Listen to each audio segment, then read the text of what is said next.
Good morning, everyone. Welcome to the first ever Elijah Muhammad Research Symposium here. So excited to have all of you as our guests this morning. Thank you so much for our panel of presenters as well as our discussants. Elijah Muhammad, yes, we are honored for something as well. We are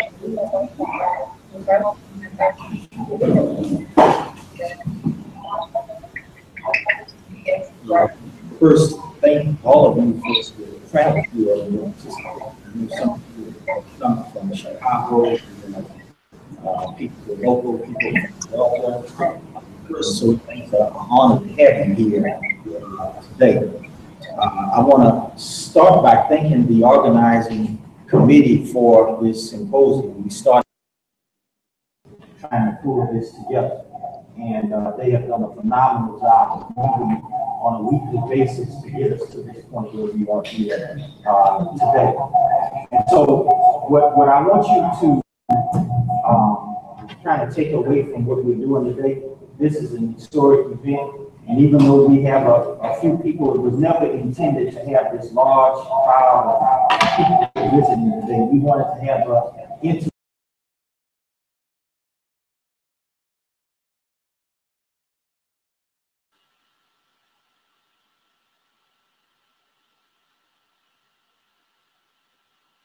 the teachings of Elijah Muhammad. This is the first time this has ever happened. And so I don't think that this is a one-time thing. I think this is something that we will continue to build on. And so what I want to do is I want to do a couple of things. I want to kind of talk about the historical backdrop of how we've gotten to this particular point.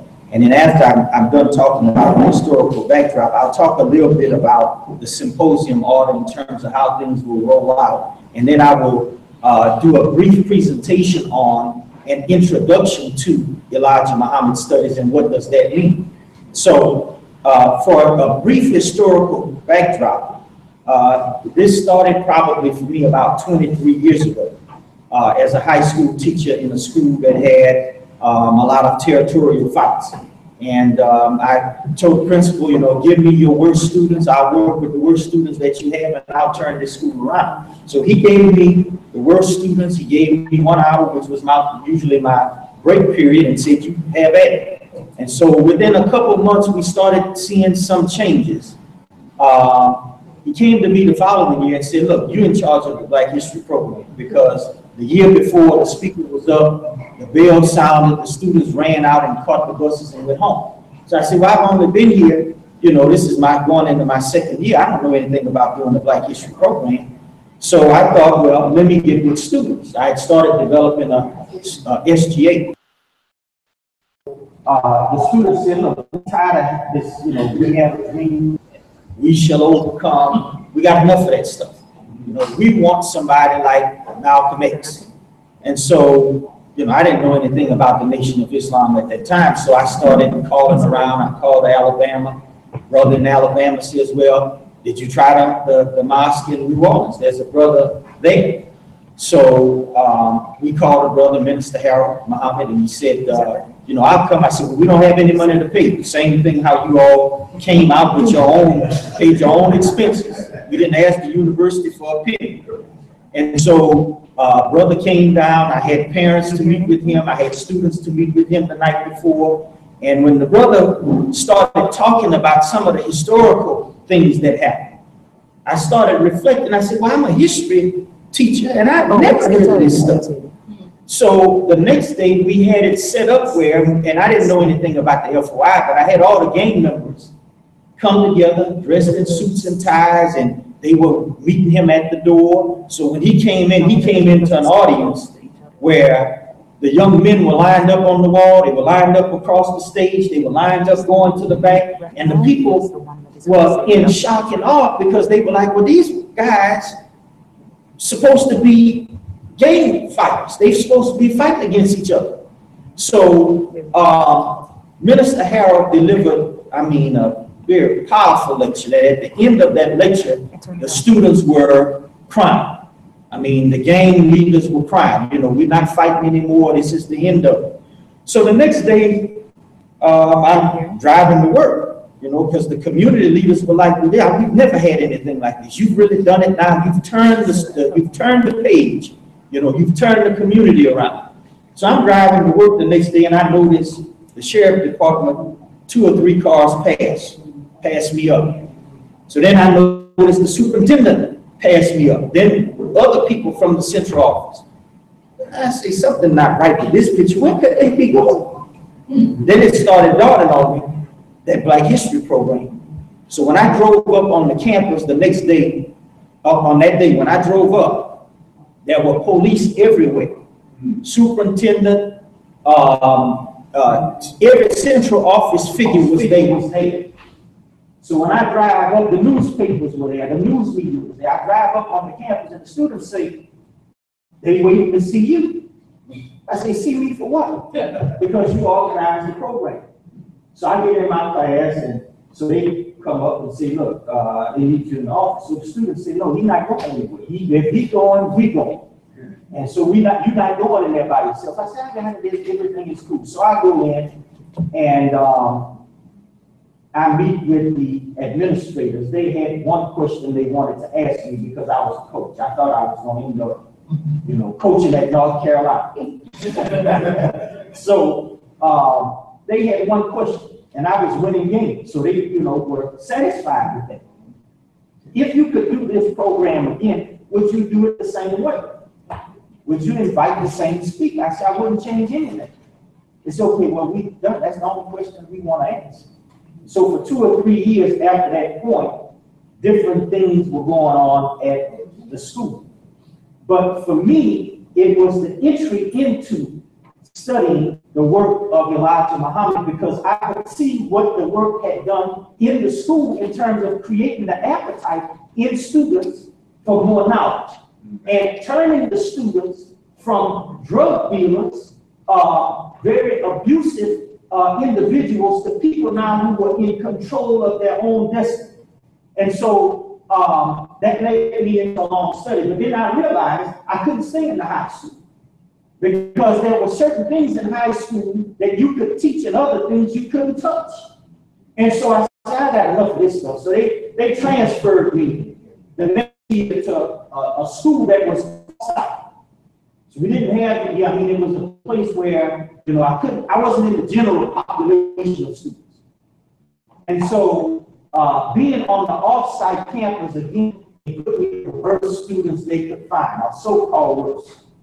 And that experience went really, really well. And then I decided, I gotta keep moving. I gotta get more. So as I got these different degrees, you know, I'm looking at the teachings of the Honorable Elijah Muhammad through different lenses, you know, different disciplines. And it was in 2007, Savior's Day, when Brother Shaheed invited me to present on a panel. So I go in, I present on the panel. We sit and we have our books on display. There's a brother by the name of Wesley Muhammad. We books side by side, we talking. I'm reading his book. I see religious studies in it. Then it started dawning on me, these teachings are interdisciplinary, but nobody is looking at it from an interdisciplinary lens. So then Brother Shaheed, I don't know what he did, I don't know how this happened, but he's again, you know, brother connected me with Dr. Abdul Alim Shabazz, who is the math professor. And so we meet in Detroit, and then that brother and I began a relationship that I would never have expected to happen. This is a brother who was, I guess, like the head of education when Honorable Elijah Muhammad was president. And one of the first probably black mathematicians with a PhD in the country from Cornell. So this went really well. I find out brother is in Grant, right up the road. I'm in Louisiana. So Brother Shaheed then, I guess he took something to the minister, and then I ended up at the National House. So I'm at the National House. I had never met Minister Farrakhan in person. So I'm there, and what I observed from him, which has been a lifelong lesson, was the humbleness of meeting him. You know, you meet university professors and scholars and they puffed up and, you know, the heads are really big. But when I went in the room, I mean, he listened like a student. And it was shocking to me how he was so humble. So I laid out to him at that time, I said, look, I'm thinking about doing a conference call. I'm thinking about running with a conference called Elijah Muhammad Studies. And he looked at me and he said, brother, you shouldn't be running with it. He said, you need to be fine with it. So then he said one or two words to me. He said, see, brother, and I was asking him some other questions. I was asking him questions around, you know, when you come out, do you hear the Honorable Elijah Muhammad talking in your head? You know, brother, I don't hear him like that, but I was going somewhere else. And so he says, the physical presence of him was like a veil. You say, so when he left out off the scene, now his physical presence was no longer there. We could look more deeply at the words and the wisdom of what he brought. So I thought about that. He said, and we could imagine a person going to the restroom and you there with them and you seeing them eating food and they, you know, talking and burping and everything else. You see that human side, but you don't see the depth of the words and the wisdom that they're bringing. And so that opened up to me that the teachings, according to what he was saying, he said, you have to crank them over. Yeah. And when I thought about it, I said, that means there's something else to these particular teachings. And so that led me for 23 years into studying the work of Elijah Muhammad from interdisciplinary perspective. So today what we're going to do is we're going to have a conversation from just a wide range of individuals who have done work on the nation, on the Honorable Elijah Muhammad, on African American Islam. And so we're going to have a very exciting day. The symposium brings us together in a spirit of love. It's a joining of minds. It's a time for us to have fun. And what develops from this is papers, book chapters, books, other action items that will lead us hopefully into an Elijah Muhammad Studies Conference.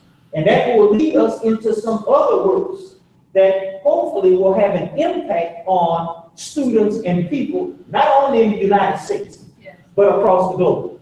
And so what I want to do briefly is pull up the introduction to Elijah Muhammad Studies PowerPoint that I'm going to just do probably 5 to 10 minutes, and then we'll get into the participants. And what I'm going to do is we're going to have you probably introduce yourself, but I'm going to introduce each panelist, and I'm doing it for this reason, because some of you, like me, you come in and you won't say anything. You say, oh, well, I'm brother so-and-so, and, you know, I presented, that's going to be it.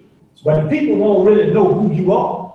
And so I have to introduce you to let each person know who's watching live stream who you are and the significance of who you are, because the work that you've done is a very significant work that at this moment you might not know how significant it is, but in the several years to come, you will begin to see how this work becomes very significant. So we're going to pull up the PowerPoint slide if you can, and then we'll get going from there. And so to our listening audience out on Skype and webcast, we're honored to have you as well.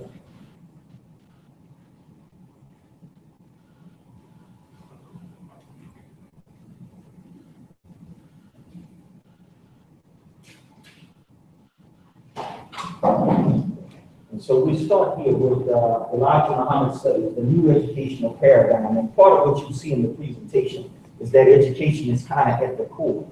It's the center, and then these other areas kind of converge from it. So Elijah Muhammad Studies introduces the interdisciplinary scope of Elijah Muhammad's teachings through comparatively exploring academic fields studied in universities. This project seeks to situate Elijah Muhammad's teachings as being foundational to groundbreaking research, innovations, and discoveries that are being made across academic disciplines in the 21st century. one of the things that you find, for example, when you begin to crack these teachings open, it's not like they are hidden. In major research universities, they're already doing that work. They're just not saying, in a lot of cases, origin of the work. So let me give you a kind of an example. You know, when we talk about critical race theory, which is one of the things that we highlight now in education, critical race theory in education, and race permeates everything, all right? And then there are these different bullet points, and one of them deals with interest convergence, all right? Then if you trace Derek Bell back and look at Derek Bell and what influenced Derek Bell will say, well, I was influenced by Malcolm and Black nationalists.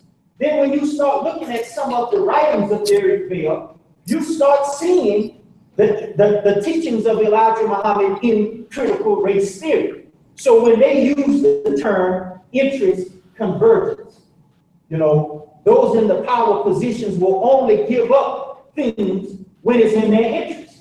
So schools became integrated. Black football players now at LSU, they're at Alabama, they're at Florida State, and they're making billions, maybe even trillions of dollars for white universities. Black universities are suffering, all right? So then we see this interest convergence coming into play. And you know, in football, you know, they play the Cotton Bowl, the Sugar Bowl, the Peach Bowl, the Orange Bowl, but who picking the cotton? See? So the bowls are named after plantation activities that black people were doing. And so Elijah Muhammad simply used the term, you'll be tricked. He didn't use these fancy terms that when you go into academia, we use a language that the masses of people can't understand. So when you come in, you're paying for degrees, but you're also paying for that language that the other people don't know. But Elijah Muhammad just broke that down really simply. Critical white studies, another area of study that deals with deconstructing whiteness. And then when you read the book, Becoming and Unbecoming White, and Peter McLaren quotes Malcolm and says, we don't want to be around that old pale thing. Then you start seeing here that at the root of critical white studies, teachings of Elijah Muhammad. So then you get into the sciences, and I'm probably getting ahead of myself, but you get into the sciences. And then what you begin to see in the science, and I don't want to take some of your presentations, but he talks about genetics, all right? He's in genetics talking about how do you get these different human beings. They took it and they put it in a sound box. So he's teaching hate teaching. And today, the origin of a lot of his teachings have become the science. So what we have with Elijah Muhammad studies, we have at the core of it, you know, education. And the reason why we talk about education is because this is the place where you bring out and you cultivate that which is within. So Elijah Muhammad says that this is a teaching that is above what you get in colleges of age. He says the wisdom of God lives within us. Now you just think on that. If that's your beginning point for education, the wisdom of God lives with, what you mean by that? That means it's something in the individual that has to be cultivated. And one of the things that he talked about through education was getting an idea. So when you get ideas and you stimulate ideas, you stimulate the creative mind. When you stimulate the creative mind, like LeBron James can come down and shake this way and go the other way and then back up and pull up and shoot, your scientists will be able to do the same thing when they get in the laboratory and they're looking at different diseases that affect humanity because that creative mind will have been turned on and they're playing with ideas. Then he gave you a point in education in terms of the origin of European civilization. And he told you that the man was playing with ideas. He was playing with two pieces of steel, all right? And then in 2017, we have kids sitting in a classroom in a straight row, keep your mouth closed, walk in a straight line, sit down and don't talk. I told you John jumped. What did I say he said? John jumped. Oh, you did good, you got 8. So we've got to rethink all of that regurgitation to the point now where we stimulate the creative mind. So out of that, you have education. Now, if you want to talk, Elijah Muhammad was a dean of a school of education. He set up schools and universities across the country.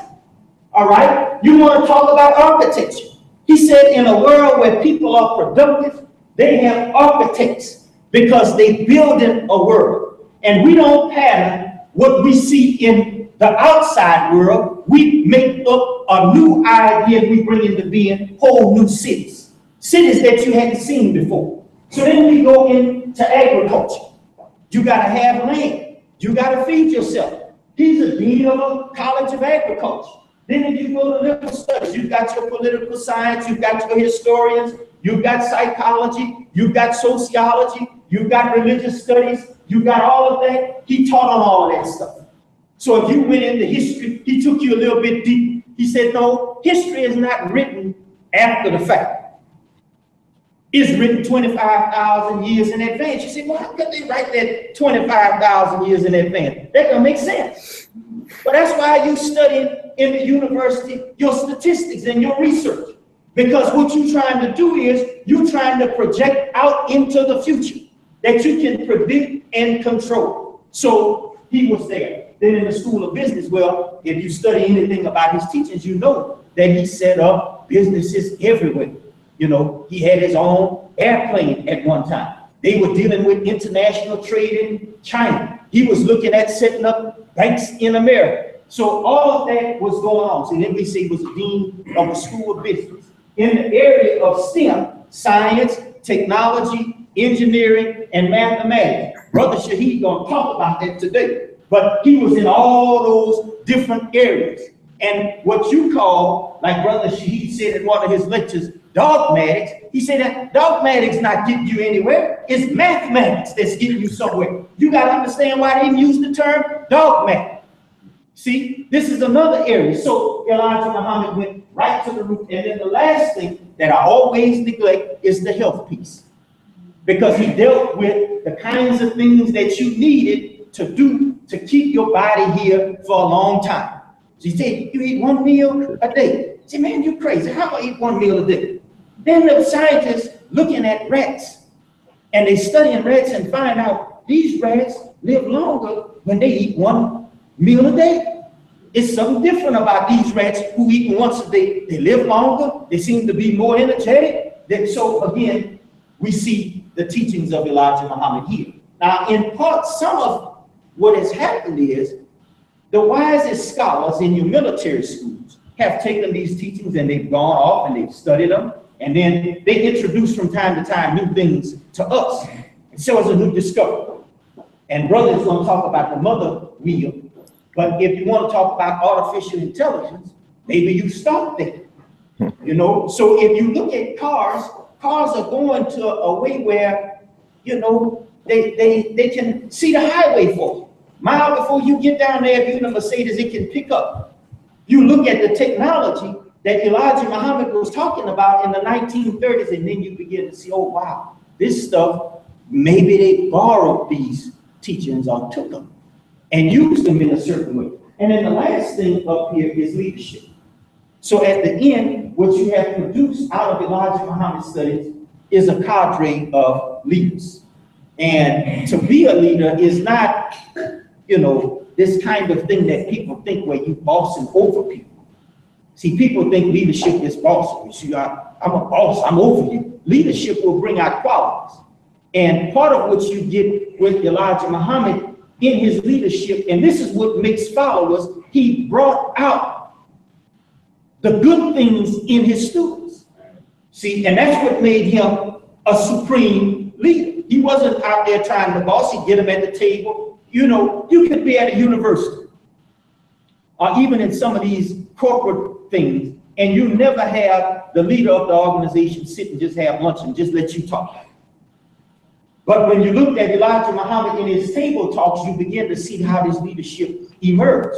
You know, he's sitting and he's listening and he's humble. Go ahead. And he didn't do most of the talking in the table talks. His students would talk. And if you ever sat at a table talk with the minister, he's the same way. He'll sit at the table talk and you all talking, and he'll ask a question. So, brother, what you think about this? And then now you start, sister, what you think about this? And so again, leadership is a major component. Now let me get to my next slide so I can sit down. But there's 23 years of stuff that's been sitting in here. So what are some of the challenges to Elijah Muhammad studies? One, there's the misrepresentation in the media. All right, so that's a #1 challenge. You know, I was on a talk show, brother had me on a talk show, and you know, one of the things that I started observing when Sister Kim pulled up, she did a search for it. And when she Googled up the minister's name, I started looking at the different articles that were out there, and most of them were negative stuff. Then when I started going back and reflecting on the stuff that I had done in my own research, I began to see that when they produced the Black Merchants of Hate, they had developed a template for how they wanted to portray the Nation of Islam to the masses of people. So then as they began to portray this template, the masses of people became very afraid of touching anything with Elijah Muhammad. I mean, it's even like, you know, even on a campus here, you know, we can be in a classroom, and when I give the students in my course where I teach education courses, I might say, okay, one of the readings that you have is the educational philosophy of Elijah Muhammad. More recently, the educational leadership and Louis Farrakhan. So they in the class, and they reading stuff because I'm comparing stuff with the top professors in the world. And they reading stuff from the top professors in the world of education. So as they reading, when they start writing their reflective papers, they say, you know, I was scared to read this book because see, I thought it was going to do something to my religion. Now, my white students, they read it, and I mean, they're like, all this stuff makes sense to me because the science, the math, all this stuff line up. So again, it's one of those delicate spots through the media. And if you look at the academy, most of your major research universities, which some of you work at, you all have courses on African American Islam, Malcolm and Martin, and at HBCUs, you have nothing at all. So if I want to get something, I could go to Duke University. There's the Duke Islamic Studies Center called DISC, where they have the oldest copy, one of the oldest copies of a Holy Quran there, all right? And when you get there, you start looking at Georgetown, these other universities, they having that conversation, but Islam in America, as Herbert Berg would say, was primarily done through the work of Elijah Muhammad, and he's absent in that conversation. That's right. So again, the media. Then again, I mentioned the isolation in the academy. So all of us are here, but we kind of, I won't say isolated, but somewhat isolated because we don't know all the works that are out there. There are several other people that we could have invited, but again, we were just trying to bring this host group together because you could be isolated, you know, kind of off to yourself in the academy when you're doing this type of work. So again, then there's the piece, Yaqub as myth. So I'm not going to get into that because we got a brother who's doing a presentation on it. But when they put it out there, you know, well, it's a myth. You know, he came up with a mythology. All right, then let me ask you a question. You went in there and you looking at Mendel, right? So now all of a sudden, all the stuff that he told you about genetics, and you get in there and now you cracking stuff open. So where did you get that from? See, so, but you're telling us it was a myth. No, it wasn't a myth. It was maybe above what you could see at that time. See, when you have people giving you revelation, you can't go to the library and get it out the library because it's not there. It will take you 30, 40, 50, 100 years to catch up to it, and then you verify what the person said at that time. Then the last piece here that is a challenge, you know, dealing with the mother plug. So they'll, you know, talk about that, you know, and brother is going to talk about the mother plug. And what does that mean for technology? And then they make a movie called Independence Day, and it just came out of the group, you know, we made this movie about this mother plane, and it just happened to be on Independence Day. And then Elijah Muhammad taught you about Independence Day. He said July 4th, and, you know, that's your Independence Day. Because certain things were going on. So again, we begin to see some similarities. Then some other challenges, you know, hate teachings, anti-Christian, you know, the assassination of Malcolm and all this stuff, because when I was on Brother's Show, they were asking me, well, what about Malcolm? And even with my publisher, when I went to the publisher, back it up one more time. So when I went to the publisher to start publishing, these were the first questions they would ask. Well, you know, what about the assassination of Malcolm X? Because, you know, he had something to do with it. Say, where did you read that? They couldn't point out anywhere where they had read it. It was just something that people were saying. All right. And when you know Elijah, you know the spirit of the person. He didn't have that kind of disposition. So again, that's something that will be a challenge. Domestic life. That's something, you know, as we grew up here in America, we know only one custom. All right. And we haven't even read some of the in-depth things that if you have a religious orientation within the religious context of what happened historically. So that is another component, but in it, you can see wisdom in it. It wasn't like how, you know, we have, side chicks, you know, how people would use that term. Now, that's two different things. So again, that's a challenge. Then Islamophobia. You know, with all of the stuff going on in the country and the United States around Islam, overcoming this Islamophobia will be another challenge. And so again, that's kind of where we are. So, sister, now some of the positives are, you know, there are new research and discoveries that are confirming what he taught. So, I mean, now there's, you know, we can talk about white studies and critical race theory, and we can talk about things even in astronomy. You know, he said there are things out there way out in space that you can't see, but time eventually brings that stuff up. There are planets out there. You don't see the planets right now, but over time they'll come up. That means a couple of things. But they discovered planets, and you say, oh wow, they discovered these new planets. Oh, he taught on that too. He was an astronomist. Taught on astrobiology too, life on other planets. So then you look at shifting the focus of education programs to address issues of equity and justice. And then finally, some of the positive for Elijah Muhammad studies is just the current state of world affairs that you can read in the Fall of America. All you got to do is pick it up, and you would think that you were reading a book that was written today, but it was written way back in the 70s. And so again, these are some of the positives for Elijah Muhammad studies. And I think this is it should be the end of my presentation. So that's where we are. And so again, we're honored to have you. We'll go on with our first set of presenters in a few seconds. But let me see if you have any questions, because part of what we'll do in the conversation today is we'll have the presenters, and then we'll open up for, you know, commentaries, any questions that might emerge. And we're gonna have a really good time. Well, I don't want to take too much time because I know we're already behind when we get to the speakers. But I really was curious about where you see Elijah Muhammad studies going, and because I see it most appropriate in the research center. That's just me. But if you could just briefly say something about that, how you see it coming together, how you see it work with others, congealing in a way that's helpful to what you're trying to do, and how do you see that embodied and how in the academy and so on. So what I see initially, some things kind of familiar, but what I initially see in it is in the academy is a combination of persons from various disciplines, like I pointed out earlier. So you've got your discipline of education, you've got your different disciplines, and within those particular disciplines, you have different people who are scholars in the area of Elijah Muhammad studies, or Elijah Muhammad and the Nation of Islam, focus in that area. So what happens from those particular professors, they produce a cadre of students. That cadre of students then now begin to look at some practical ways of how you begin to develop this.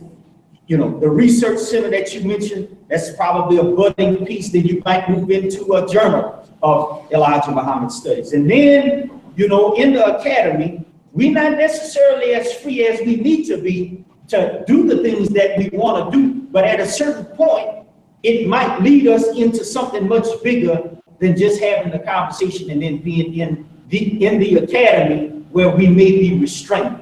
There may be some other things that might emerge from it, like a template for a different kind of university.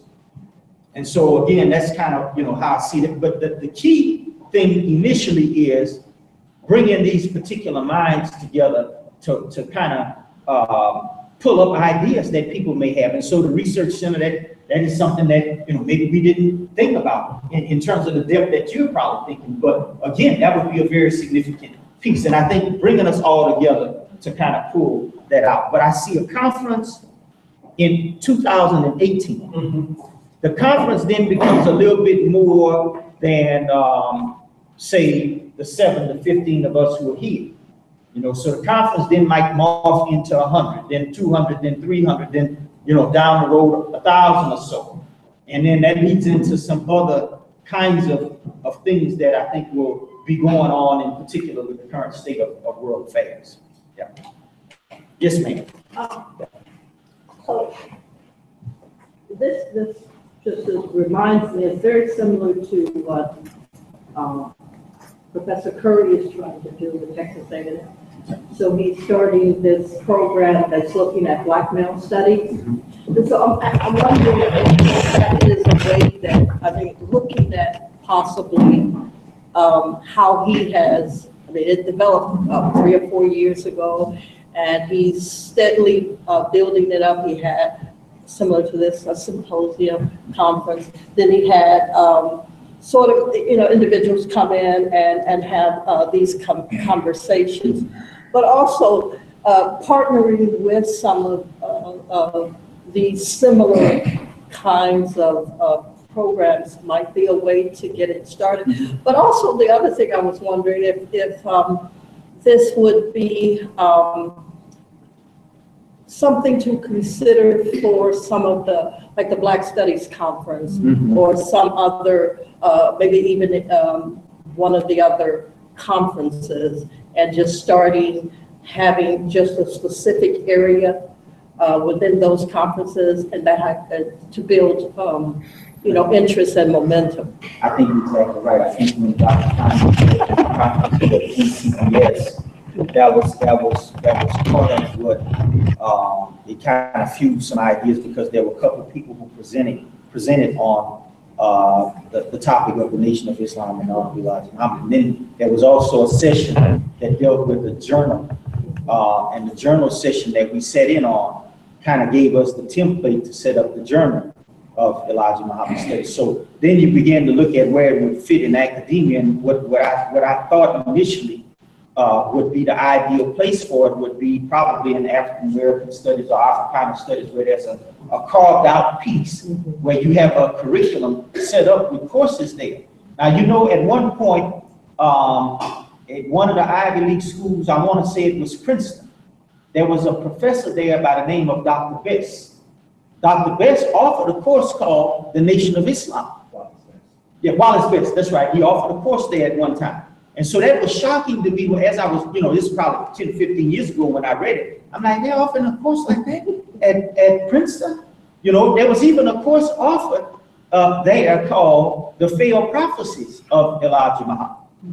So again, they've had conversations there, but trying to figure out where it might fit in academia, I think this is an excellent point, and it might be the conferences. But where I see it, probably a place that has been neglected, is in leadership studies. See, when I taught at North Carolina, and I was in the leadership studies program, I'm trying to figure out what I'm doing here in leadership studies. Why am I here? And I went to this flow chart that he had. He had a flow chart that if you looked at it, you would see where the school was situated, the university. But at the very top of that flow chart, he had a component up there that dealt with leadership. It just had leadership. And then I could see under leadership studies, all of these different areas kind of emerging out of that. So you're producing leaders in STEM, you're producing, and then in leadership studies, you're not, and I don't know so much about African American studies. I know in education, we're confined to almost becoming technicians. So they give us the script. This is what you got to teach your teachers in order to be good teachers. And the stuff they've given us has turned professors in colleges of education really into robots, like high school teachers. You're gonna tell me what I need to teach, you're gonna tell me how to teach it, they gotta pass a test and all this other stuff, they gotta go through an accredited body. In leadership studies, this is the area that you have more freedom to explore. So when I taught in leadership studies, we had a component that was called, I had to, you know, introduce it in a nice way, it's called Afrocentric leadership literacy. And this is where I introduced Minister Farrakhan to him in terms of leadership. Like, how could you be in a HBCU, you taking courses in leadership studies, all you take is leadership, decision-making, organizational theory, and you know nothing about the great leaders that you've had and how to study those leaders to apply? So I think you're exactly right. We've got to figure that out. And I think that's part of what we do as a small group, and the direction of it will largely be determined by all of you in the room. So your ideas will kind of shape it. This is just me pulling us together, but your ideas will kind of fuel the direction of where we're going. Yeah. Any other questions? If not, we're gonna stop and then we'll get our next set of panelists up. So we have two panelists that will come up and we'll have you, if you don't mind, if you want to sit here, you're fine. If you want to sit there, that's fine. But our two next panelists who are set will be Dr. James Conyers. And so let me talk just a quick second about Dr. Conyers. Dr. Conyers and I met several years ago at a symposium that he put on that dealt with African American Islam. And I got the email, he and Dr. Crawford were working on it, and so I came down and they had it laid out. I mean, I didn't even have to pay for a ticket, but he set it up really good. And since that time, we have become really close friends. He's a mentor. You know, I feed stuff. If I'm angry, I'll call him and he'll tell me, you know, you might need to think about it this way and take this perspective. We worked on a volume called Africana Islamic Studies that just recently came out. And there were a couple, at least one piece in there, I started re-editing this stuff. I said, man, this stuff, I don't like what this lady is saying in here. So I started re-editing. So he told me, he said, wait a minute, hold on, brother. You know, you don't have to go through all the re-editing. You know, sometimes in these things you need opposing views. So opposing views not bad sometimes. You see, what you need to do is just talk about it in the introduction.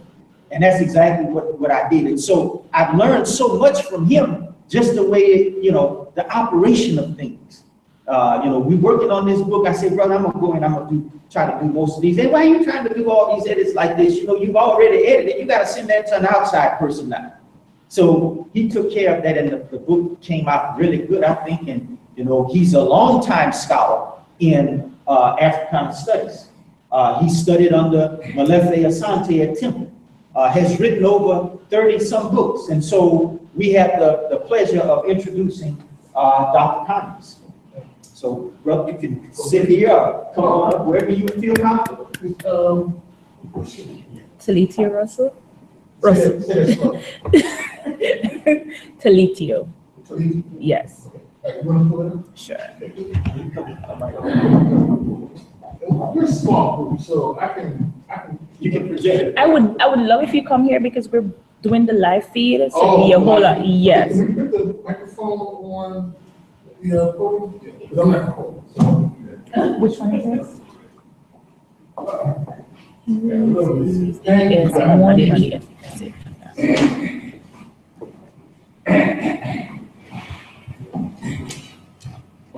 This is done. Exactly. I didn't know what last name until time discussion and got email saying done.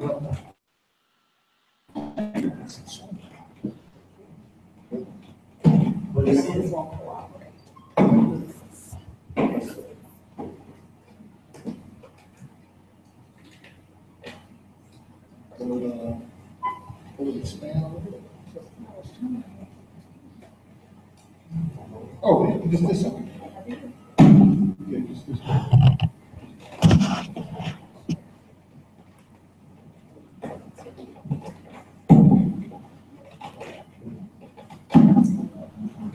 Okay. Uh-oh, yeah. I think well, can they hear me? Exactly. They can? This is all right. Okay. So, Dr. Petrie and I have had the opportunity to work over these past few years. It's a great exchange. Whenever you work with someone who's outside the university, get a chance to learn some different things about yourself, get a chance to stretch yourself, get a chance to share some different ideas and views. So I've profited, it's been reciprocal on my end. And so what we've been doing, and I'm just gonna give you a context. How much time do I have?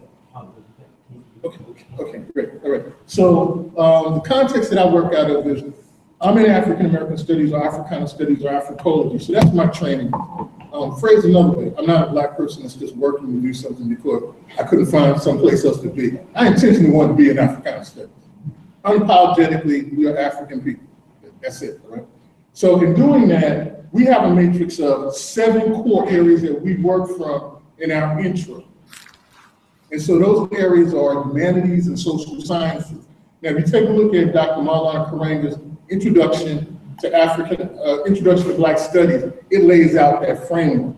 So what I did was not that creative, right? It wasn't creative at all. I used that matrix of 7 core areas that we use in Africana studies, and I broke that down to looking at African Americans or Africana Islamic studies. So you'll see that in the text, we'll have economics, we have politics, we have religion. But I want us to start here. So aligned as a reader, looking at this text, right? I'll step on this cord.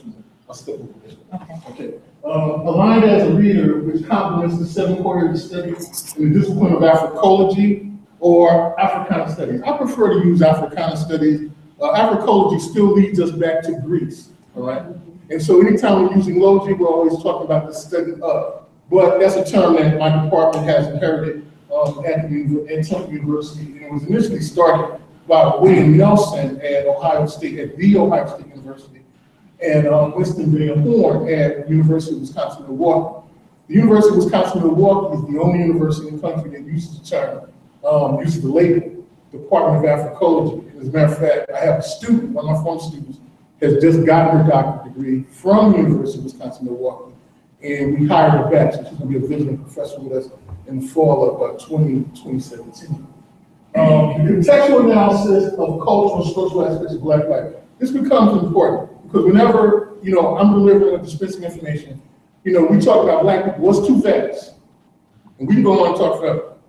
Now the structural aspects talks about, well, we're Black people. But the John Henry Clark exemption gives us, on the cultural side, says what? We get to stretch the international conversation. We're not just in the United States, right? We're in West Africa, we're in London, we're in Brazil. Some of you might have remembered this past summer where we had the summer games in Brazil, right? The Olympic Games. And you remember there was a false statement that some people were robbed at the gas station. But they never wanted to allude to was what? 90% of the population in Brazil is Black, right? It was a false claim on Black. But guess what? There were Black witnesses referring to other Black people. And in that situation, we did not have to deal with the kind of disparate treatment that Black people deal with in this country, but the situation corrected itself. And it corrected itself by consistently interrogating those who provided false information, all right? So the cultural aspect for us is that we attempt to do things a little different. Whether we want to admit it or not, we do things differently. And when we do things differently as African people, some of those things identify a cultural continuum, and some of those things identify an assimilation. And assimilation is the consequence of us coming to this country as a result of involuntary migrants. I'll come to that in a minute. So Dr. Karanga talks about the cultural continuum is the crisis in Black life and history, and it is, all right? Now, that's the disclosure that I make. The cultural continuum is the crisis in Black life, because we will call ourselves everything else on the planet except for African people. When I had the opportunity to attend the masjid in Accra, right, that the Ahmadis have a masjid in Accra. And it was one of the most beautiful things I saw, right? Because when you walked in, it said, in the name of Allah, in tweet, in the name of Allah, in English. Those African people understood what it is. They understood, and they explained to us the whole concept of the Ahmadi movement in this country, which is the first actually Islamic movement established in the United States, prior to Moorish.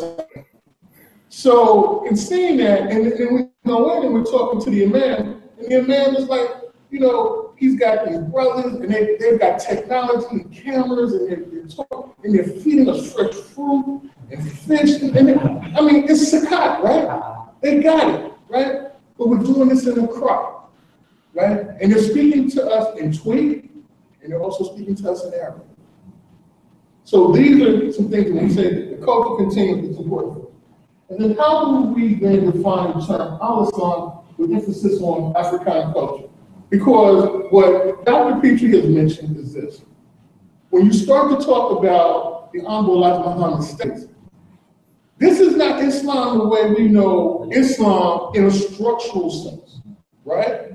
Because there's some things we have to explain about, you know, Islam in the general sense. Because when we start to study Islam, we say what? African people weren't enslaved. We have to identify who Bilal is. Bilal exists, right? Bilal is a real person. We have to understand the whole overcoming. And this says what? The African people, when we bring our culture, right? And Wade Nobles talks about this frequently.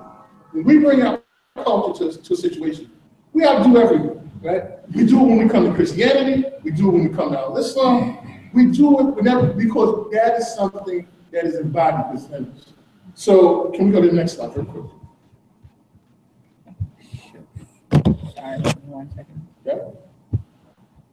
Oh, wrong computer. It's okay. We're working.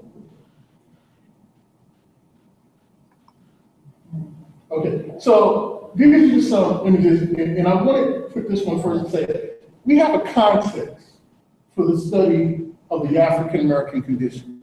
That what Dr. Petrie is addressing is that what the Honorable Elijah Muhammad did, he gave us a context. This is not just, you know, even when we look at the Moorish Science Temple, we're still trying to work some things out, right? We're still working some things out, and then when we come to the Nation of Islam, right, or the Allah Temple of Islam, this becomes a little bit more finite for us. The business discussions change. The cultural discussions change, right? And so therefore, it gives us a context to locate Black people having sovereignty and agency. We become the subjects of our own personal being. That's a little different than someone telling you, this is what will be good for you.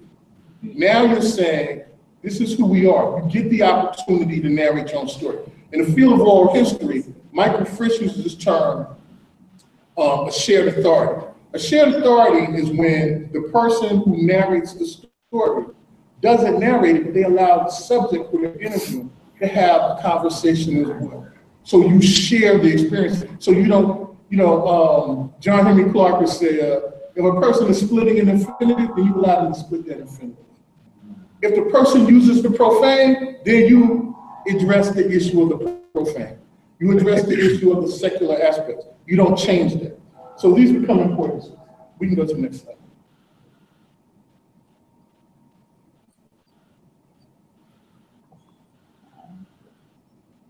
Okay, so the context of African culture in Islam, I use Richard Schaefer, his book, Racial and Ethnic Groups.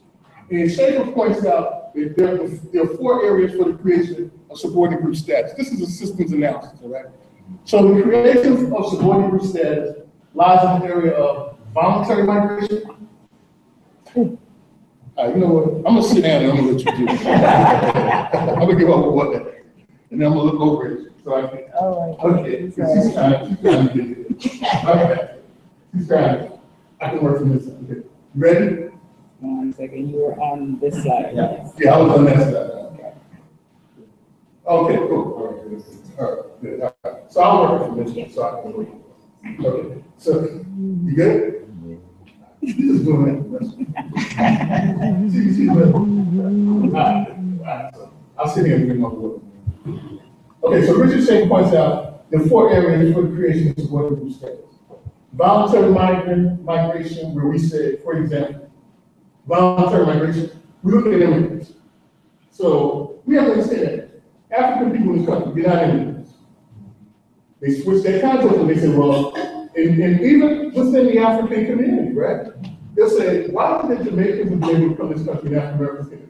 Jamaicans came because they wanted to. They were leaving a British colony. Why did the Nigerians and Ghanaians come to this country and African Americans came together? Voluntary migrants. African Americans, involuntary migrants. What's involuntary migration? Forced migration. What's history around forced migration? Malice. It was intent. I'm jacking. I'm taking everything.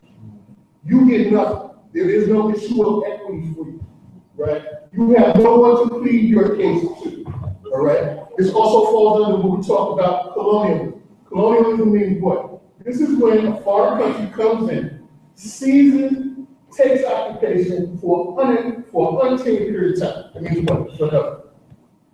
You lose your religion, you lose your language, you lose your currency, you lose your home, you lose your state, you lose it all.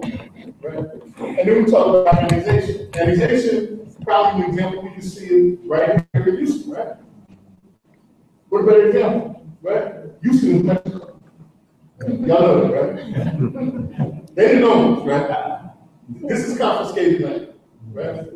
Or if you go through and you see the skyline, so somebody else saw the skyline from there, so much Mexico. And actually, they are so unapologetic for it, they still got Mexican people, right? For cheap ways who are not immune, right? All right? So, annexation is when a group comes in, takes over your land, and then they put you on a parcel. So the area that we're familiar with is what? Native Americans being on a reservation, right? So you can take all these four areas that Richard Schaefer points out. This is how you create some workable stats. So now what you do is you work from the macro, and then it filters into the micro. You took somebody's stuff. Now you tell them that it's normative for their stuff to be taken from them, and that they don't even deserve what they had. You erase the memory of what they had, right?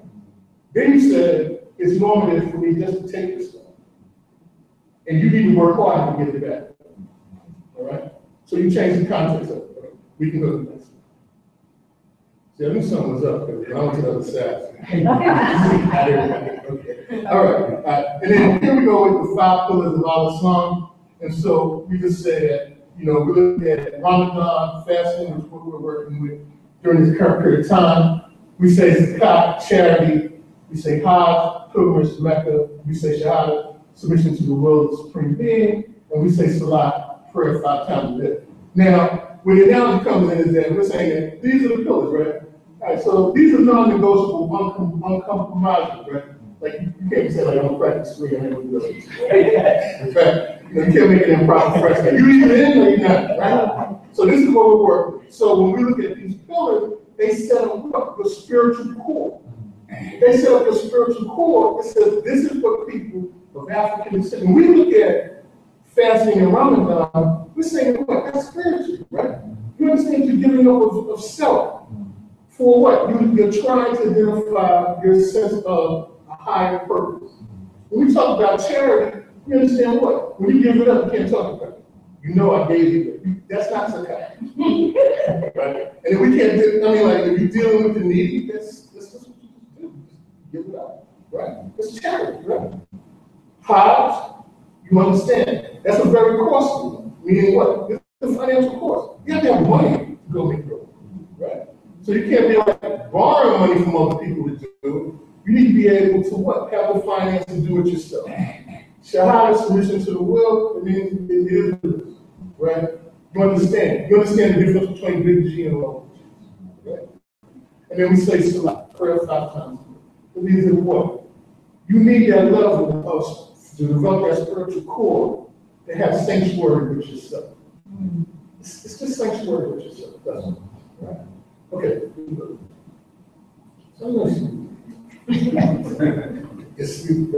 So here we just address the issue of Pan-Africanism and Al-Islam, because when I was mentioning those points around looking in Ghana, all right, or looking throughout, because we understand, right, there's a difference between how Africans in West Africa practice Islam and how Africans in East Africa practice Islam. We understand it. There's a difference between the two. In West Africa, there's more influence of African customs and traditions. In East Africa, there are less. There are less of them, okay? So the threat to African Americans and al-Islam is that, again, African Americans are involuntary migrants, and therefore the interpretation of religion is shaped and formatted differently. It doesn't say we're better, it doesn't say that we're less, it says that we are different, all right? In a colonial component, we're binary. We're not dealing with binaries, right? We're dealing with pluralism without hierarchy. So here, in a threefold approach of religious discussion, we talk about sociology, eschatology, and theology. And then broken down further, because culture and race are different in the interpretation of African Americans and al-Islam. We look at spirituality, religion, and theology. Okay, so if we go to the next slide. Okay. Now here, often when we look at the Black Baptist Church and global Pan-Africanism, this is just a side point, but we need to also understand that people very seldom talk about the role that King played in international. Like people, they just think of King and they think of Selma. But King very much involved in abroad, not just with the Nobel Peace Prize, but very much involved in West Africa, very much involved in East African issues. And so I'm just bringing that up because it gives me stretch to feel when we look at people of African descent. So we just don't confine King to Atlanta, we just don't confine him to letters from a Birmingham jail, we just don't confine him even to the Nobel Peace Prize. But we understand that King was very much in contact with the fact that he was a person of African descent. Okay, so then culture. So I've been talking about culture a lot. So, yeah, all right. So, because it's a broad term, right? So I'm using the survey approach that I use in my classes and in most of my research. So culture is the record of human events shaping the image and the interest of the subject matter, which can be described based on 4 points, right? History, mythology, ethos, and motif. So history, again, the record of human events shaping the image and interest of the person who chronicles and narrates the study. We get that from our IBS text, Intro to Black Studies by Dr. Clinton. Mythology, a version of historical information which transmits and transitions over place, space, and time. An example of it is that here we are at Prairie View University, 2017 at the EMS program. Maybe in 2020, we might say, well, we were on the campus of Prairie View and it was raining. In 2023, we might say it was a cold day. All right? So it changes depending on where you are as a person. You situate this discussion. But that's part of mythology. Ethos, collective capacity of memory, which is accountable for people situated in their historical background. It means that you're accountable. Now, when you're accountable, your family is accountable for your actions later on. So we understand that when people want to kind of check out and not be accountable for their children, guess what? For those Black men, and I'm referring to Black men, you want to check out? You want to be accountable for your children? Well, guess what? Now your children have made your grandchildren, your great-grandchildren accountable for what this family's done. This is a part of Black tradition, right? So when we hear the name of, if we say the Discover family, we say, oh no, you don't want to deal with the Discover. Why? You Discover, they have things going on. That addresses the issue of ethos. That is a part of our culture. That is inherent within us, all right? And then the last part, motif, those signs and symbols which locate, arrange, and describe people for reaffirmation. You can't be in an environment, how do you be in an environment and you don't know who that environment is marketed by? So Dr. Petrie and the staff, what they did was they put the book display, right? You walk in this room, you don't know specifically who's in here, but you know who you're ready to enter this room, right? You see the programs. Why is it that when you look in our culture, the very not too often you don't know who lives in that space, right? Take an example, not to pick one, but a Tyler Perry shoot, right? You can look at a Tyler Perry shoot, the House of Pain. You wouldn't know who lives there. That's structure, right? Nice couch, clean house, but who lives there? All people based on culture, they demarcate, right? Unfortunately, gangs do it, they do what? They put up tags, all right? But people who have a sense of culture, they demarcate the area in which they're letting you know that this is our space. Okay. So we can go to the next slide. Okay. So in the cultural context of what we refer to using the term Mayafa or the Great Disaster or African Holocaust.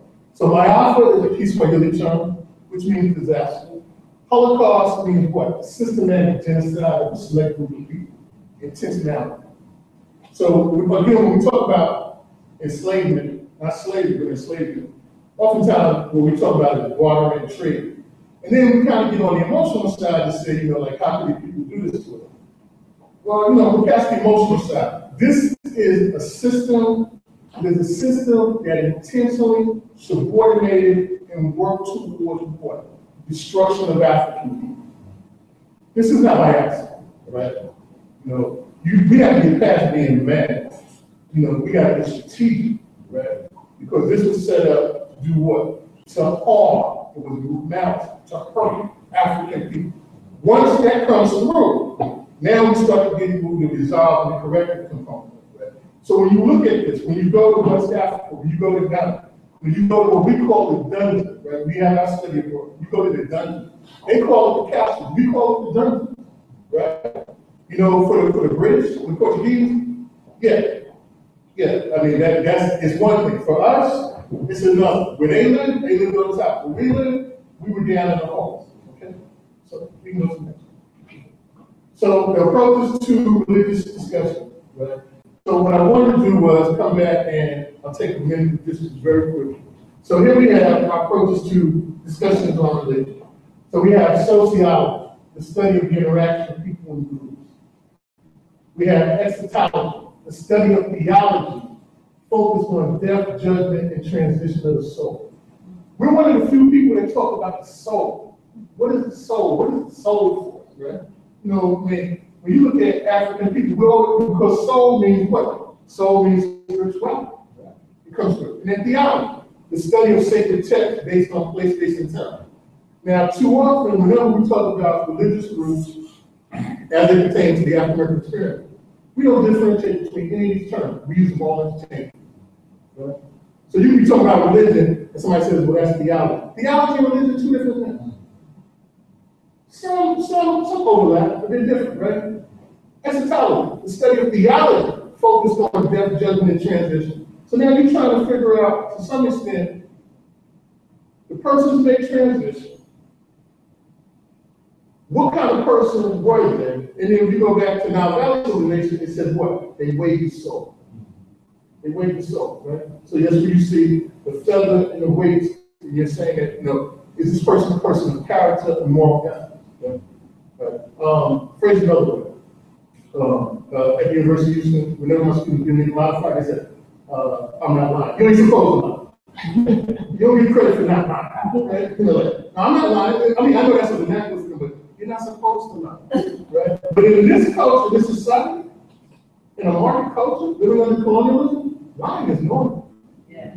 It really is. It's normal. It's like, who does it? Just me and you. Well, it was just me. I'm the only one to do it. No, we're not supposed to. Right? So we're looking at judgment transition of what? The soul. And then, again, when we look at theology, and when I always bring to my classes, I tell students you can't use theology in class. Because they'll be quick to go to the Old Testament, the Quran, the Gita. They always sound like, no, you can't bring them in. You use religious studies. You can't bring theology. I won't bring scripture. You can't bring no scripture in class.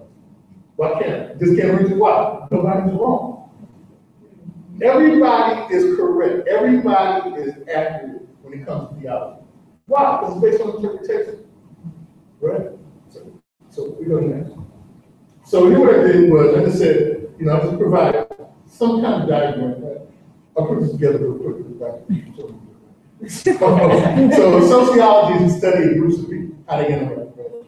So we're always concerned with culturally, how do African people interact in groups among themselves? Right? When I'm saying African people, I'm talking about the global African experience. So here we are at Prairie View University, A&M. So we see how do people interact on this campus? Not to study them, like Tally's point, but how do they interact with each other, right? And so African people move fluidly throughout this campus, all throughout the week. They have things during the week that they might call hump day. So everybody knows what that is. They have other time periods where it's pro-ethnic on campus, they have other things. But guess what? It's normative to the African people on this campus, all right? But when we start to look at the eschatology and the theology component, those funnel into how we study groups of African people from a cultural context. Not just because they're black, right? Because there are things that, like, for example, like Dr. Jones is here from the history part. So, you know, he and I, we met years prior to Dr. Peter. Right? And we talked about it. Why is the president have an African American Studies Department? Well, you had a president who was a chair of the African American Studies Department, who built his pedigree on becoming president of this university based on him being a president, then a dean, and then he became president. But you know what? It was structural. I don't get personal, right? He saw himself as a black person. He didn't see himself as an African person, because if he saw himself as an African person, it'd be a no-brainer. He just said, we're going to have a Department of African American Studies. I'm putting $3 million into it, and that's that. It's a priority. Well, no. I'm going to put $2 million into the School of Agriculture, doing agribusiness with guns. Could have possibly could have kept his job and stayed there. So, you know, it is what it is. You know, look, when you become president of the university, you know, people work, you got a whole campus that works at your clinic. If you don't understand what power is, then you don't know what to do, all right? So, I mean, so, okay, all right. So can we go to the next slide? Can we go to the next slide real quick? Of course, brother. Yes, cool. So here we have culture and race, intersection of religious studies. So here I just pointed out spirituality, religion, theology. So spirituality, emphasis on human soul, examining the direct and indirect aspects of human interaction. Oftentimes, you know, and you know, we grow with this as we learn in our classes, is that many of our students, and I found myself like that when I was with the master's, doctoral level, always focusing on the regret. It's really the end of it. It has the impact on your life, right? Because it's not so much what you're doing, it's something that you could be doing with someone else who might be 2 or 3 removed from you. And it has impact on you, which can do what? It can compensate and steal time from you. So spirituality, I mean, and this is not a regular idea. We had a session with a sister at the University of Ghana in the Center for African Studies, and she did a seminar on witchcraft.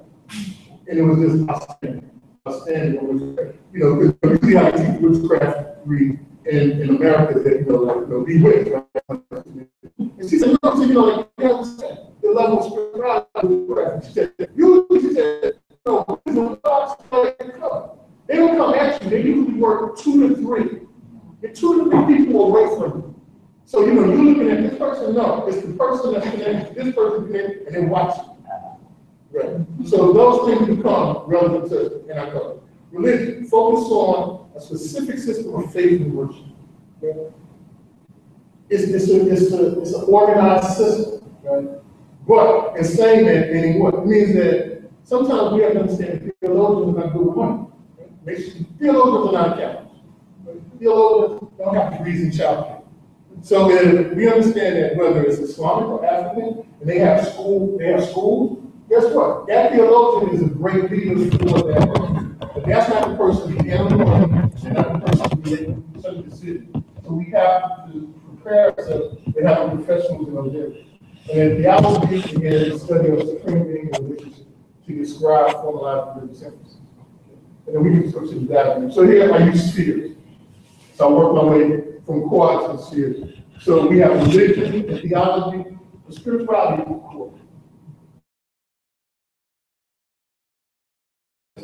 People, when we practice our Islam, we do it differently.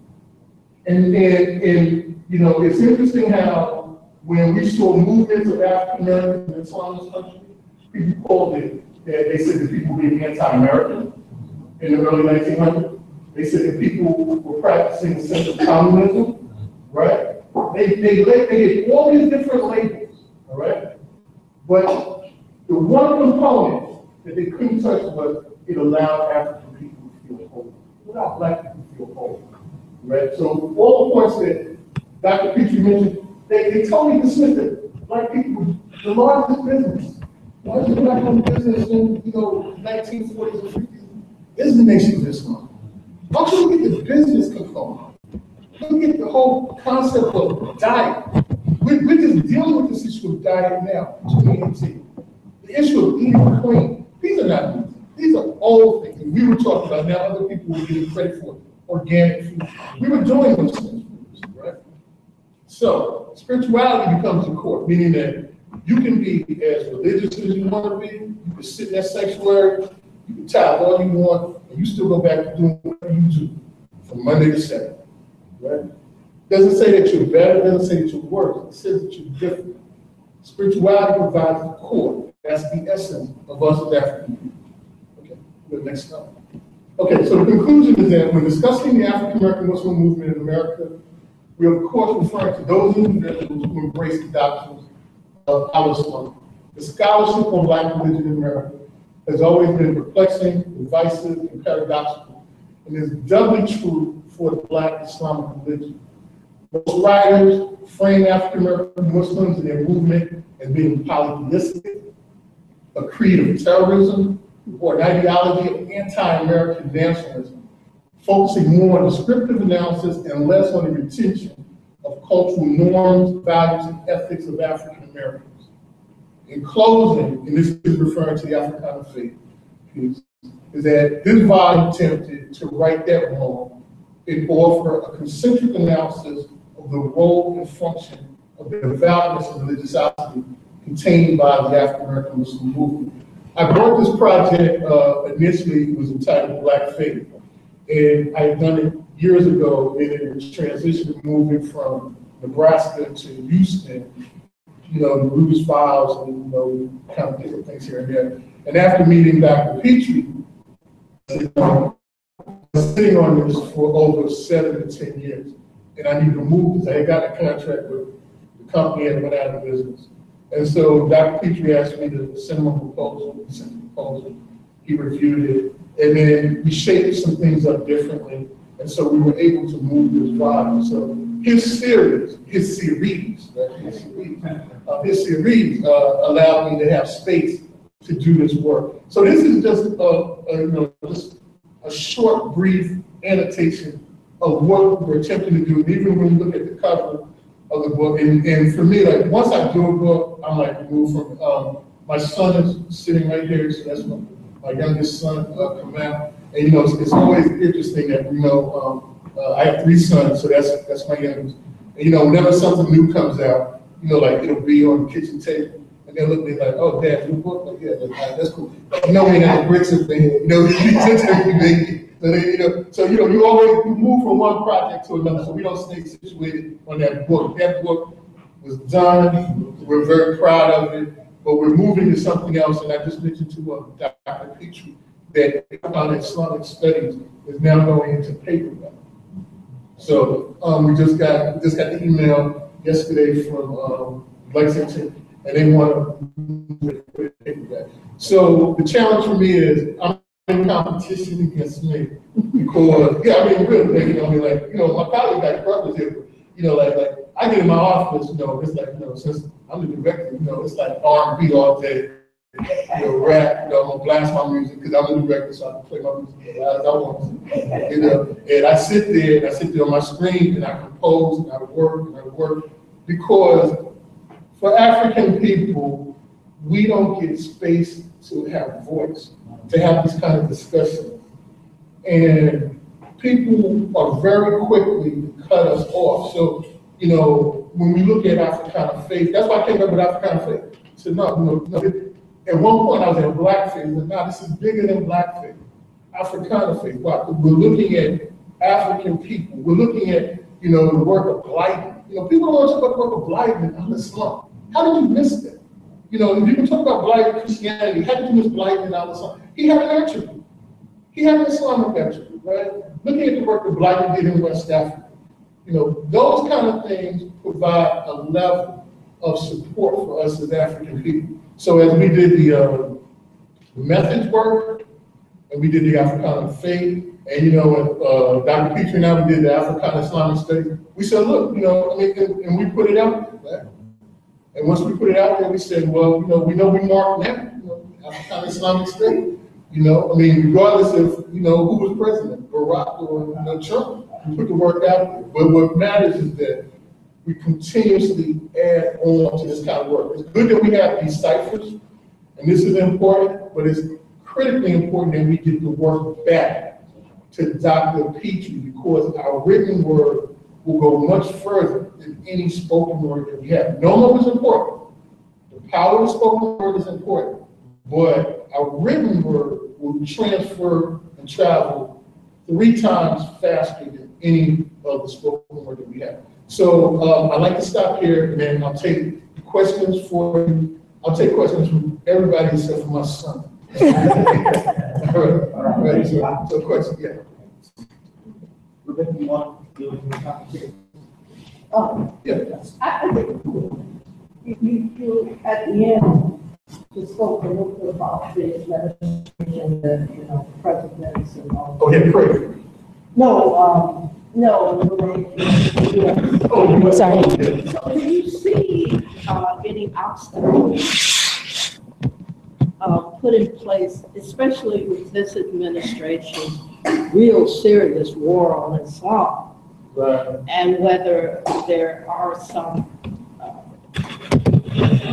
things that are really serious obstacles to doing this kind of work that you're talking about. It's a good query. It's a twofold. The twofold is, it's unfair, the disparity that has been exhibited against people who identify themselves as Muslims who practice outside. So that's unfair. However, in that disparity, the popularity has removed itself from African people to people who have a physical phenotype of being Arab. Now, my question is, as long as African people, regardless of what their religious group affiliation was, people turn their heads, right? Whether they were Muslim, whether they were Buddhist, whether they were Baptist, people turn their heads, right? People are now becoming so more narcissistic because now that attention and that venom is placed on them. It's still wrong, and we can acknowledge that what people are doing with this extreme vetting, it's unfair. But it says that the administrations that are in place now, they're cognizant of the fact that they don't do it to African people. Because they're already in a funnel regarding the issues of racial discrimination. But Somalia is a part of that. Yes. An excellent What point. they're talking about. And so it's not just that Right. So when we say, when we look at the countries who got hit where they said you can't travel to, right? Folks are not looking at Africa as those are people on this side are not looking and saying those are African people. Right? So what they've done is they've labeled it and said it's Islam. But we understand that these are African people. In the United States, what they've done is they'll deal with African Americans based on race and not culture. With Africans outside, they'll deal with them on labeling them by nation state or using the derogatory term as tribe. So what they do, but where we provide the design, the strategy is, you're talking about both of us. You're talking about both of us. So if you're talking about Somalia, what's the problem with Somalia? Right? What's the problem with it? Look, colonialism created the problems of piracy. That initiated, right? So you colonize, then when people want to defend themselves, they go call them pirates. Come on. How does that work? But in this country, when you say African people based on race, you say, well, now, you're trying to play the race card. Well, if I was using the semantic, you playing one card, it's a whole deck, right? You own the deck, you get one card. Okay? So what they do is they refer to you in these labels and, we have to identify the global component to address the fact that you're talking about all of us. And what the outcome assessment of this is disparity. I got to deal with the disparity before I can even get to the level of racism. Because you present the disparity over a period of time, it becomes normal. It just becomes normal to cheat black people. And where does that come from? Y'all just ain't supposed to have nothing. You know, I mean, like Richard Pryor said, like, you can't have dreams, right? You're gonna take you too, right? You know, like, we take everything from the people. And so, unfortunately, when we come back to this, yeah, you have to, but when on the international scene, it's not Somalia that's getting the attention. We said it's other groups outside of Africa that are getting the attention. And so when you look at Iran or Iraq, you're not seeing African people. You say, oh, well, we understand that, but they're applying to those individuals. It's applicable to those who they identified, you know, not countries, those nation states that they've been discriminated against regarding them having entry into this country. One quick comment, Dr. And we'll get to the next presenter. You mentioned Dr. King in your presentation. And one of the things that most people are not as familiar with is that relationship that he had with the Honorable Elijah Muhammad towards the latter part of his time. And you begin to see this shift in his language, where he goes from Negro to black, and even the impact of what his grandson said in his last speech. You know, when he was talking about the mountaintop, what was he really referring to? Was it part of that meeting that he had? So here's some paper that nobody talks about that conversation at all. The piece, Dr. Pickey, that you mentioned is key. It's the global, right? Corny word, but a word that has tremendous impact. Global. See, if I can keep you confined to Prairie View, if I can keep you confined to Houston, Texas, I can keep you confined to the Southwest region of the United States. You'll get to see other people, right? So when does King get his biggest criticism? King gets his biggest criticism when he starts talking about the global issues, the issues with Vietnam, issues of how you ask us to be nonviolent, and then you're constantly investing in an unjust war. You know, when King goes international, context changes. Do you think that just the conversation, even with Elijah Muhammad, now, because then if you look at him from a Baptist perspective, that meeting had an influence on him. Definitely. To the degree that if I'm looking at it from the power structure position, suppose he begins to become embrace Islam. All right, now you got a problem that is, I mean, this is a real problem, because you've got this population of blacks in America, and I think that's a component, and I'm glad you brought it out, that has not been well researched or even discussed, the impact of that meeting. Because when he met with Elijah Muhammad noted that they were listening across the street to that conversation because his house was wiretapped.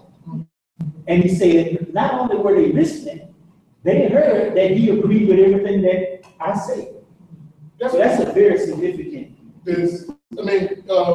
Islam allowed, looking at the formation of Islam in this country, from the Ahmadis to the Moorish Science Temple, to the Allah Temple of Islam, to the Nation of Islam, those movements stretched international. Once King was engaged in that conversation, whether he converts or not, now he's having an international conversation. So now he's no longer talking about Selma. Now he's talking about Soweto.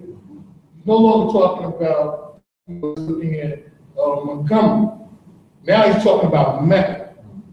Once you take that conversation outside the confines of the United States, those of you who've been out of the country, they'll know the reality, right? Once you leave the country, is one thing. You know that experience when you come back to U.S. Customs? Even when you're a citizen? When you come back to U.S. Customs, it's like, well, you're a citizen here, right? And when you come back, there's something about, like, it locks down. You know, like, you almost have to explain yourself, like, I'm an American citizen. Right? You know, like, when you come back into this country, regardless of what you wear, you can be wearing all plaid, all solid, whatever you wear, they are going to put you through a level of interrogation to come back into this country. So once you go outside and you start sharing this kind of information, that, you know, King is no different than Malcolm in the sense that When you go outside and you start talking about the cultural relationship of spirituality and religion to your movement, now you're talking about how the process works. People don't want to hear about how the process works. You don't want to hear about how many senatorial committees are, how many U.S. congressional committees are, who has power in those committees, how does money fluctuate within those committees, who's the long-standing. People want to hear that. People want to hear the basics of false information, you lying, I'm telling the truth. You know, we don't like black people, we don't like white people. Bigger than that. We ain't talking about that. We never tell them not like white people. We're talking about how do you look at power, the exchange of power in this country. And when Ken starts addressing that issue with the Viet Cong, it takes a whole different context. That now he's referred to being a man who is nonviolent. Now he's referred to being anti-American. Right.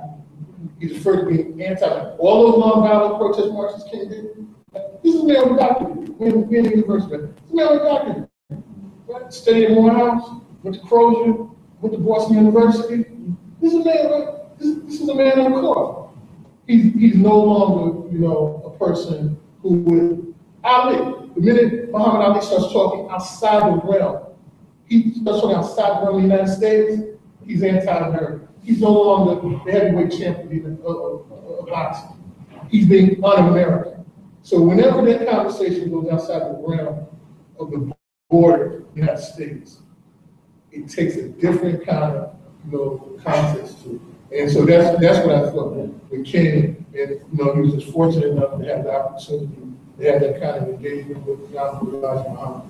And so, but yeah.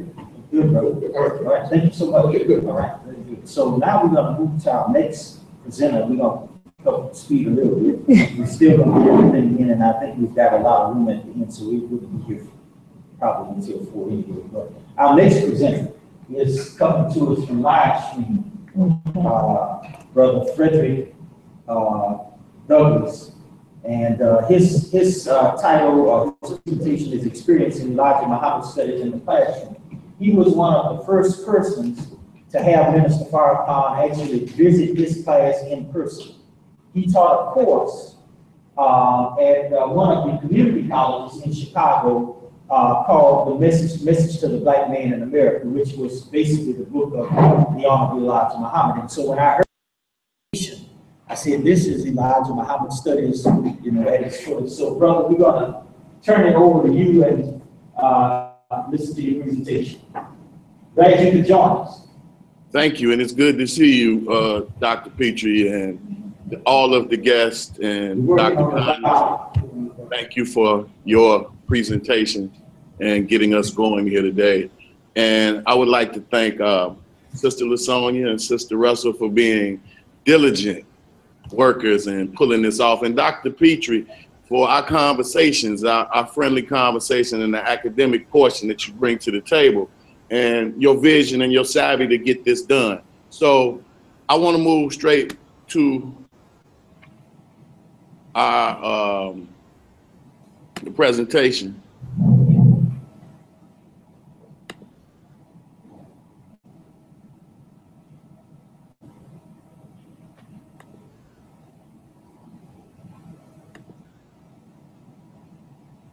Okay, this is going to be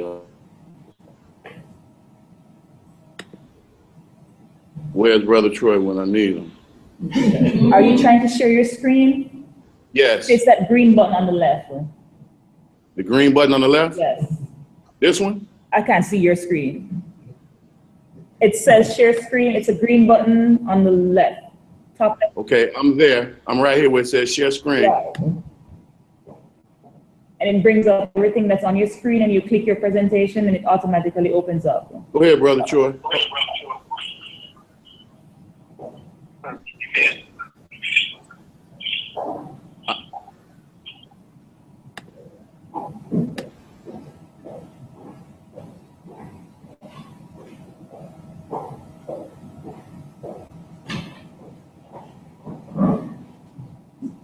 See, Dr. Conyers, see the problem we have with He's not blocking. I don't take it personal. I know. Just get that move.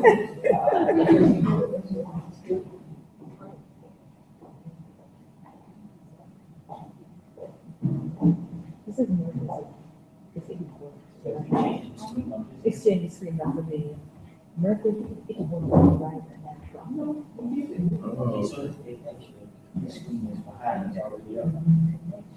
so you need to just change. Minimize the whole.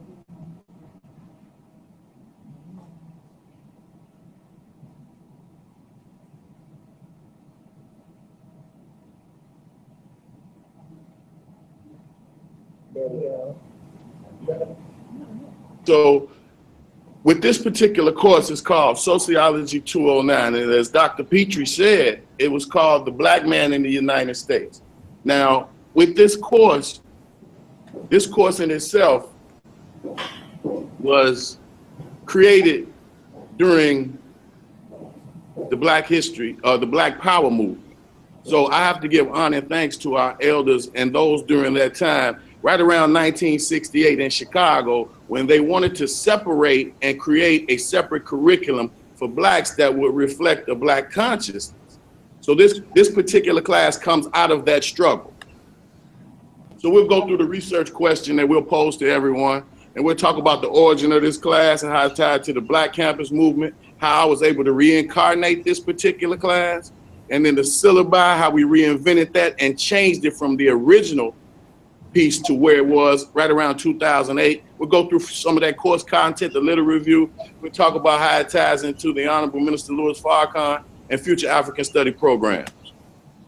So the research question that we'll pose to everybody today is, how does injecting the teachings of the Most Honorable Elijah Muhammad into a formal education curriculum contextualize American education, history, and social movements?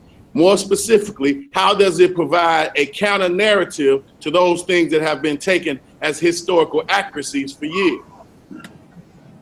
So with this particular class, it came out of the idea of right around spring 1967, there was a group there, the African American History Club, who demanded Black power. They also influenced the first hiring of a Black president, first Black studies. Out of that Black studies program came Sociology 209.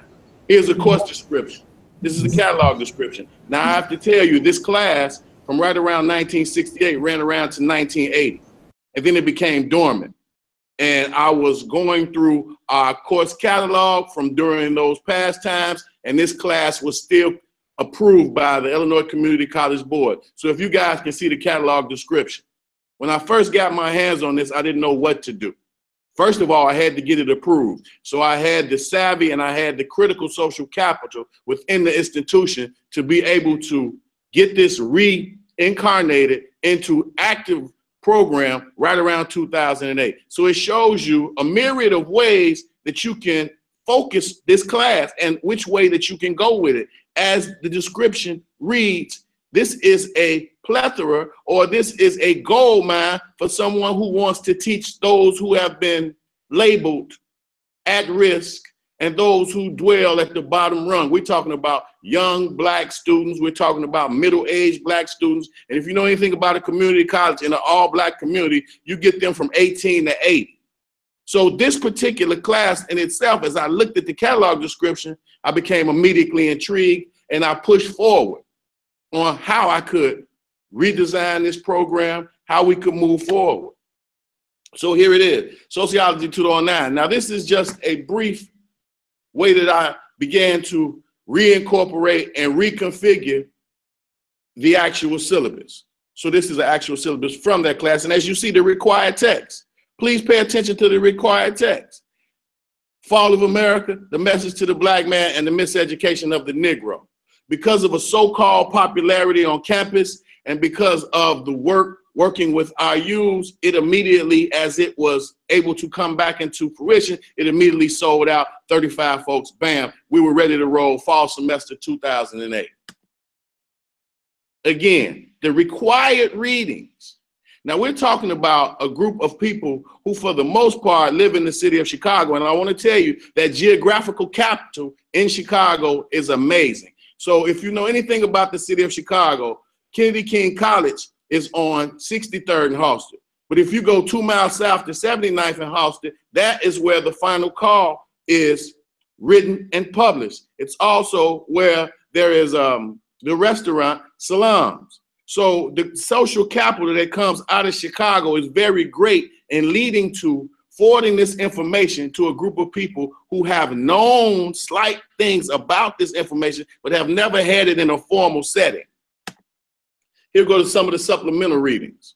So at this point, after running this for a semester or so, now the attitudes of these students are becoming changed. You see their reality change. So the young men are talking to the young ladies in a different way. They're having these conversations about the most honorable Elijah Muhammad and the Nation of Islam. Yes, you see the supreme wisdom. Yes, we use that because in itself, using the supreme wisdom makes our students scientists. So it covered interdisciplinary approaches that included science. Our Savior has arrived. So it included social issues and how to eat to live. And what we saw immediately in less than a year was a changing of some of these students' realities that started in their home, that they brought to class, that eventually had an effect on how they treated one another. So when we talk about some of the publications and we talk about Muhammad Speaks, just to go over these particular issues with them as a daily course instruction to re-educate the black man, plan to build a black bank, and some of this earth for your own. All of these topics we discussed with a group of people who had, for the most part, understood its importance, but never had a chance to grapple with these particular issues in a formal setting. So it became very important to be able to provide outside speakers, to provide outside influences that are normally, at best, pushed to the marginalized and pushed to the periphery of education. So now we've created a speaking series where we're asking some of those who have for years been a part of the Nation of Islam to come to this class and give their thoughts. So if you know anybody, if you know Brother Nuri Muhammad out of Indianapolis, Mosque number 74, he was one of our guests and he enlightened our students. And we continue to have the table talks from the most honorable Elijah Muhammad when Dr. Larry was over the schools. So we were connecting our community with the Nation of Islam and formal education. And we explained to them before there was a final call, there was a Muhammad Speaks.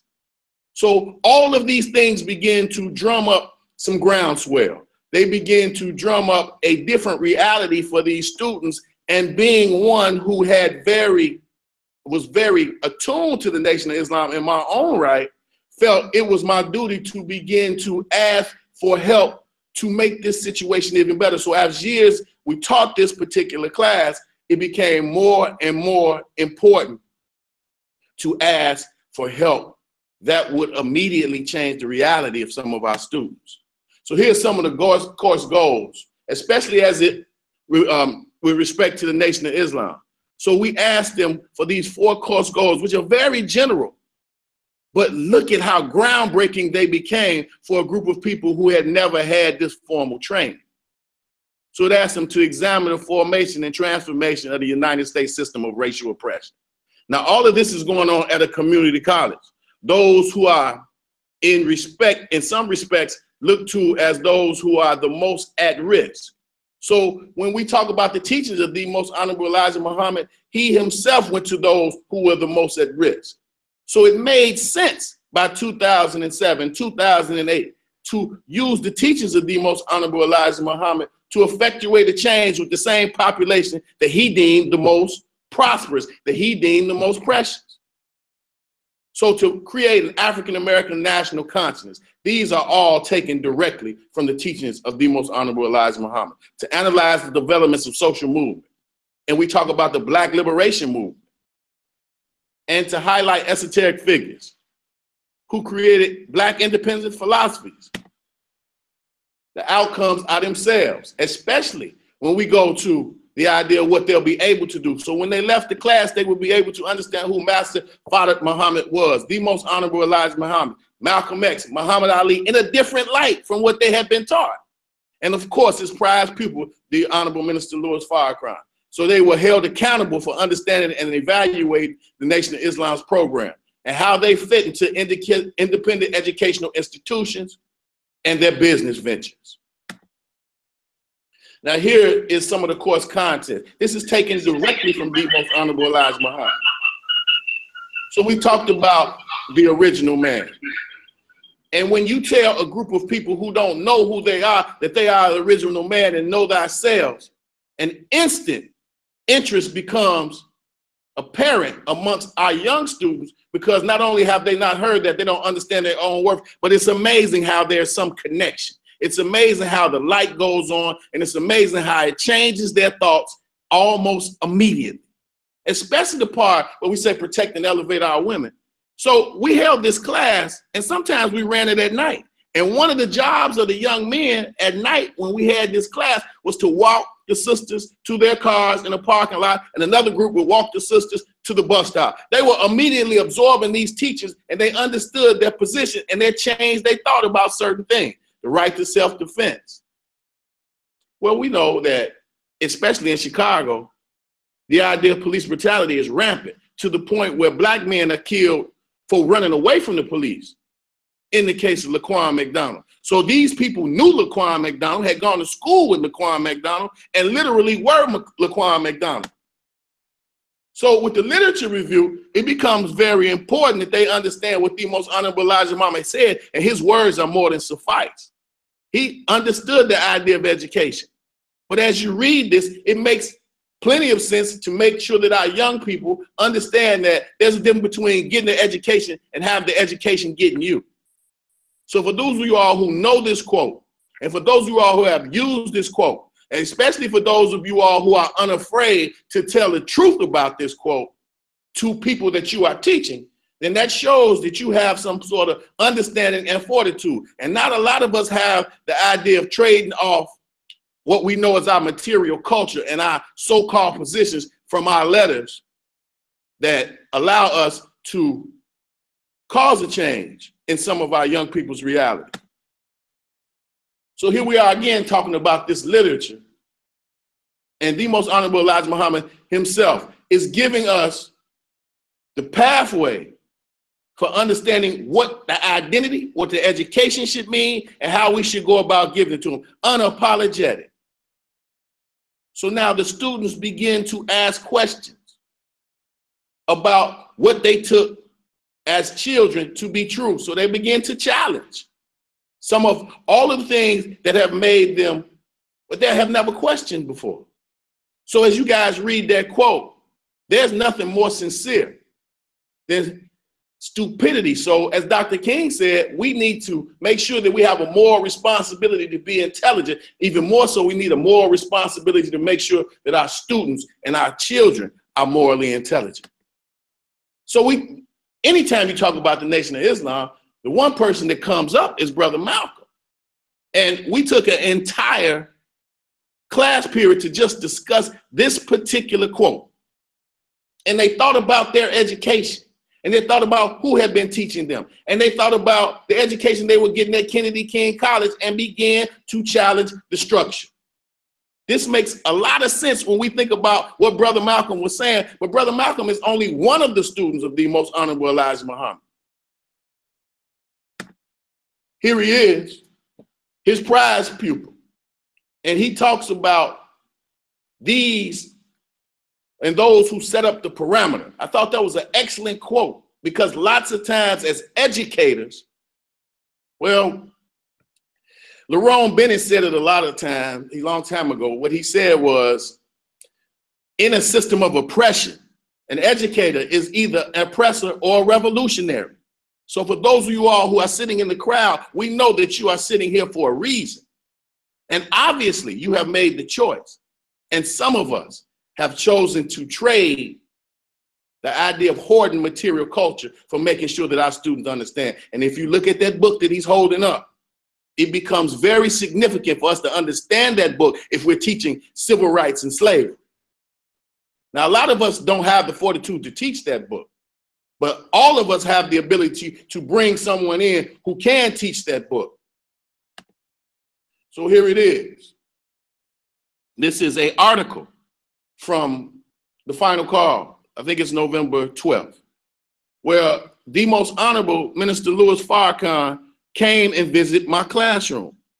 Obviously, he understood the importance of the books that I was using and had to be an international figure to stop what he was doing, created a love affair amongst students who had perhaps been told incorrect facts and had the wrong ideas placed amongst them about the minister when he came to see them, who stopped his international travel to come and see them. Those realities were changed immediately. And when we talk about the coverage that came from this was the final call, which means that's an international paper.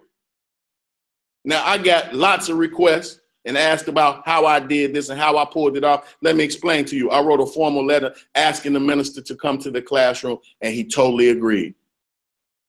So we were blessed as a group. Now, when we talk about our critical analysis of what the last part of after he came to our class left behind, we were comparing the theology of time and what we didn't understand would be future lectures by the minister on the time and what must be done. So we became, and we're talking about a group of folks who for the most part had no clear understanding. They became very critical about their time with the minister, about the studies of the Nation of Islam, about the messenger, and exactly what education meant to them. So when I ask people, and especially you educators, what's at stake? We ask about what's going to happen in the future if we don't step up today and inject these teachers into our formal curriculum. We will miss out on the idea of talking about an independence that ties into culture, education, economics, and religion. Now, I don't expect people to be as excited or to be as thorough as I will be with these students, but we do ask you to give up some of your material culture and place us in its proper place to make sure that those behind you will be able to benefit greatly. So we ask you to make sure you take the best out of it, leave the rest out of it, and make sure that you can sacrifice something for somebody you'll never meet. That about sums it up. I'm ready to take any questions.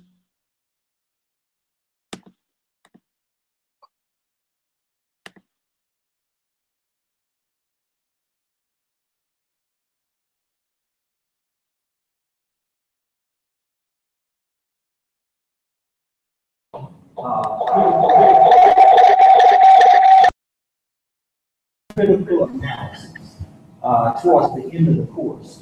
Could you talk a little bit about, I mean, like, what was that critical analysis like? I guess coming from the students, what was that like? Can you hear me? Mm-hmm. Well, that critical analysis started with a historical perspective, and we critically looked at how independent educational institutions, starting with the Nation of Islam school, and we looked to an article in 1934 where in Detroit, the believers were being jailed for pulling their students out of the public school. So at that time, we began to talk about the sacrifice that it takes to educate your own students. We began to look at how the educational program with the Nation of Islam and the teachers of the Most Honorable Elijah Muhammad were found clearly in African-American studies programs, clearly in educational departments, psychology departments, sociology departments, and they became very critical about what they thought was the difference between education and a miseducation. Again, we did go very thoroughly over the miseducation of the Negro. So pulling these all together, they became a little more critical about what they were being taught, who was doing talking, who was doing the teaching, excuse me, and their ability to research their research. So it became very critical for them to become independently to think in a critical manner. So when you think about this whole idea of consciousness, you know, did they kind of demonstrate or talk about being more conscious of their reality, and then them being not just controlled, but then having some initiative to change their reality? And we saw, yes, sir, brother, Dr. Petrie, and we saw immediate change in about a year or so when a critical mass of these students who had this class begin to challenge the idea of what they wanted for a curriculum by working with me and demanding an African American Studies program. Now, I have to go back because in 1968, for us to have this class, Sociology 209, it came from that time where it was demanded. So what we did in 2012 was we created, or let's be very clear here, reinvented the African American Studies program, and which is still up right now today at Kennedy King College. And this is a injection of what came from that class that they began to demand a separate curriculum from blacks. And what they wanted was the teachers of the Most Honorable Elijah Muhammad to be a part of it. So they became very critical about what they wanted. And on top of that, they began to challenge the hierarchy in the city colleges of Chicago, where they were very instrumental in calling for the removal of Wayne Watson, and he got a vote of no confidence directly as a result of their being more militant as students. Any, yes, ma'am. Well, this sounds really familiar because I've done some research that looked at the founding of some of the Black Studies programs that occurred in the 60s and the early 70s. And interesting enough, my uncle was dismissed from high school. He worked with his high school and undergrad course at NYU because he took his students to a memorial for Malcolm X.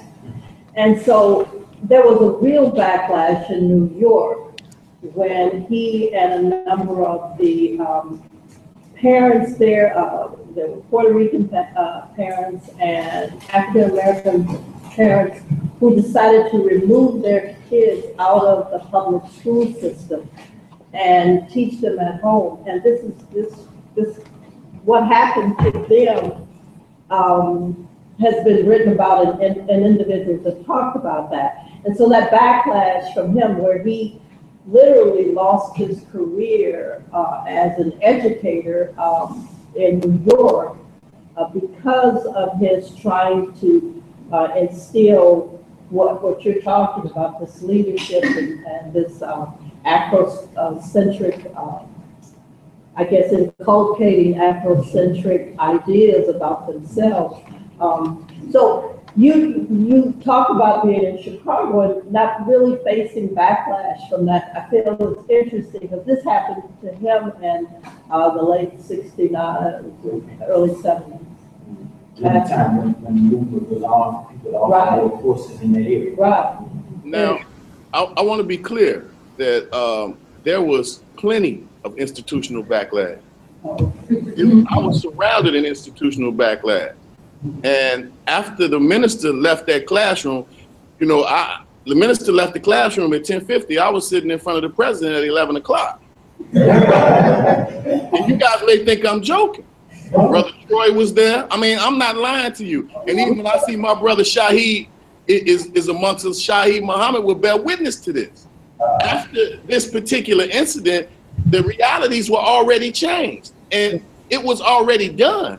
And, you know, I did not tell them that the Honorable Minister Louis Farrakhan was going to visit so they could tell me no. So I took it amongst myself along with, and I spoke with the Honorable Minister Louis Farrakhan. He said, so you're not telling anybody, Brother Frederick? I said, absolutely not. He said, okay. I want to let you know how much of a warrior he is. He said, okay. And from that building that day was on fire. It was a buzz. And there was absolutely nothing they could do with it. And before long, my understanding is the mayor who appoints the chancellor, Mayor Rahm Emanuel, said it was a breach of security. Now, I'm wise enough to let you all know that I had a speaker series because I'm an educator. I know how they play. So I had more than 5 people who come. But on the day the Honorable Minister Louis Farrakhan came, if you look at my speaker series, it says TBA. To be announced. To be announced. And directly, it was announced They are. So was there, I mean, like I was saying, I mean, it didn't have a long-term impact on my uncle's career. Did it have any long-term impact on your career? Let me explain to you, and I know Brother Shaheed is there. He can bear witness to this. They, for the most part, there was an attack on my ability to continue to teach in the city colleges. It was an organized effort. But it's funny how, so I want to ask you a question directly, dear sister. Yes, there was a planned attack to remove me from that particular position. I had already created a program. So if you look to them, they have a program at Kennedy King College. And systematically what they did was they only offer the intro class and Sociology 209. So as long as they've had that program on the books, you can yet find one graduate from that program.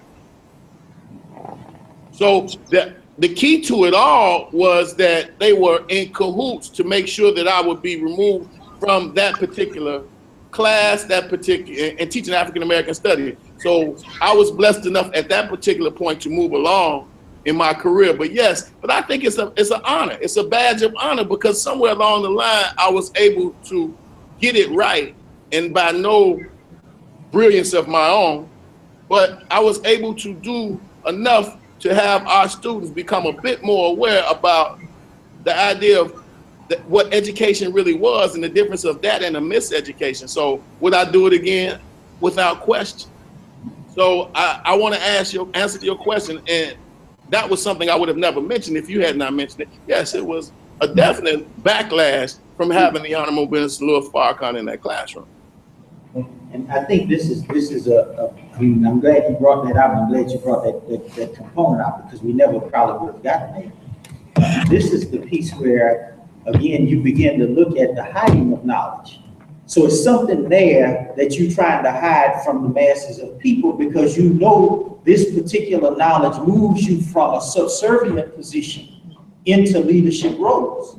And so again, us having this symposium kind of puts us in a position to kind of maneuver that discourse in academia that it can trickle back down into K-12 schools. Because, I mean, this is where the masses of the students are. They're all required to go to K-12 schools.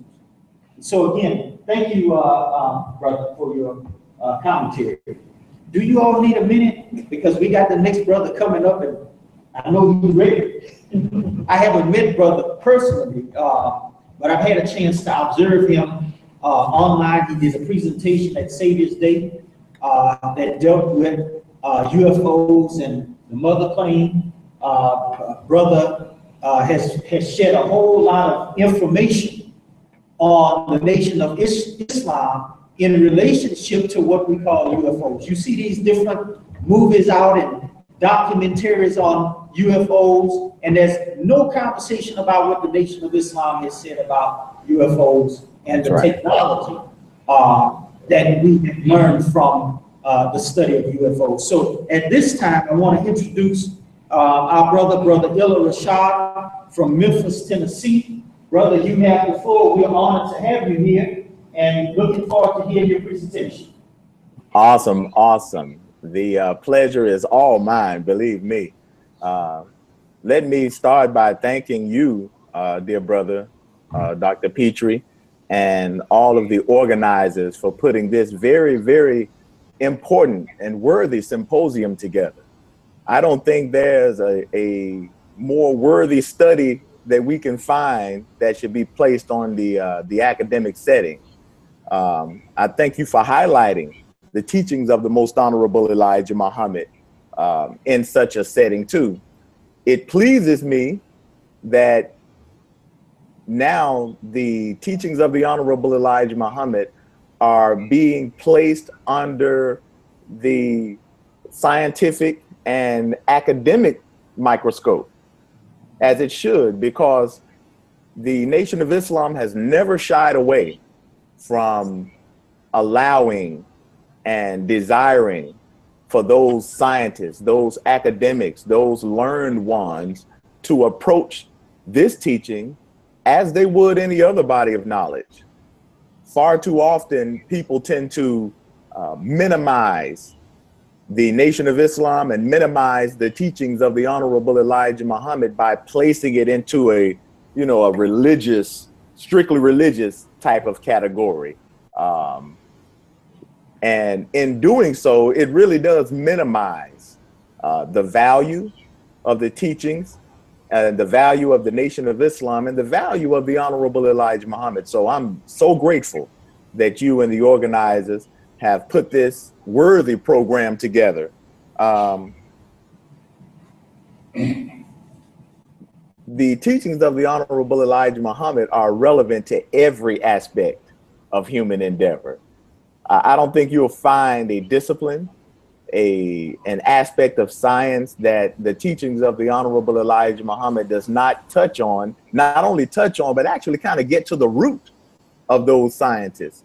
And what distinguishes Elijah Muhammad in particular is that he brought a teaching that he claims was revealed to him by Allah God, the supreme being. And while other religious leaders may attempt to make similar claims in the sense that they say that, the Lord spoke to him and all of this, the Honorable Elijah Muhammad is far more distinguished in that he brought evidence. He brought evidence that can be seen, observed, proven, or demonstrated in the observable world, in the real world. His teaching is not limited to, some abstract ideas, but they are very pragmatic in nature, very logical in nature. And because he brought a teaching that made so much sense, to this day, it actually seems strange to, most schools of thought and religious schools of thought. So my topic, of course, is the Nation of Islam and UFOs. And I'm going to try to pull this screen up here. My topic is the Nation of Islam and UFOs, which is largely based on the book that I was blessed to have had published. Are you all able to see the screen? Yes, see it. You say you can or you cannot? We can. We can see it. Okay, great. So this is my topic right here, and it's a very, very important topic, I would have to say. A necessary topic. It's necessary because, after all, here you have this worldwide phenomena, a worldwide phenomena of what people now call UFOs, or unidentified flying objects. Objects, planes that have been witnessed by countless millions all over the globe, by tens of millions in America alone. You have thousands of reports, official investigations, claims. You have sightings caught on video camera and photoed and all of this, yet you don't find anyone providing answers. The government is not providing lucid answers. The religious community can only speculate. And even the educational and the academic community, for the most part, treat this topic as a taboo type topic. It's not even, it's very seldom, if ever, discussed, even on some of the highest academic settings. So I think it's a worthy topic to be discussed in an academic setting. I would say this, and I think I heard one of our scholars and companions, Brother Jabril Muhammad of the Nation of Islam, say something similar to this, that if your religion and if your educational school of thought is unable to provide answers to this global phenomena that people call UFOs, then we would really have to reconsider our religion, reconsider our education and whatnot. And what's worse is that the man who actually provided the answers to this global phenomena has been deliberately left out of the discussions, left out of even the debates concerning the UFO topic. And that would be, of course, the Most Honorable Elijah Muhammad and his prize pupil, the Honorable Minister Louis Farrakhan. So let's take a quick look and give just a quick overview and synopsis. This teaching, as with the teachings of the Honorable Elijah Muhammad altogether, does not have to be approached from a religious perspective. As I heard Dr. Conyers mention earlier, is that when you start dealing with theology, nobody's wrong. Nobody's wrong. Because it's all based on interpretation. It's all based on interpretation. So we want to approach this not as religious folks, but let's take this from a more academic standpoint using empirical knowledge and data. The Honorable Elijah Muhammad gave this quote from the Theology of Time lecture series. He stated that we must have a man today to teach us who knows and doesn't guess. We no more are going to rely on guessing and theories. Theory is not truth until you prove it true. Many of us can have theories, but not all of those can bring our theories true. Now, this is a very powerful statement because the Honorable Elijah Muhammad is pretty much letting you know that the position that he's coming from is not limited to some religious interpretation or some theory. What he's providing is not even guesswork. He's offering very sound data upon which he is standing. And so since we're dealing with this topic of so-called UFOs, let's look at what he brought in regard to this very controversial and seldom discussed topic. First of all, this man made the very bold and audacious claim that he met Allah, God, the Supreme Being, who showed him this huge wheel-shaped plane referred to as UFOs, along with its accompanying 1,500 smaller planes that are now called UFOs or flying saucers and what have you. He said that his God, who appeared in the person of a human being, Master Father Muhammad, was the man responsible for these planes and who is the man that's responsible for teaching and revealing to him these mysteries, much of which were previously unknown at the time. So before any official reports about UFO investigations, UFO sightings, before any widespread sightings or concerns, and even before the term UFO reached the lexicon of the American people, or the term flying saucer, before that ever even came about, the Honorable Elijah Muhammad is on record for already having been taught and providing answers to this phenomena that the world still seems to be baffled over. Not only that, to this day, Elijah Muhammad remains the first and only specific teaching or teacher to offer details about these crafts to this day from firsthand observations.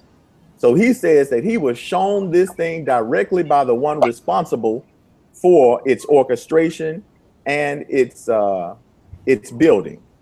Now, let's not be confused that there have been so-called reports, historical reports, or ancient scripts that suggest flying vehicles.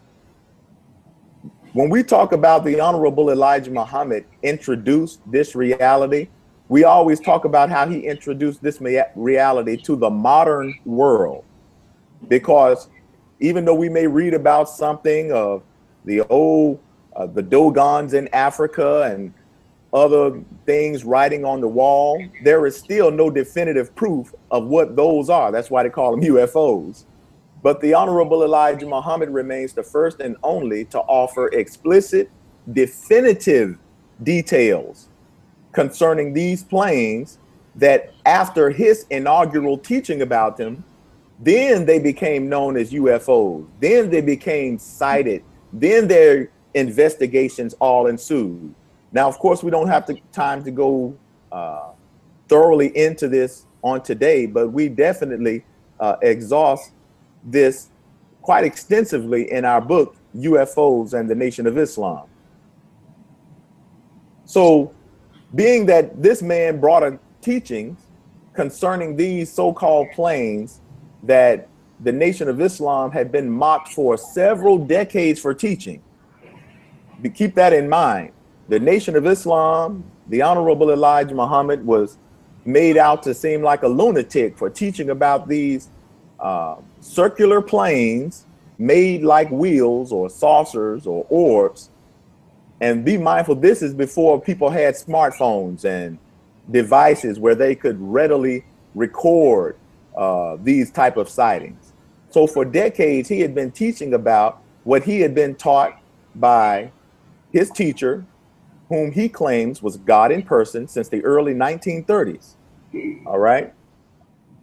So at a certain point, on an academic, educational, non-religious standpoint, as thinkers, we have to ask ourselves, is this man right or wrong?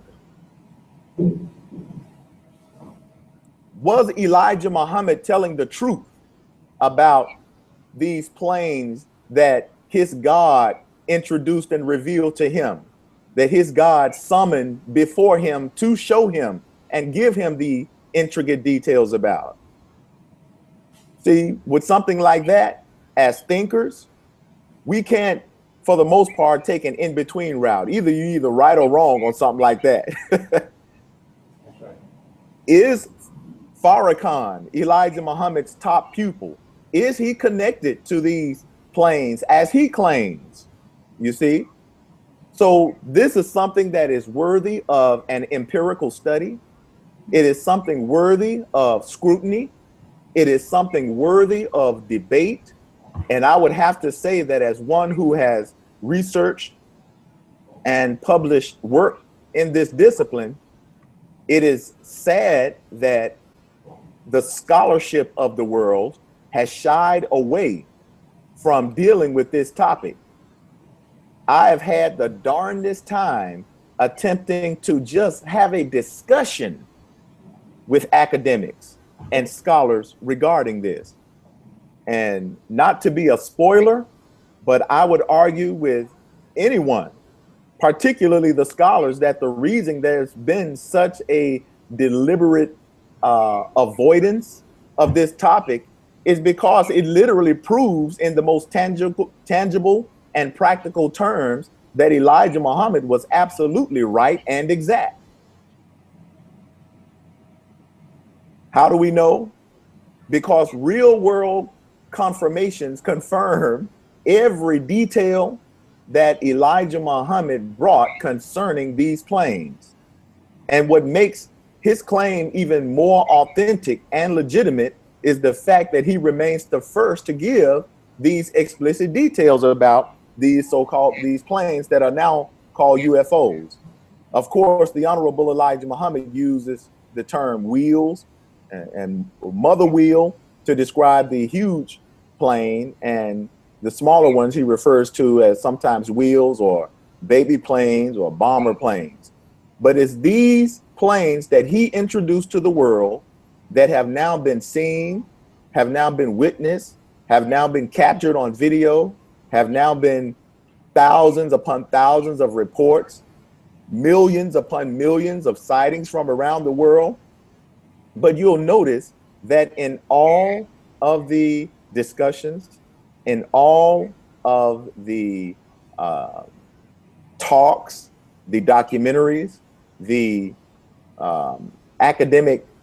few academic settings that do discuss this, they deliberately leave out the very core essence of this truth, which is the Honorable Elijah Muhammad, Minister Farrakhan, the Nation of Islam, and really Black people. So again, we don't have time to go over the myriad sightings and whatnot, we would be here for ages. But again, we do examine several of these accounts, very credible accounts throughout history in our book, UFOs and the Nation of Islam. But what these accounts prove is that Elijah Muhammad was right and exact. One of those accounts that I will briefly mention is the historical event known as the Battle of Los Angeles. Not to be confused with movies or other fictional depictions that use the same or similar name. But the Battle of Los Angeles was an actual historic event that involved the U.S. Armed Forces and perhaps one of their first major encounters with this same huge wheel-shaped plane that Elijah Muhammad mentioned almost a decade earlier, along with the smaller ones. This was in 1942, in late February of 1942, when just off of the coast of Los Angeles, it was noticed on some radar that this huge unidentified object was approaching just off the coast of Los Angeles. This alarmed the U.S. Armed Forces. It alarmed the military, who went to attempt to meet this huge wheel, which happened to be accompanied by a few smaller wheels. Upon seeing it, the U.S. Armed Forces fired well over 1,400 rounds of very heavy artillery at this object that was stationed somewhat in the clouds. As they fired this heavy artillery, those 1,400 rounds did nothing to the huge wheel. The huge wheel-shaped, as they call it, UFO, did not budge one bit. In fact, you can find videos of some of this on the internet, of this account, and you'll see different dots of what looks like light. Those dots of light are actually when some of those, that artillery would hit the wheel and basically just bounce off, almost like somebody throwing a BB or a pellet at a well-armored tank. It's not going to do anything. Also in these reports, as they were shooting these, I guess you could call them missiles or this artillery, the smaller planes, the smaller wheel-shaped planes were making erratic motions, very fast, swift, as though they were dodging the artillery, really confirming the Honorable Elijah Muhammad's vivid descriptions about the capabilities and maneuverabilities of these planes. Well, needless to say, after this encounter, the city of Los Angeles was in shambles.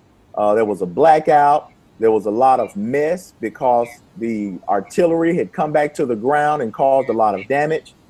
This sounded the alarm nationally, all the way up to the point where it reached the President of the United States, who was President Roosevelt, Franklin Roosevelt at the time, and the Chief of Staff, who was General George Marshall.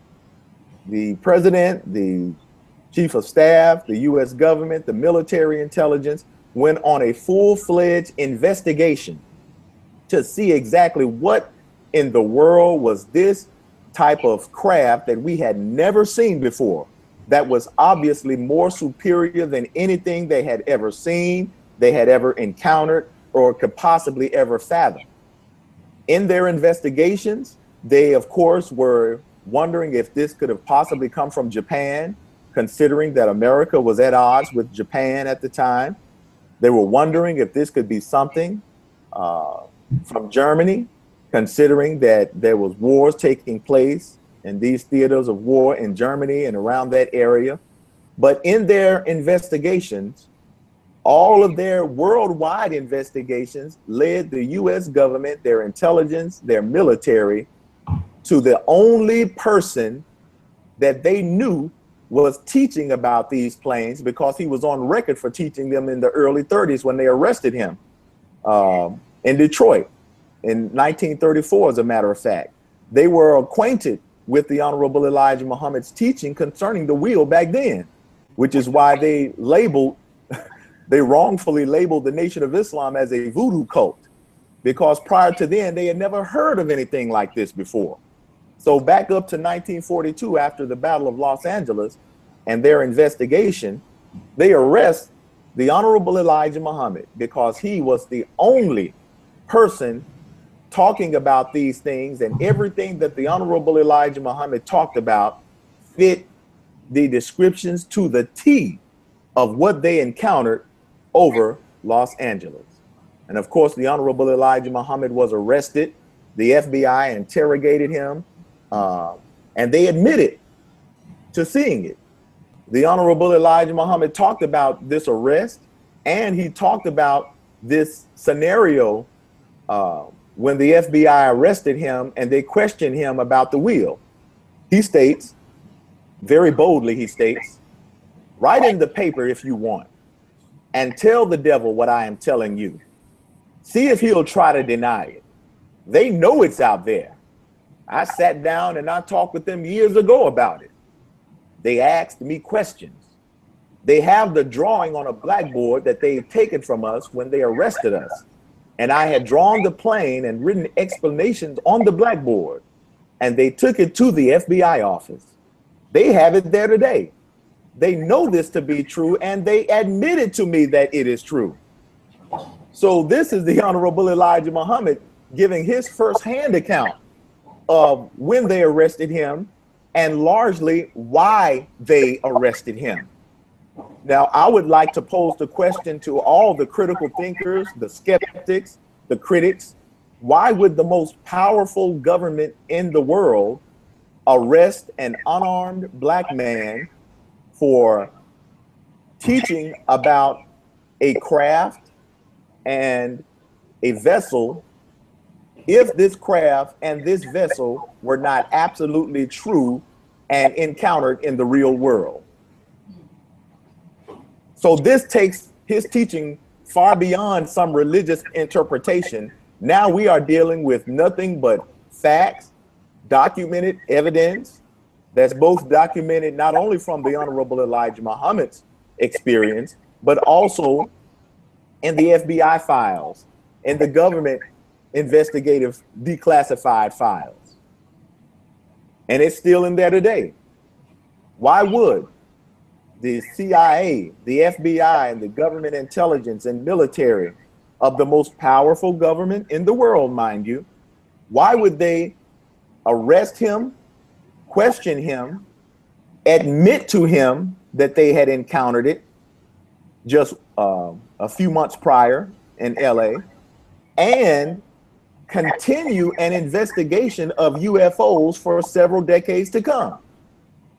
Not only that, in the FBI's investigation of the Nation of Islam, why is it that they include the Nation of Islam's teachings and explication of these wheels if this were really some myth, as some have been led to believe? So we're not dealing with any myth here. Or as the Honorable Elijah Muhammad said in one of the opening slides that I showed you, we don't need a man to guess.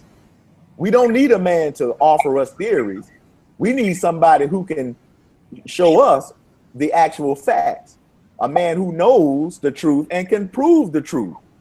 So the Honorable Elijah Muhammad's teachings goes far beyond any theoretical theories and interpretations. And this is largely the fear that you'll find those in academia from approaching the teachings of the Honorable Elijah Muhammad, because you will find the same conclusion that I have found, that the more this teaching is put under the microscope of scientific and academic scrutiny, the more the world will find that the Honorable Elijah Muhammad was absolutely right and exact. So as I prepare to close this part of our talk, Keep in mind that after the Battle of Los Angeles, after his arrest and interrogation, that is actually when the worldwide UFO cover-up began. UFOs have continued to be cited since then, but you'll notice after 1942, any type of UFO sighting has been considered, you know, a mystery, even though there have been mass sightings by thousands at a time. And now we live in a day and time when, you know, there's so many authentic videos and photographs, not to mention the computer generated one. We don't consider that. We're talking about the authentic ones. You know, the thousands of reports, the millions of sightings. The reason that this is seldom dealt with, again, is because the only logical conclusion that has to be drawn is that Elijah Muhammad must have encountered a supreme being. There is no logical way that a man with a third-grade education could explicate and expound on such wisdom and scientific truths before they became manifest in the real world, or before they became actualized and known by the masses of the people. So even if one does not accept that Elijah Muhammad met the supreme being or God in person, because of the body of work and the evidence that he provided concerning his revelatory teaching, one would still have to place him as the utmost thinker of the 20th century. That's if you don't, you know, accept the fact that he was taught by God. If you are non-religious, or, you know, you just can't accept that Elijah Muhammad encountered the supreme being who imparted upon him these previously unknown wisdom and truth, then you would have to at least categorize him as the foremost thinker of the 20th century. So I argue that the worldwide UFO cover-up has nothing to do with aliens. It has nothing to do with a possible hysteria. The worldwide UFO cover-up that's largely been done by governments, particularly the US government, is literally to hide the truth that Elijah Muhammad, Louis Farrakhan, and the Nation of Islam was absolutely right and exact the whole time, and it can be proven in the real observable world. So I'm not going to belabor the point too much more, but I would implore you and anyone listening who is even critical of this aspect to really consider the Honorable Elijah Muhammad's words, consider the words and wisdom of his top student, the Honorable Minister Louis Farrakhan. We have put forth publications and research in this regard. My publication, of course, as you should be able to see on the screen, is UFOs and the Nation of Islam, the source, proof, and reality of the wheels. We have well over 450 some odd footnotes for clarity for the reader. You know how this is a day and time when people have a tendency of either rejecting or accepting information based on how they feel. So we want to provide, you know, research and substantive evidence to substantiate the claims that the Honorable Elijah Muhammad and the Honorable Minister Louis Farrakhan make. Those are some of our other works that we've provided. The one on the right, Exposing the War Against Islam, is our latest publication. It actually hasn't been released yet. It's actually going to be released in a few weeks. We wanted to do it in the month of June, but looks like it's going to end up being early July. So keep that in mind. This is based on the plenary session that I was blessed to host this past Savior's Day, entitled The War on Islam, 9/11 Revisited, Uncovered, and Exposed. So with that being said, I'm going to put a pause in my part right there. And if there are any questions, I would be more than happy to take any questions that may be available. Thank you so much. I mean, we needed this presentation because oftentimes, like you mentioned earlier, it's left out of the equation.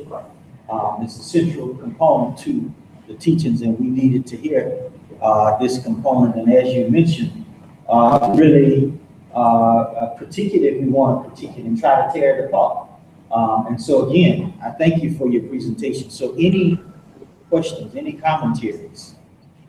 And I know Dr. Finley, I'm coming to you. I'm coming to you right now. So yes. No, Brother Rashad, you probably can't see it. This is Professor Finley from Louisiana State University. And I mostly want to thank you. Maybe in another forum on Facebook, or maybe our speaker can connect us so we can talk about some of the more substantial issues later. I'd love to be in contact with you about this. When I thought you were going to be here, I was going to bring your book so that you could sign my copy. So we may have to find a way to connect some other time. I'm probably one of the few scholars in study of religion and Africana studies who's actually written academic pieces on Nation of Islam and UFOs. I'm familiar with your work. Oh, well, I appreciate that. And I mean that sincerely because I rarely, you rarely get affirmation in this kind of work, particularly when you're writing on things like the UFO. But I appreciate what you're doing because I was telling Dr. Peter yesterday, I actually think it's one of the most important issues when engaging in Nation of Islam, and nobody's really talking about it. Yeah. When we had the African American Islam Symposium 5 or 6 years ago, I presented on Louis Farrakhan and UFOs, which was subsequently published. And Edward Curtis, if you've heard of Professor Curtis, published in our 2015, but they didn't even engage my work, which was probably a journal article really taking it seriously. So, I mean, that's pretty much what I want to say. One quick question, but I really just wanted to say thank you. I do want to push you on some of the claims. Maybe we can do that some other time. But I did want you to say something, if you could, about the relationship between Elijah Muhammad, Nation of Islam, Louis Farrakhan, and UFOs, and some of the other African-American UFO traditions that also make similar claims that also include details. And I'm thinking here, the UFO twins out of Dallas, Riley Martin, who just died in 2015, Prophet Yahweh, right, who claims he can summon UFOs and that the inhabitants of these UFOs are black, Sun Ra, and others. So what, in your mind, what is the relationship between Elijah Muhammad UFOs and some of these other African-American religious claims? That's another issue, because right. It has been seen as sort of a pejorative, and I don't want to see it as a pejorative. I think it's important to see this as a religious issue, but that's something we can take up.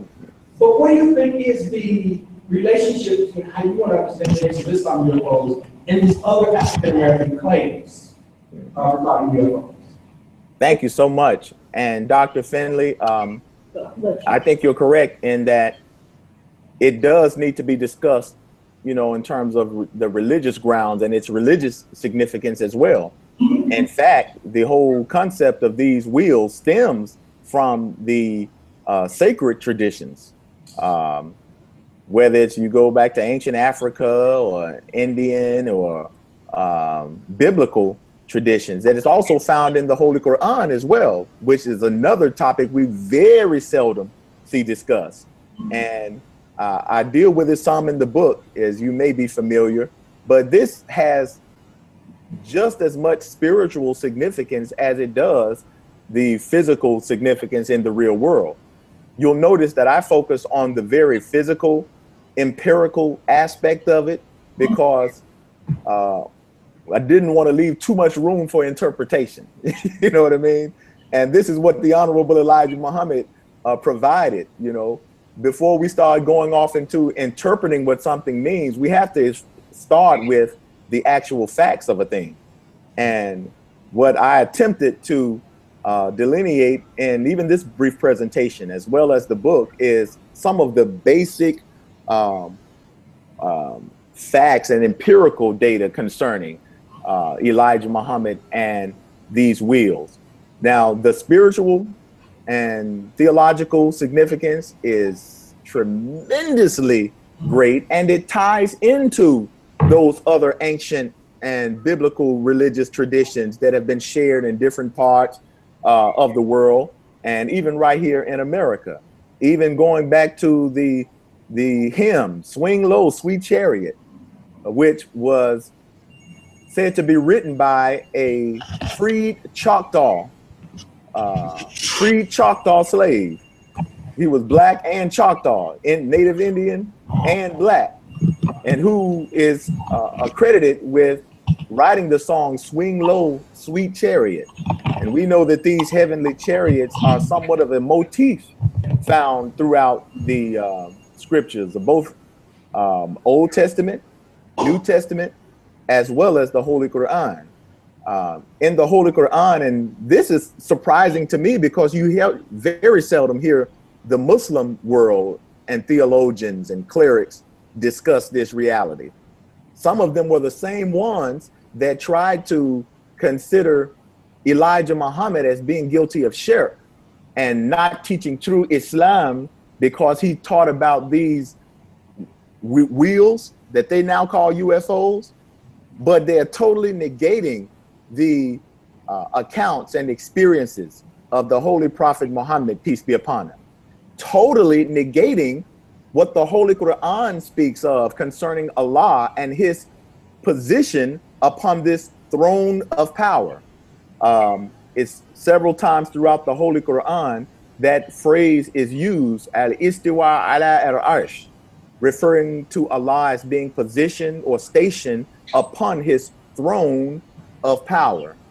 It is this throne or arsh, sometimes known as courtesy, mentioned several times in the Holy Quran. And even though it has spiritual significance, it is described quite decisively in the Quran as having physical attributes. One place in the Quran, it describes Allah's throne, upon which he's stationed, by the way, as being over the waters.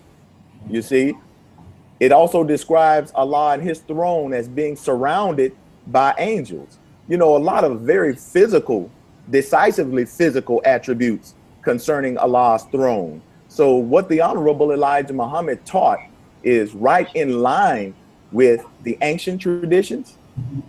In fact, it fulfills the prophetic utterances that were uttered by some of the prophets and messengers. Elijah Muhammad offered real world observational fulfillment of what the prophets only spoke of. Elijah Muhammad showed you the physical manifestation of what they talked about.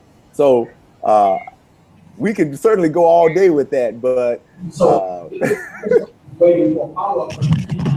Say something very quickly about the relationship between what you're saying to these other African American religious and UFO traditions. Well, for the most part, I don't bother trying to explain what other people may interpret or say. You know, my job, in a sense, is to start with the Honorable Elijah Muhammad and prove what he said to be true. And you'll notice that even others in this dispensation of time, the brother Yahweh and others, notice how all of these came after the Honorable Elijah Muhammad had already introduced and delineated what these wheels are, their purpose. He gave accurate descriptions about them. Now, anybody can come afterwards and give their interpretation. And Lord knows there's a litany of persons and groups who have come after Elijah Muhammad's introduction of these planes, and they've given it their interpretations. Notice how several theories have developed since then. We hear about these ancient alien astronauts. These are theories. Let me mention that again. Many offer theories. Elijah Muhammad did not care for theories, especially if they can't be proven. So there are many who make claims and may have relationships with these wheels, with these planes and things like that. Because after all, the Honorable Elijah Muhammad shared that these planes really are for the benefit of God's people. They have purposes of destroying the current world's wicked world systems and paradigms, but at the same time, there's a salvational, healing purpose associated with these planes, and they are indicative of God's chosen people, which Honorable Elijah Muhammad mentioned are these lost and found Black people of America. So these who claim some relationship with these wheels, or as they call them, UFOs, it's very possible. Thank you very much, and I'll be in touch with you. Indeed, indeed. And I won't take, I just wanted to bring to your attention real quickly that there are, Professor Bennett, there are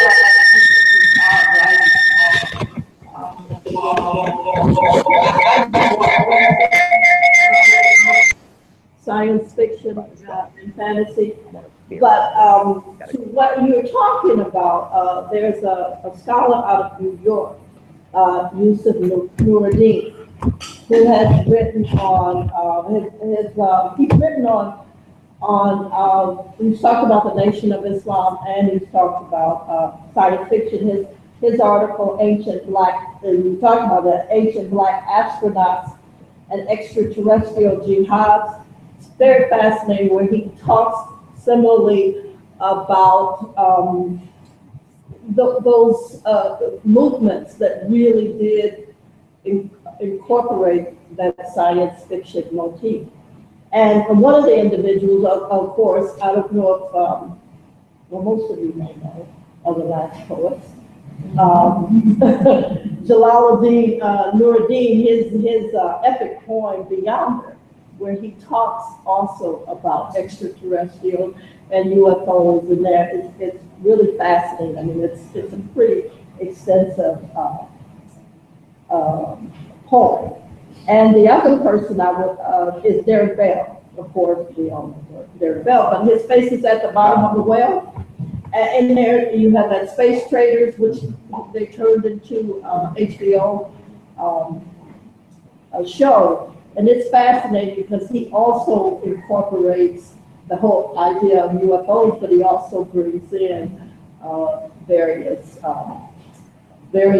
religious movements in that. So it's definitely worth looking at. And yeah, I think I'll contact you because I had some questions about some of the things that you were saying.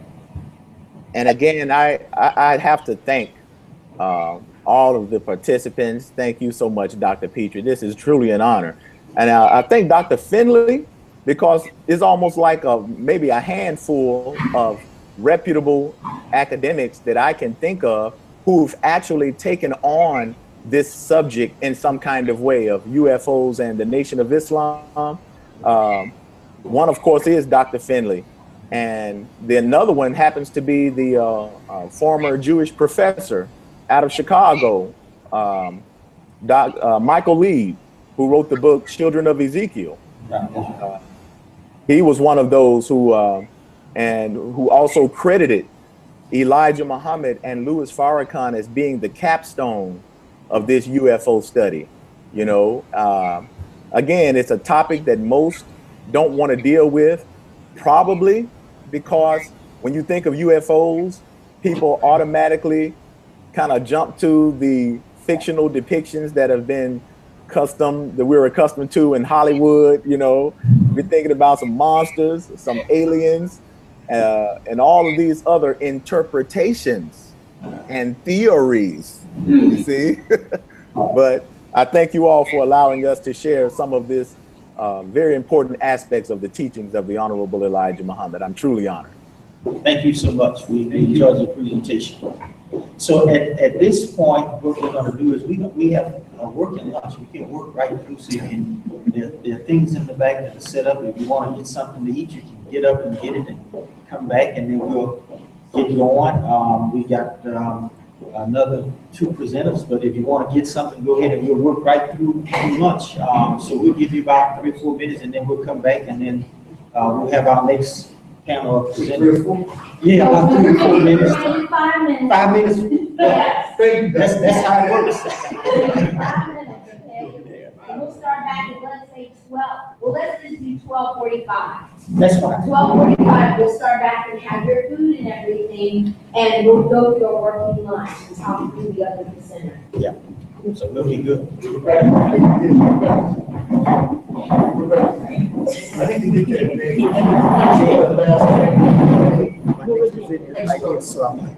You see, right, you can get us Get us 10 minutes so we keep time. Oh, yeah. Yeah, I'm sticking to 10 minutes. I'm sticking to 10 minutes.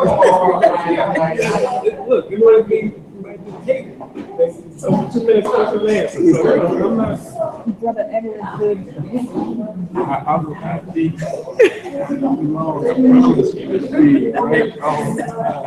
be right on time.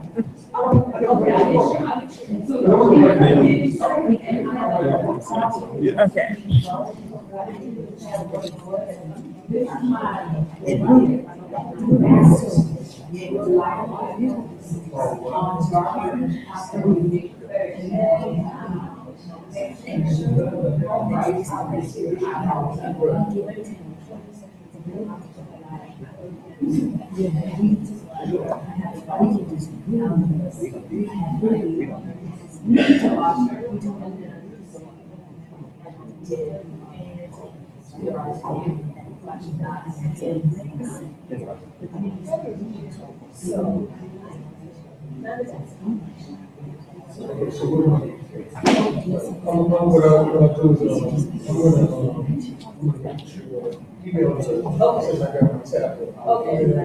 Then I lock it in myself, then I get called out to you.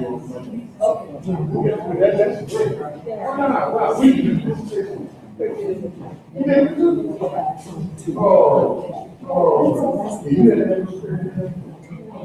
I'm going to send it to you via email.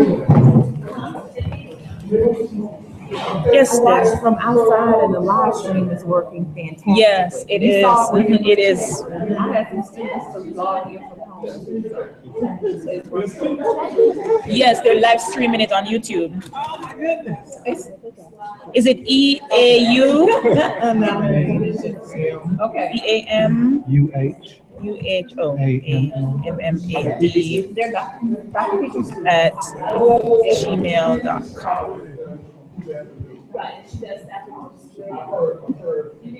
All right. Let me know if you get that.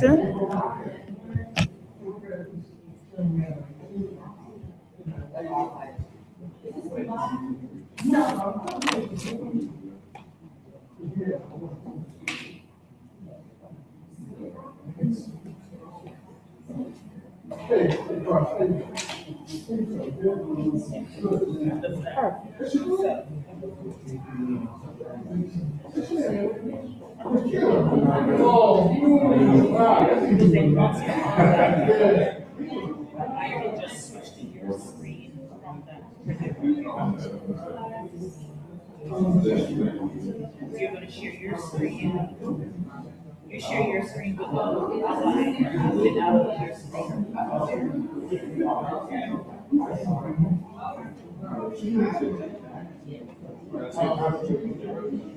No, it does never be.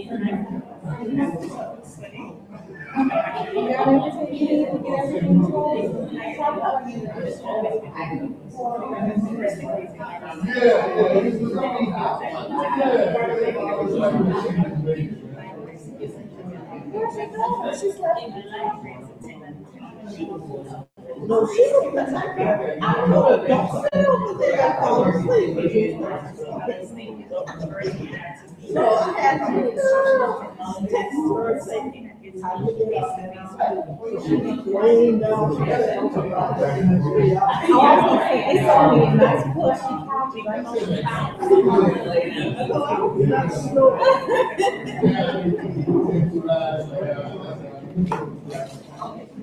want to talk about life?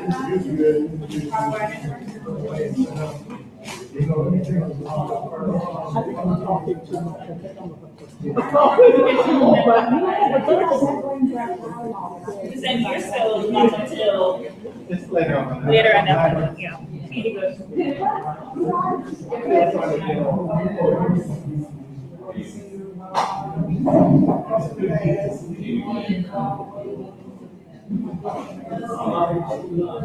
Nice to meet you so much.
You're going to continue, and I think after this, wait, right now.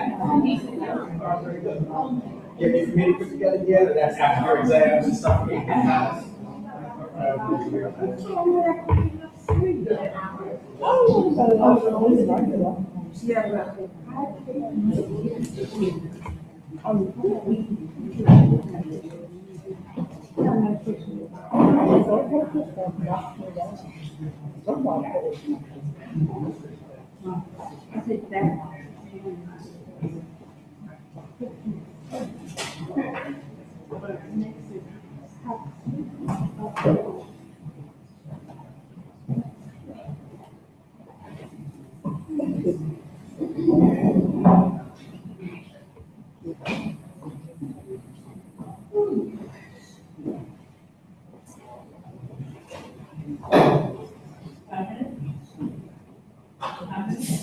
We'll go about 3 more minutes to make sure everybody gets their food, and then we will begin to start with Dr. Malachi Crawford. Sir? Is he looking, I'm asking what you need. Is he looking subs? No problem. And if you need to hardwire, I can just get the hardwire, so you can just hardwire the network. That's what I was saying. If you wanted to do hardwire, I could do that for you. All right, no problem. Let me get one just in case.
Yes, thank you.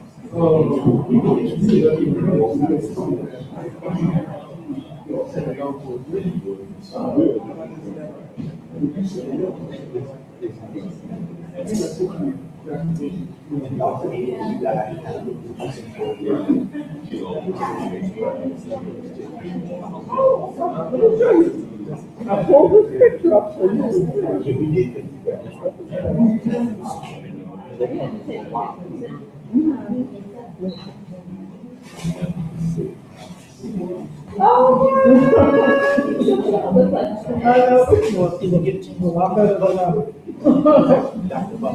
Yes, I did.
Ready?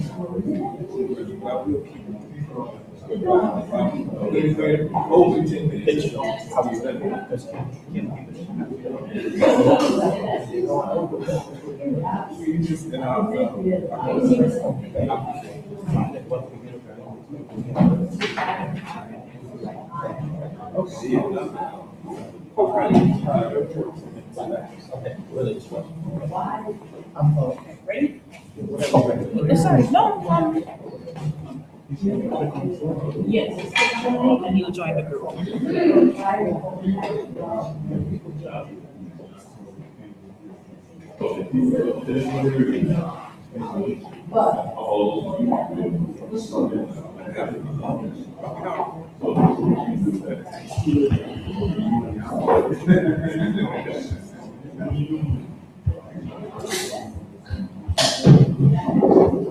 What's it called? BMLA PPAMU. Oh, Crawford.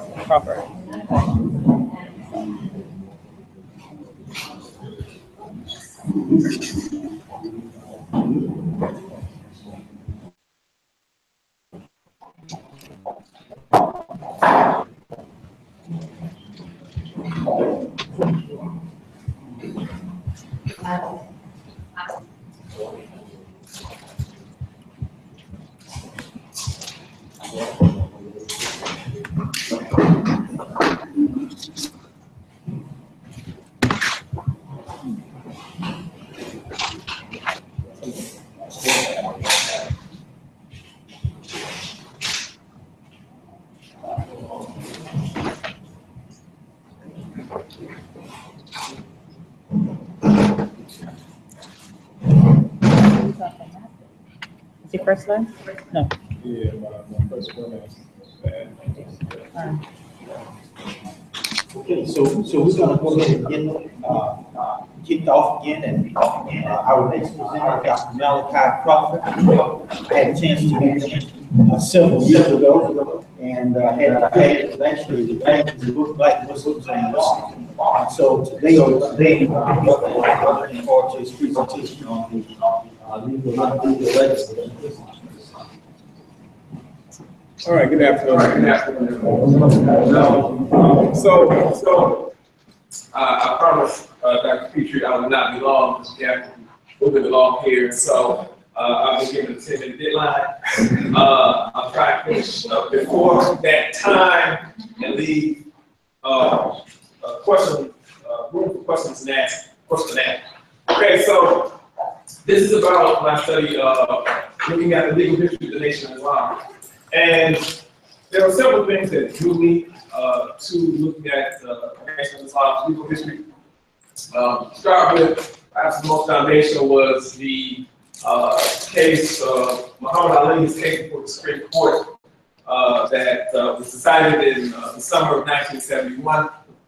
And there were several specific things about that case and sort of Ali's legacy that, as a historian, I had questions about. I'm a fairly sort of straightforward individual, and been trained as a historian. We look for certain things, and so I was intrigued by two things. One, I didn't understand how historians could, and Americans more generally, could discuss the meaning of Muhammad Ali's victory before the Supreme Court, his quest for social justice, human rights, his condemnation of American imperialism, and its stance on warfare, without acknowledging the whole history, the sacrifice, and the struggle of the Honorable Elijah Muhammad and those Muslims within the Nation of Islam that had come before them. That just seemed like a truncated history. It seemed ahistorical. I don't understand how you get to sort of mythologizing Muhammad Ali and his sacrifice, and in the same sort of, and all of the histories that have been done on Muhammad Ali. There are things. You see sort of the denigration and the disparagement about his time within most of them, within the Nation of Islam, and I didn't understand how you could get to that point. The other thing that intrigued me about the case was that when I looked at it closely, I saw that there was an 8-0 verdict that had overturned his case. I didn't understand why that was. There are 9 justices on the Supreme Court. You get a home run, you got 8-0 in your favor, right? A lot of times it's 5-4, 6-3 or something like that, but you have 8-0. So I was intrigued by, who's the person that didn't vote? Right? Who's the person that jumped out? And I was intrigued to find out it was Mr. Civil Rights, Thurgood Marshall. I didn't understand why that was. And as I began to look into the relationship between Thurgood Marshall and the Nation of Islam, other things came out. Hopefully I'll get a chance to talk about it. But essentially what this first slide is showing that, again, by the mid-1970s, the image of Muhammad Ali had been appropriated, it's been elevated to such an extent that he has become an individual that is, DC Comics, that this major comic book company is using to speak of issues of ethics, right? He's been compared to Superman, the greatest sort of superhero in the, pantheon of American superheroes. So I wanted to understand that. In terms of the issues in terms of the issues of the things that my work takes issues with or challenges, is the notion that only integration has contributed to the country's progress towards civil rights and liberties in the 1960s and 70s, and that nationalists, in particular the Nation of Islam, were reactionary, right? They were fundamentally opposed to civil rights, and that the large foundation of Islam, in fact, not only was it opposed to civil rights, but it made no contributions to civil rights, or the history of civil rights and civil liberties. So my work really, I would think, challenged that. That's one of the things that I think to do. Thank you. So there are several claims that I make in my work, and depending on your background, you're welcome to challenge these. But the first is that the Nation of Islam, the Law Foundation of Islam, really represents this was the first sustained struggle for religious freedom in African American legal history. And so if you want to study African American legal history, and the notion of this question of do African Americans really have religious freedom? That's the question that we have to ask. Barack Obama was made to disavow his relationship with Jeremiah Wright. So we have to ask that question. What are the boundaries when we talk about religious freedom? So that's one of the first things that we get in terms of African American legal history as a result of the struggle and sacrifices of members of the Nation of Islam. The second is that second thing that I make is that the acquisition of competent legal counsel, such as Edward W. Jackal Jr., who was trained by Charles Hamilton Houston at Howard University in civil liberties law, and the development of Muhammad Speaks, the newspaper for the Nation of Islam, were strategic developments that resulted in the Law Foundation of Islam defending its legal rights from a position of power. And I mentioned strategy principally because when we talk about African American history, we deal with the notion of African Americans using strategy, right? And strategy is important because it implies that you're not sort of reacting to the world on an everyday basis, right? That you have thought about, and this is specifically relevant when we talk about the Honorable Muhammad, that you've thought about and planned for realities that you don't even see in your immediate world, that you see as necessary, right? And so strategy really deals with philosophy. It's a sort of a science that deals with the understanding of philosophy and projecting what will come into your life in the near future. The third claim that I make is that the Law Foundation of Islam was a critical and imperative force behind the development and expansion of civil rights and liberties in the 1960s and 1970s. What I'm suggesting here is that you cannot talk about civil rights in the 1960s. You cannot talk about civil liberties in the 1960s. You cannot talk about these things without talking about the Nation of Islam. But that has been the discourse for the longest. I mean, we hear about Rosa Parks, we hear about Martin Luther King. My contention, my argument is that you can't even understand their histories without understanding the contributions that members of the Nation of Islam make. Okay.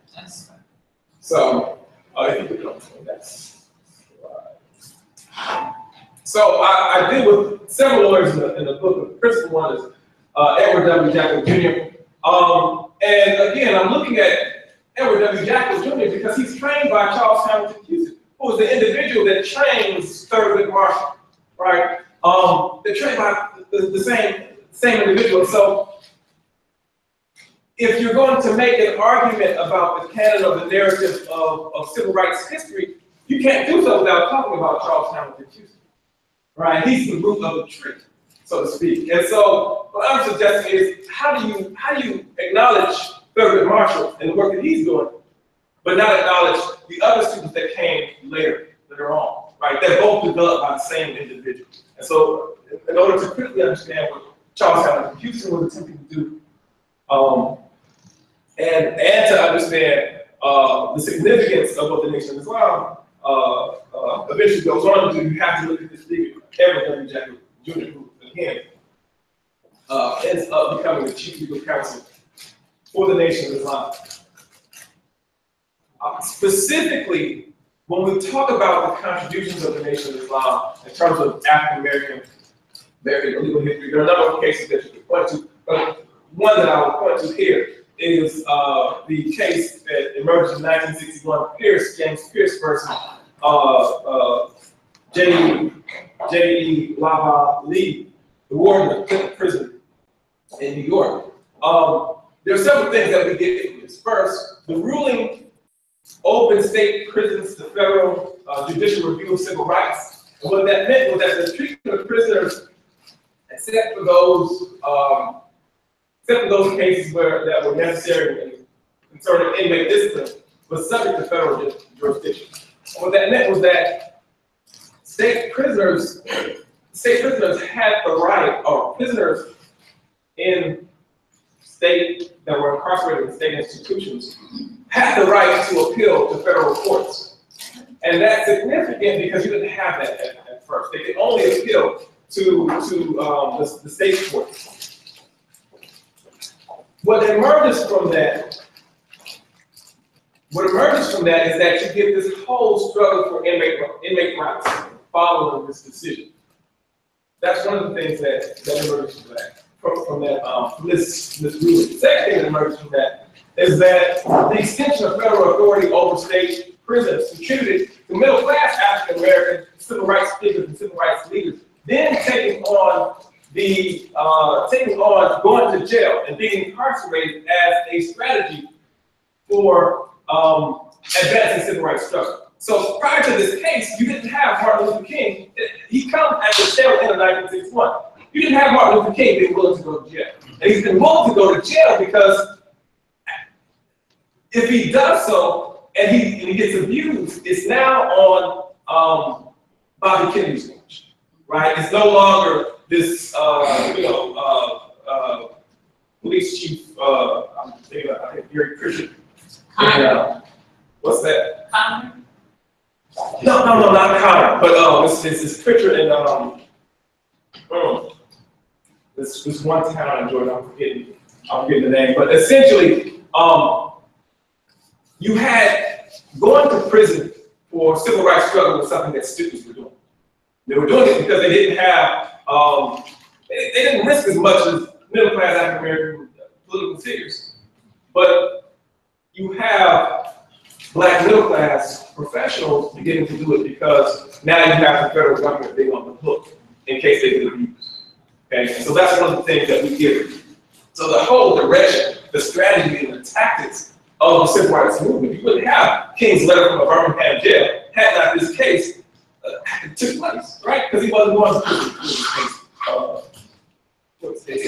The third thing that I'll say, talk about Derek Bell a lot, is that following this case in 1961, President Kennedy nominates Thurgood Marshall to sit on the Second Circuit Court of Appeals in New York, and I would suggest to you that that's non-accidental. We have to look at that for a number of reasons. We have to look at that because the Second Circuit Court of Appeals is the appellate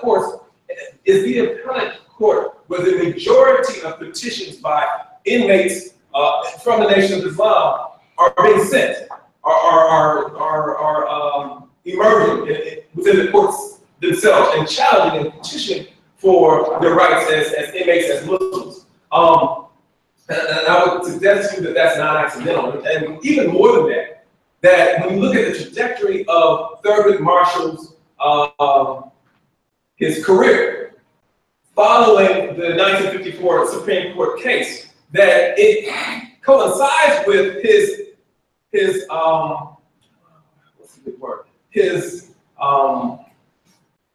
deliberate attempt to, I want to be careful about the language that I use, but at every at every stop where we see his career advancing, he is there attempting to challenge and subordinate the rights of.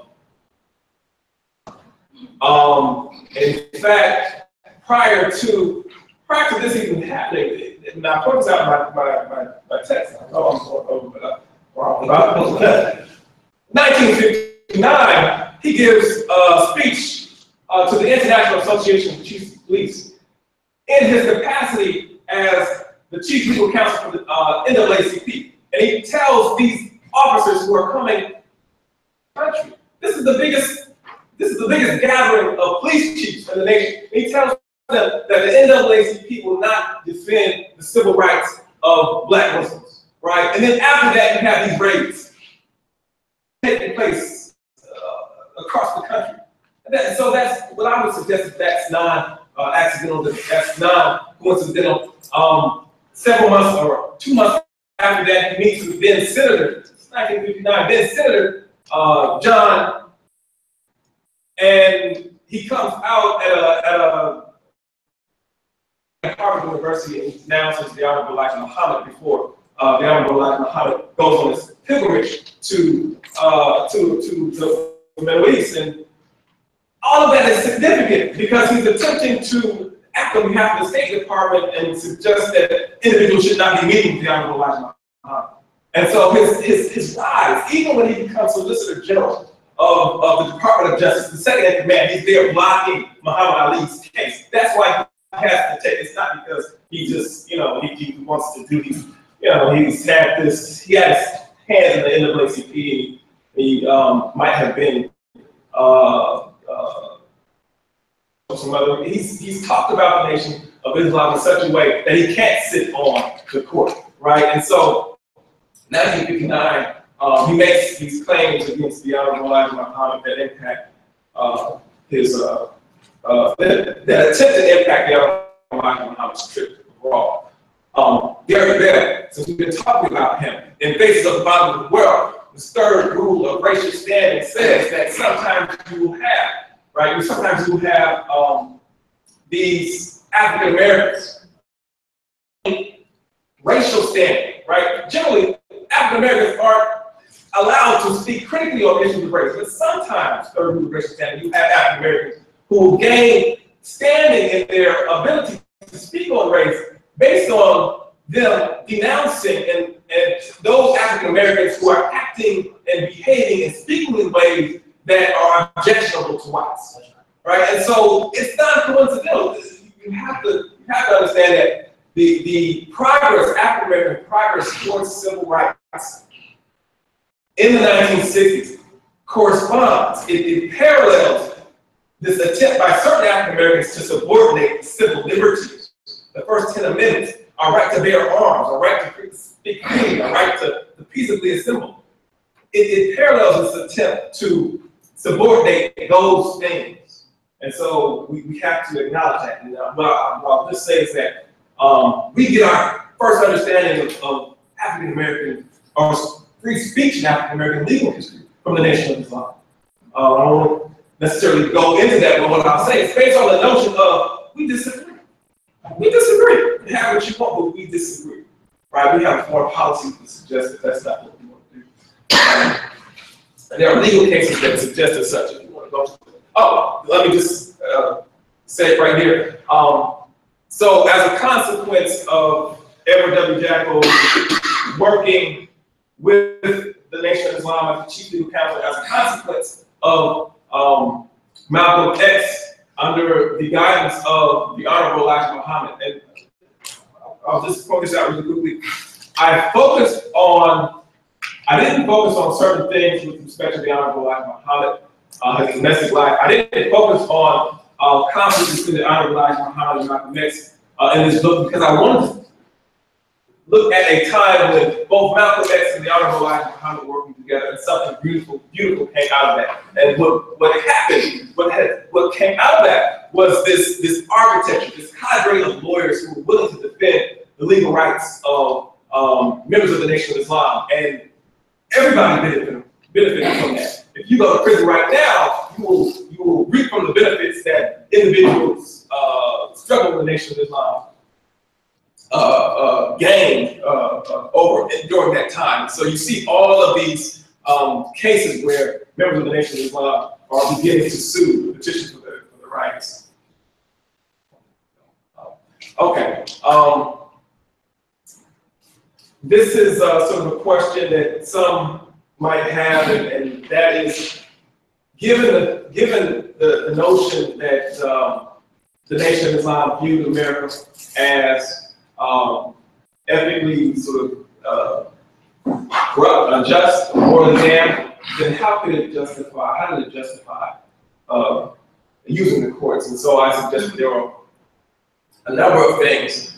First, that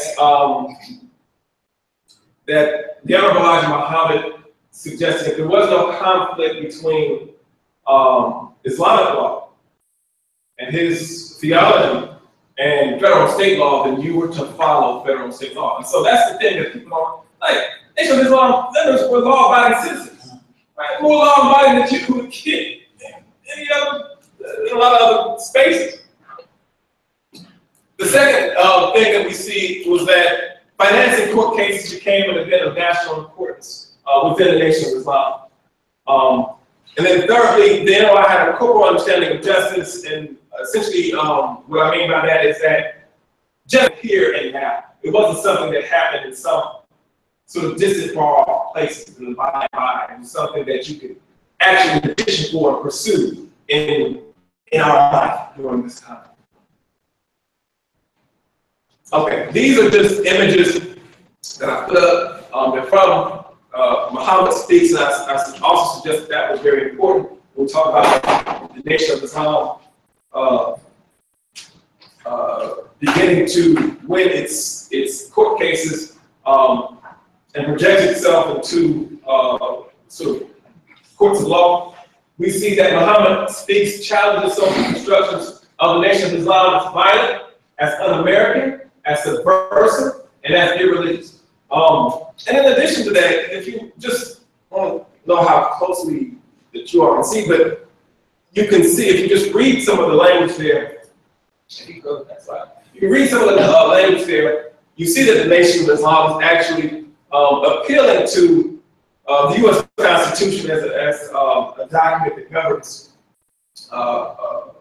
social behavior in the country. And so, again, NOI members are criminals and not individuals that are acting out against the law. They are acting actively pursuing their rights. And I'll also just end with this. In 1957, in and around the time that the Honorable Elijah Muhammad brings on Edward W. Jackal Jr. As the Chief Legal Counsel for the Nation of Islam, he also begins to start what would ultimately turn into Muhammad Speaks. He develops a public relations fund and a public relations department in the Nation of Islam. And this is something that, again, when you think about strategy, as early as 1957, the Honorable Elijah Muhammad realizes the impact that the media and that social attitudes will have on court cases. I mean, something that we take for granted today, but it's something as early as 1957. The Honorable Elijah Muhammad did not take it. And then finally, go to the next. So just several questions that I'll leave you with. Question that I started with: do African Americans actually have religious freedom? Understand the history of civil rights and liberties in the 20th century without taking Law's foundation of Islam's contribution under consideration. Is history politicized? Why don't we know this? And I'm not blaming white folks for understanding why we don't know this. I'm suggesting that there are individuals who have aligned their interests in such a way to control the narrative of who gets to contribute and who has contributed to civil rights history. Right? And some folk that look this like y'all. It's a civil rights movement, a members only club. And given this history, is it still a movement at all? So that's such an Thank you. All right, we open for questions, commentaries. I have a short comment and question. In my interest on women in the nation of Islam, reading all the scholarship.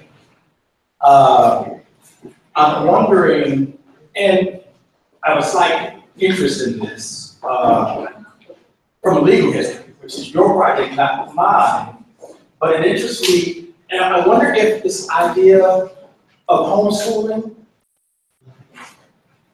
that seems to me to have some relationship with Clara Muhammad, women in the nation of Islam, taking their children out of public schools, which eventually led to Muhammad's University of Islam. If there's any relationship between that and the original laws that legalized homeschooling. Does that question make sense? Yeah, there was an issue when they were taking those children out of school, tracking these women, and they were in school. I think it was the brother Leah Muhammad. I think it might have been brother Frederick Dixon, who mentioned the Detroit. I think it was mentioned the arrest that we made in Detroit. So I haven't studied that history, so I don't know if when we talk about homeschooling, if that's how that arose. Yeah, so. When is homeschooling coming to? See, that's what I'm unclear about, and that's why I was asking him if he saw there was a relationship. They had no relationship, they got arrested for that. Right. Right. But I will say, there's certain things that we do know, right? So we know that the school uniform movement was based off a model and written that suggested that, and this is has absolutely nothing to do with nation of Islam, right? But that we see it now, right? That it was based off of this model that brought from Britain, where orphans, this is how you would identify orphans, that they would be in regular school uniform. And so it was a means by which certain companies at that time in Britain profited from selling uniforms. Yes. I love the thrust of your presentation. I want to piggyback off this question about what other additional, say, aspects within civilization or well within that era that the Nation of Islam influenced for the most part. I like the fact that they definitely influenced the development of civil rights within the justice system, right? And you alluded to the fact that they influenced home education to legalize it. What other aspects during that time period that the nation influenced, make sure? Okay, so here, education. It's a big question, but if I like to take it a little bit. So you're a psychologist. I would say that Naeem Akbar is one of the individuals that his concept of those 4 anti-self disorders were based off the notion of the 4 devils. I would also point to the idea of black sociology, critical black sociology. You can't talk about Laban here and his position at Howard University to him having to go to San Francisco State University without talking about the Nation of Islam. It's left out. And that gets into my concept of free speech. We're talking about African-American legal history. But there are a number of disciplines talking about blackness critically. What does it mean? Who's defining this? Right? All of the connotations and denotations, that comes from the Nation of Islam. We could not have that sort of critical study of blackness and racial identity without that ontological blackness, right? We talk, there's a lot. There's a lot. So, the notion, and look, the Nation of Islam wasn't the first African American group to say that God was black, but they made a movement out of it. They were the first to make a movement out of it. And that I know, right? So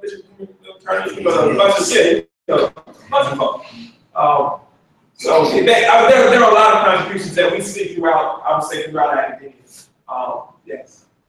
Well, I think what I find fascinating is that the NAACP has had a long history of just being a gatekeeper for Black people and sort of being that organization that really was in opposition to any kind of evolutionary movements. I mean, even from the earliest beginnings, it could be because of the composition of the NAACP. But I think it's fascinating what you say, how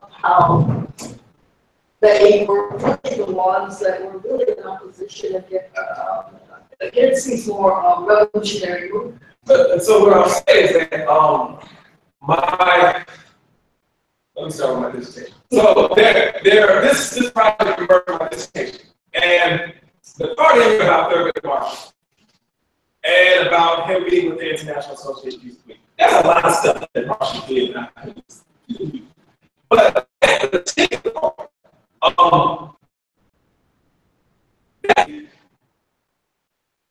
that was an issue for one of the committees.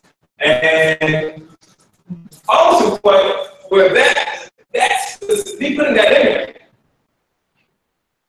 I know that I would pass based on that being in there. And I was challenged. The challenge came to me during the events.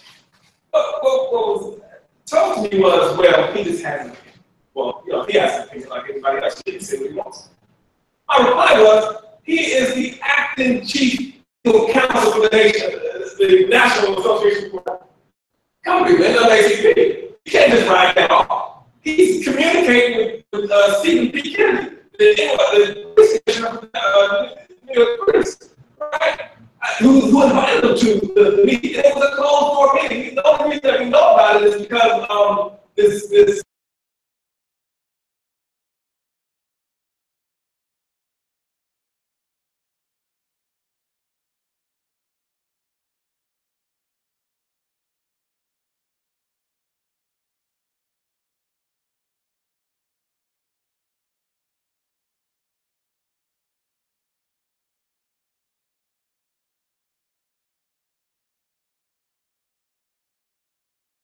and denouncing. This is where he denounces the Honorable Elijah Muhammad, suggesting that he's a stooge for NASA, right? He's a communist.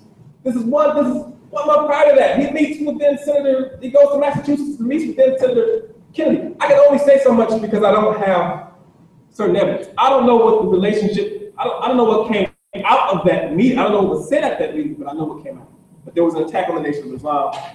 And that is consistent with what the government was attempting to do when we look at the State Department and how it was attempting to use African Americans to assassinate blows up the world. I forget the artist, the author's name, but attempting to use jazz musicians and others to black folk to go over and to certain areas of the world to suggest that this was a very democratic country. And now you have the Honorable Elijah Muhammad saying, hold up, there are some things that y'all need to know, right? And he's attempting to influence. Right, and what was the payoff for this? Right, that's the question that Derek Bell would ask. What was the pay? What did you get for denouncing the Nation of Islam? Right, and so that's I just have to go where the other he's called Mr. Civil Rights. Right, and so I just had certain questions. Yeah, but you know, it's a good question that Dr. Wilson asked. And this is at the time period when the Nation of Islam, the Nation of Islam was identified in 1930. This is the swing movement of blacks moving from the Republican Party to the Democratic Party. So we're seeing so there's a lot of things going on. So black people are moving under FDR's Black Cabinet component. And then we're still kind of caught in some of those African Americans who are still holding on to not abolitionist republicanism, but conservative republicanism. This kind of feels like this is where, Thurgood Marshall falls. He just makes the assumption that he's a Democrat, he's a liberal Democrat, but really, based on his ruling and some of his thoughts, he really kind of comes off as a Republican, a conservative Republican. Now, this is not far removed. Wow, because most blacks prior to 1930 are Republicans. So from Reconstruction on. So it's interesting. And so the whole country is taking this twist. The whole country is making a move. Now you have, black people, we got Father Divine, Daddy Grace, Then you got, the Ahmadis. The Ahmadis are in Chicago, right? Then there's the split. At what? The Nation of Islam, we have the Moore Science Temple, which stays in Chicago. The Nation of Islam goes to Detroit. Then we see the nation comes back to Chicago. So there is the complexity of, but they're in port cities, so they're near water. And so you have Black people moving, the migration pattern, and I think it's a good query. I mean, and what Dr. Crawford mentioned is, like, we're still in that point of transition because we're still under the guise of segregation. It sounds like they were the undergird of the belly that drove all of the groups that say we have to stand up and fight for the justice within whatever extremity within society. That's what it sounds like, and based on what you're telling me. It sounds like that they were the driving force. They have been a so-called symbolism, and that the image that they give us, but it was probably really that drive what the nation was really doing. Indeed, it's the driving force, but there are other driving forces before that. So they're just, because like, folks don't want to deal with the Ahmadis. So the Ahmadi movement is here. The Ahmadi movement is Pakistan. Then, we've got the Moore Science Temple that moves from north to Chicago. Then we've got the Nation of Islam, because we stand between Gideon's Hill and the nation. So then we said, so we moved to Detroit. Well, the drive from Chicago to Detroit is out there. So close, that's a close one, right? I mean, that's not like Dallas to Houston. It's a close one. So, but at that time, so it gets to build on all of these other movements, and it gets to do it different. But at the same time, you've got, FDR, you've got this whole discussion about Blacks being integrated into the military, into a Truman. So there's a lot of vexing going on right now. Like we're not playing the traditional game of segregation, like white man wins again. There's different kind of discussions going on. But it is a good point. And I'll just say, if you include the Nation of Islam, and based on the facts, based on the influence of the Nation of Islam in terms of actually changing American legal history, you'll have to change the narrative of civil rights in this country. And that's all I'm suggesting. You have to talk about the nation. You have to talk about the Honorable Elijah Muhammad. You cannot do it otherwise. And to do so would suggest that you have political motives to go. So you had a quick question. Now you sure you asking you to project something. What would Charles Hamilton Houston say to Jacko and Marshall? Whose trajectory do you think he would approve of? Well, I don't know about approve, but what we do know is that Charles Hamilton Houston trained Thurgood Marshall when he was the dean of the law school in 1929. He left in about 1932 or so to become the chief legal counsel for the NAACP. He returned in about 1938 to train a different type of lawyer to deal with civil liberties. Edward W. Jackson takes his course. So what we have are two different lawyers trained at different times by the same person, based off of that individual's perception that African Americans would need something more than what Thurgood Marshall had to offer.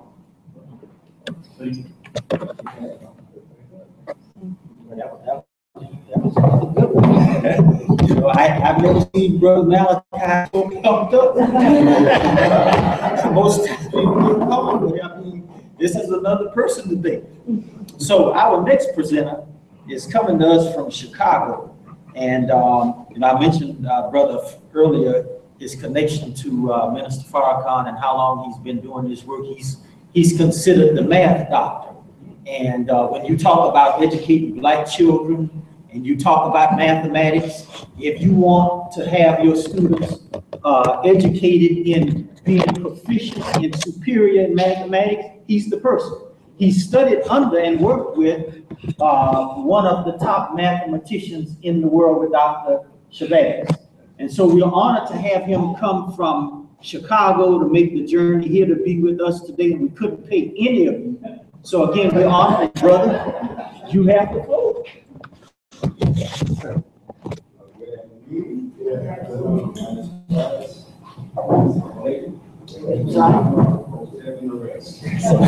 I'm waiting And if you want to come up here, you can, you're fine, but wherever you are.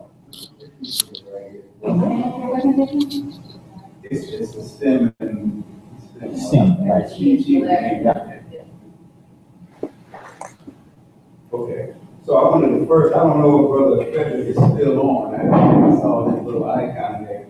I wanted to give him some props for his courage and fortitude, for taking the courage to actually make a course designed on the teaching of the Honorable Muhammad, because that is not an easy task, and you already heard him speak upon what repercussions he received in doing that. The reason why he cited me is because I'm at another city college in Chicago and was going through a similar thing. So Allah, God bless me to get out of that unscathed. But also bear witness on another level, because I go around the country and I do a workshop called Why We Must Master Mathematics, particularly for our Black youth. And this brother had talked to this principal about me coming to school and talking to the students. So she said, well, send me the PowerPoint.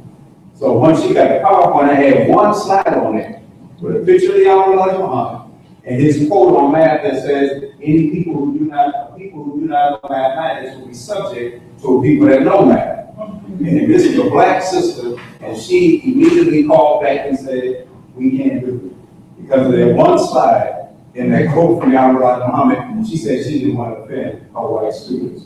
So these are the type of things that we have to go through in trying to get the teachings out to our people. So I want to thank Brother Prairie for his to encourage all of us in our disciplines, wherever we can and whenever we can. Let us try, if we believe that these teachings are powerful, to get them infused to our students, because they're the ones that need it. They're the ones that are starting on this desert of academics for some real truth in teaching. Now, I also wanted to echo Brother Eliad, because he talked about how the Honorable Muhammad's teachings, he said he got them from someone. Even though we call these the teachings of the Honorable Muhammad, they're really not the teachings of the Honorable Muhammad. Because he says himself that he got this from Master Muhammad, who we say in the name of Islam, who the Honorable Muhammad claimed is God in person. So if you go to this quote, one of his books, I mean every book, he brings this up, that he got this from the Honorable Master Muhammad. But this one here was just, I was reading Paul the plane, and then what I read, so I said, let me bring this quote. So he says, I give you what I have received from Allah God, who came in the person of Master Muhammad to embrace Allah. So he's getting all this body of knowledge, not from himself. Even though we call it the teaching of the Honorable Muhammad, we have to make sure that we know the foundation and the root, because if the foundation and root is from God, then we're dealing with some serious science, some serious technology, some serious engineering and mathematics. And there's a picture of the one that taught the Honorable Muhammad. Now, and there's a quote in the Holy Quran that points to this. This is Surah 53, which is entitled The Star. Your companion errs not, nor does he deviate, nor does he speak out of desire. It is naught but revelation that is revealed. One mighty in power has taught him. And we believe that that is Allah God that taught the Honorable Muhammad, and that is why he has these powerful teachings that have not been seen anywhere in history and on the planet. Now, next thing I want to deal with is looking at some aspects of the teaching that deal with STEM. Now, this is a perfect, as Dr. Petrie, and I want to thank him for inviting me and allowing me to share any words here. But as he mentioned earlier, when he was dealing with all the disciplines that the teachings of the Honorable Muhammad deal with, STEM was up there. And STEM is a heightened discipline, or a set of disciplines, if you know anything about the teachings of the Honorable Muhammad. So we want to bring some examples, proofs up, and I'm just going to sit down and be quiet. Now, one is this beautiful, powerful book that all the Muslims receive in the Nation of Islam called Supreme Wisdom. All right? In the Supreme Wisdom lessons, there is a particular group of questions and problems from Master Muhammad, who we believe is God in person. And in the opening part of it, it says, this book, it's called the Problem Book, this book teaches the lost foundation of Islam a thorough knowledge of our miserable condition in a mathematical way. See, so there's the mathematics in describing our condition in the teachings of the Honorable Muhammad. Then one of the problems, problem 13, says, after learning mathematics, which is Islam, and Islam is mathematics, it stands true. So we are getting a bold claim that these teachings are rooted in mathematics, and that Islam and mathematics go hand in hand. Okay? In the problem book, you get some scientific things that no one else was thinking about or bringing up. We get a number of the total atoms, not in America, not in our hand, the total atoms in the universe. Master Muhammad gives us that. He gives us the weight of a cracked atom in this problem book. He gives us how many parts an atom can be cracked into. And remember, they were just discovering quarks and all those things, but the Honorable Muhammad, Master Muhammad, had already given that knowledge back in the 30s. You get the weight of atmosphere. So we're talking STEM on steroids. We're talking STEM on a high level, amplified level, when you get to the teachings of the Honorable Muhammad. The teachings are based in math and astronomy. I'm going to bring up Mother Tanetta Muhammad, who was and is a supreme scientist in the teachings of the Honorable Muhammad. She took them to another level in terms of research and showing the interdisciplinary connections of the teachings. She said everything about him, Master Muhammad, can be studied and measured by the universal language of mathematics. The root of our studies is mathematics, which is the true definition of Islam, and it has its roots in the universal order of things in the study of astronomy. So those two sciences, and I believe and I teach that mathematics is the mother of all sciences, because you can't do any of them without mathematics. But they are at the buttress, at the foundation of these teachings of the Honorable Muhammad. He wrote a book that many of us are familiar with called Flag of Islam. And in that book, you get a spiritual synergism of astronomy and the condition of our people. He talks in that book how the sun represents God. He talks about how the moon and Pluto are astronomical bodies that represent the condition of black people. He deals with Mercury being a planet that's close to the sun and how it represents the prophets or the messenger of God. So you're getting in the teachings astronomy, mathematics, science, technology, and engineering. It's not a wonder why when the FBI raided the mosque, they did several times. But when the brother put up the thing about the UFOs and how the Honorable Muhammad said that they have this information, because I wrote it on the board, I had it on pamphlets, and they took that. Well, they took what was called the Supreme Wisdom as well, the lessons. And it's not a wonder that after a couple of years later, you start seeing the white man growing in his science, technology, engineering, and mathematical understanding. You start seeing them getting into space exploration. They go to the moon later on. Well, the Honorable Muhammad didn't talk about that the moon was once a part of the planet Earth. And what you would find when you went up there. And when they went up there, the astronauts gave a testimony that they found just what the Honorable Muhammad said. But where did they get this knowledge to go up there in the first place? Where did they get the knowledge that Brother Petrie mentioned earlier about genetic engineering? The new technology, where did that all come from? Do you know in the U.S. Air Force and so forth, they experimented with things that look like a flying saucer? They tried to duplicate and replicate what they gained from stealing those lessons that Master Muhammad gave us in the Nation of Islam and the Honorable Muhammad. So you have STEM, big time, synergized with the teachings of the Honorable Muhammad. Now, the Honorable Muhammad teachings rooted in science and math bear witness to something very important. Now, the Honorable Farrakhan said in his series, The Time and What Must Be Done, that he did 58 parts to this series. They still available on YouTube. But he mentioned this: any religion that does not find congruency with science and mathematics is not rooted in the universal order of things. Is a religion that that can be considered as socialist and communist, say, or the opiate of the masses. He also went on to say, this is part 56, then he went on to say in part 4, the scientists don't agree with religion as the world expresses religion. because religion does not withstand a scientific analysis. So science and religion, mathematics and religion are actually one, as the Honorable Elijah Muhammad taught us. See, that's laying the foundation for the teachings of the Honorable Elijah Muhammad being rooted in mathematics, science, astronomy. Now look at some of the things that we're taught in the teachings of the Honorable Elijah Muhammad, how they relate to science, technology, engineering, math. You have the science of trigonometry.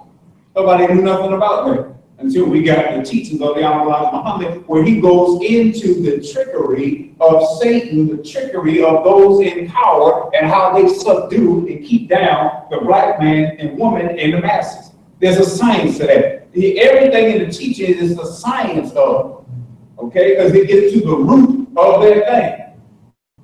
And scientists want to get to the root. Then you have the science of grafting, where you get genetic engineering now, biological engineering. They're doing all this type of engineering now. Where did they get that root from? Where did they get that knowledge from to even have the interest or creativity to go into those realms? It was in the teachings of Muhammad. You have, as Brother Eliab mentioned, and what he's dealing with, the science of the mother wheel. There's a science to that. And when you study the mother wheel and the science that the Honorable Elijah Muhammad brought, you learn the technology that is on that wheel. The white scientists say that when they study with the UFOs and so forth, have the technology, it's a million years in advance of what the white scientists have seen. So that's technology on a whole nother level. Then you have the science of how to eat to live. Oh, I'm sorry. Time to put them up there. So you have the science of how to eat to live, okay? And brother mentioned earlier that they are now bearing witness to the teachings of the Honorable Elijah Muhammad in terms of everything he put in that book. What to eat, when to eat, how to eat, and how long to eat. Most of us are familiar with how to eat, but the science of the teachings of the Honorable Elijah Muhammad is how to eat to live. We're pretty good with how to eat. Then Minister Farrakhan learned from the Honorable Elijah Muhammad a science on how to give birth to a guy. And he gets into prenatal care, how you can form your child before it's even born to be a guy, to be a scientist, to be whatever, all right? There's a science to that. There's a science to mating. There's a science to business. And the Honorable Elijah Muhammad, in his teachings, he goes through all of that. Now, we know that they call what our brothers in Egypt built one of the great 7 wonders of the world. Because they're wondering how the hell those black people did it. Because they have nothing in their technology, in their mathematics, that can duplicate what our brothers did and our sisters in building those pyramids. You get all these theories. Some say aliens came down and did it. Some say paint-looking Mediterranean people did it. They do anything to discredit that black people built those pyramids. But the Honorable Elijah Muhammad learned from Master Farmer Muhammad how they were built. And it wasn't a bunch of slaves that carried these big bricks and put them up there. It was impossible for them to do that. It was a system of high technology in hydraulics, which is engineering on a high level that the white man didn't know nothing about. That is in the teachings of the Honorable Elijah Muhammad. So if you want to talk about STEM in the teachings, I mean, that's STEM, as I said, on steroids when you get into the teachings of the Honorable Elijah Muhammad. Then I was blessed by God to write 2 books. One is called How to Teach Math to Black Students, and the other one, most of you probably never heard of before, is 12 Inches Makes a Ruler, the meaning of the number 12. But both of these books were inspired by being in the nation, studying the teachings of the Honorable Elijah Muhammad. The pedagogy that I outlined in this book, How to Teach Math to Black Students, comes out of the pedagogy that the Honorable Elijah Muhammad laid out in the educational system of the Nation of Islam, Muhammad University of Islam. We have in the teachings of the Honorable Elijah Muhammad, the knowledge of self is very crucial. So I go over in the book how we must know that we are mathematics. We have to teach the students that they are mathematics. They're walking mathematical bodies. They have to know that the original man were the creators of mathematics. That is right in line with the teachings of the Honorable Elijah Muhammad. In the teachings of the Honorable Elijah Muhammad, we learned that mathematics has to be what? Proven in no limited time. So I go over in the book how we have to teach the students to not just do a problem, but they have to justify, verify, and prove that the problem is correct. So that takes the mathematics up on a higher level.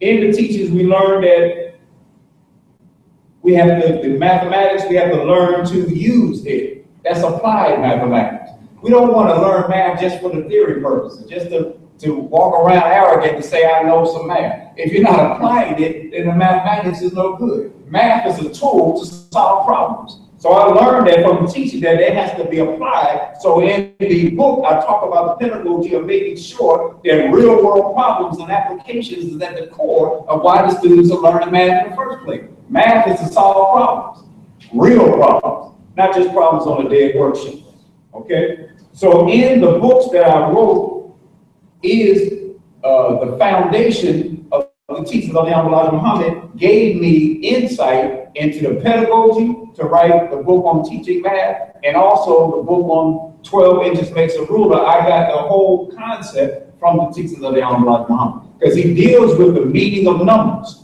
which is taking math on a higher spiritual plane. He teaches us the meaning of the number 1, the meaning of the number 2, 3. The whole mathematical theology and language is in the teachings of the Honorable Muhammad. And that allowed me to write that book and the book on how to teach math to black students. So there is a perfect marriage between the teachings of the Elijah Muhammad and STEM. And we need to all, in our discipline, strive hard to get our students from K to 12 and whoever we're able to touch to understand the power, the magnitude, and the relationship of the teachings of the Honorable Muhammad to everything in the universe. Thank you for your time. All right, thank you. Thank you. So, commentary, we give it 1 second because I think you all speak, right? No. Okay, all right. So, commentaries, questions, anything you want to add? And that was powerful. I'm looking at that already from a psychological perspective. That's a psychosocial, spiritual teaching of math.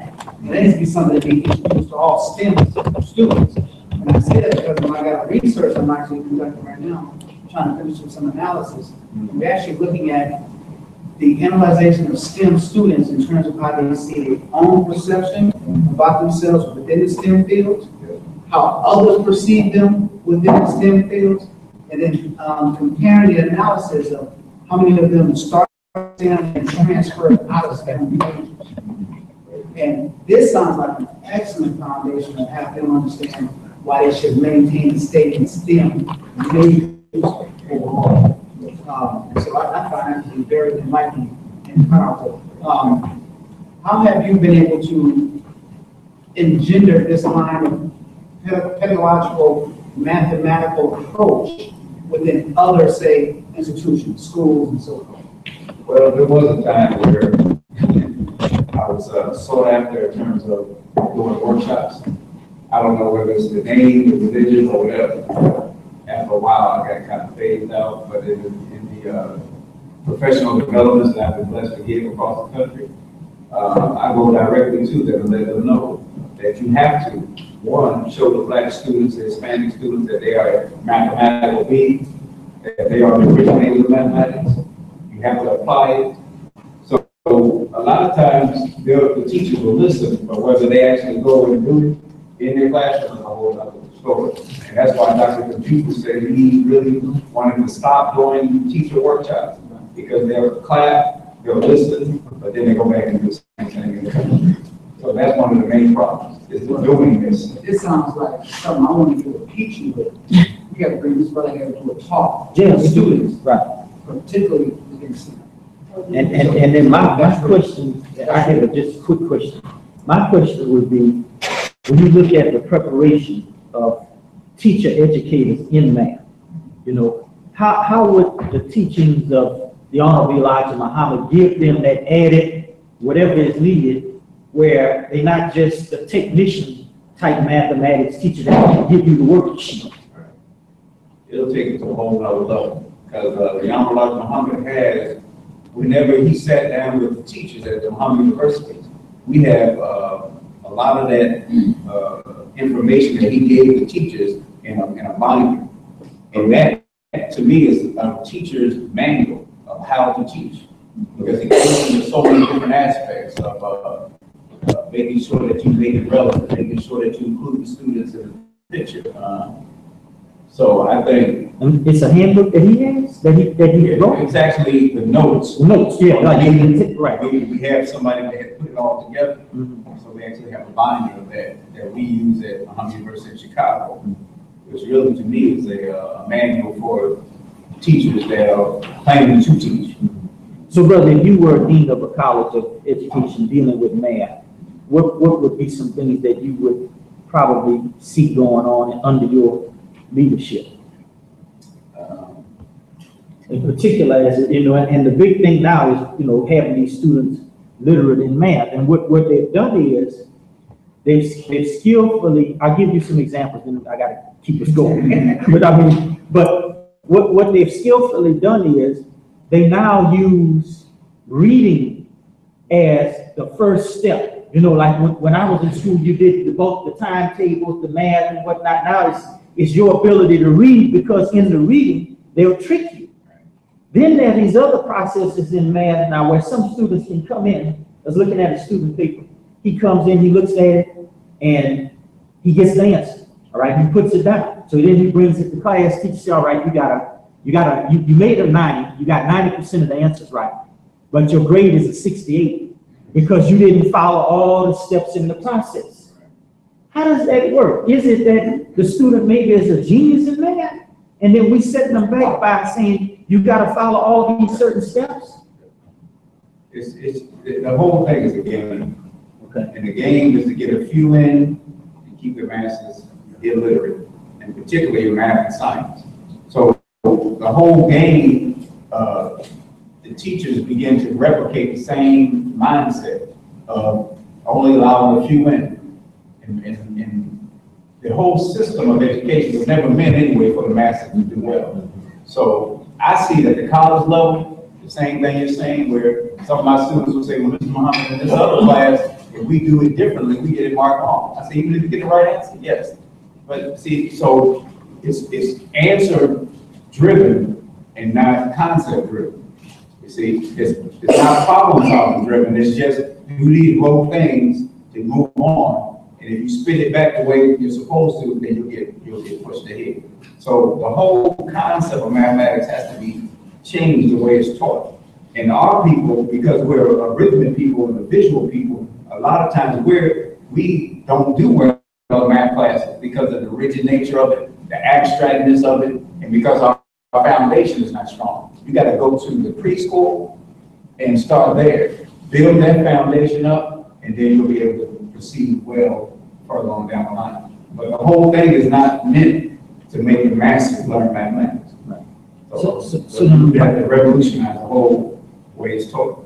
So if you had to say one thing that you took away from Dr. Shabazz, you know, in terms of your conversation with him, because I had a chance to sit with him a whole lot in Grant, you know, I was trying to ask him one of the questions I asked. I said, man, you got a PhD in mathematics. So how did Honorable Elijah Muhammad affect you in terms of your understanding of mathematics? He said, well, brother, he made me see it much deeper than how I was seeing. I got this PhD from Cornell, but I couldn't see it the way he was teaching. So if you were to say the one thing that you probably took away from Dr. Shabazz, what would you probably say was probably that moment for you in conversation with him? Teach it fast and don't take too long. He went right to the point. Good. And every child can learn. Yeah. Give them the right environment and teach them. Yeah. Thank you. All right, so we have next week. So we've got our next presenter, Dr. Stephen Finley, who's at Louisiana State University, which is home for me. And Dr. Finley has done a whole lot of work on the teachings of the Honorable Elijah Muhammad, particularly as it relates to the mother wheel. He's also done some work on the aspect that I mentioned earlier about Yaqub, which I didn't want to get into because I wanted to give Brother a chance to do his presentation. And so we're honored that he could visit with us. He also has a book that is in process that he's working on. He's been in Texas doing some, what is it? What did you call it? Reading retreat. Yeah. So he's doing a reading retreat. And I was telling some of my students, I said, that's what I need. I need a reading retreat. So we're honored to have you, brother, and we'll give you the floor. Thank you. I'd be more comfortable if I could. No, yes, sir, you're good. So this was, this is just a short version of an essay published 5 or 6 months ago in Dawn Marie Gibson's and Herbert Bird's. And so it's really fortuitous because it's my claim is explicit to what you're trying to do. I'm suggesting here in this piece that Elijah Muhammad makes a specific contribution to religious studies, and in particular, theory of method and study of religion is what I'm writing. So the piece is called "The Secret of Who the Devil Is: Elijah Muhammad, the Nation of Islam, and Theological Phenomenology." It's framed by two statements that Elijah Muhammad made. The first one is when he was young in Georgia. So there was also the lynching,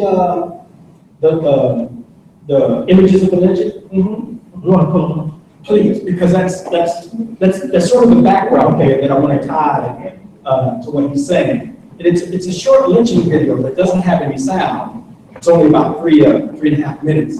And I'm going to try to stick to the 10 minutes, so it won't last the entirety of what I'm saying. But for me, it's an important connection, the background to lynching. So against the background of lynching while the movie's coming up, Elijah Muhammad said, if I ever got to be a man, I told myself I would find a way to avenge Albert Hamilton, who was his friend and my people. One of his friends who was lynched. And the second statement from which I get the title is the secret of who God is and who the devil is has been a mystery to the average one of mankind, to be revealed in all its clearness to one who was so ignorant that he knew not even himself, born, blind, deaf, and dumb. So the secret of who the devil is what I get the title from Elijah Muhammad's day. Okay, here's what I want to say. First of all, the Nation of Islam may be the most misunderstood religion in America. The complexity of the religion has been often reduced to politics, as opposed to religion, or misapplied or intentionally dismissive tropes about white people as devils. So they've been reduced just to that trope, right? They think white people are devils, we're going to dismiss it. But it is exactly this idea, for me, that is most valuable, not only to understanding the Nation of Islam, but for a scholarly sense of what Elijah Muhammad was saying and doing. To this end, under the leadership of Elijah Muhammad, reveals a new perspective and approach to the study of the religious group that has broader implications for the sources and methodology in the study of religion. So that's my claim. I mean, it's an explicit academic, intellectual claim that Elijah Muhammad's work informs or offers a particular method that's important in the study of religion. I call this approach theological phenomenology. Theological phenomenology is an existential phenomenological approach that uses theological symbolism to frame the existential dynamics of lived experience. In this light, Elijah Muhammad's framing of white people as devils is a theological phenomenological description of white supremacy within the context of the United States. My contention requires some context. The year is 1912. Elijah Poole, later become Elijah Muhammad, a teenager who later became, or at least had an orientation toward Baptist tradition, witnesses the lynching parade of his good friend, Albert Hamilton. This is one of the many acts of violence and oppression that he witnessed white people commit. And each of these events would stay with him for the rest of his life. So that's why I wanted you to see some of these images in your mind. Albert Hamilton's lynching was one of the numerous lynchings in his community, but this one stuck with him. Having been arrested and thrown in King County Jail, where 3 African Americans had been lynched a week earlier, a white mob broke into the facility, took Hamilton and lynched him. parading his broken and mutilated body throughout the black section of Cordell that was known as Negro Town. Cordell, Georgia is where Elijah Muhammad was born. Young Poole was coming of age during a time when the enormous numbers of African Americans who were lynched was unprecedented, especially in Georgia.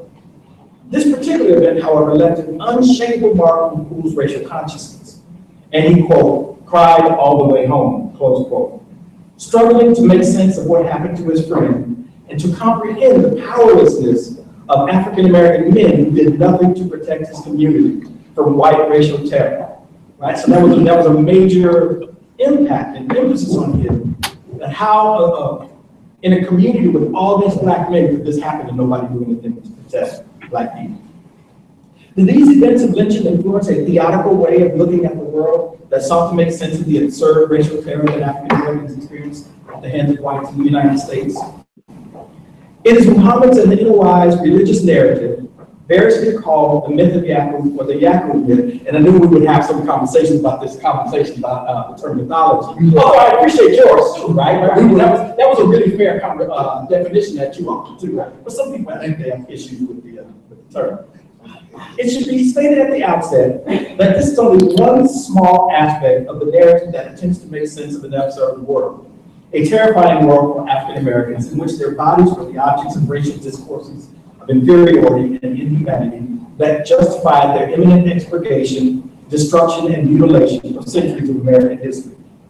From hundreds of years of chattel slavery based not on class but on racial caste status, a period of lynchings that extended another 100 years, approximately 1865 through at least 1960, to Jim Crow segregation and terror that led to our contemporary era.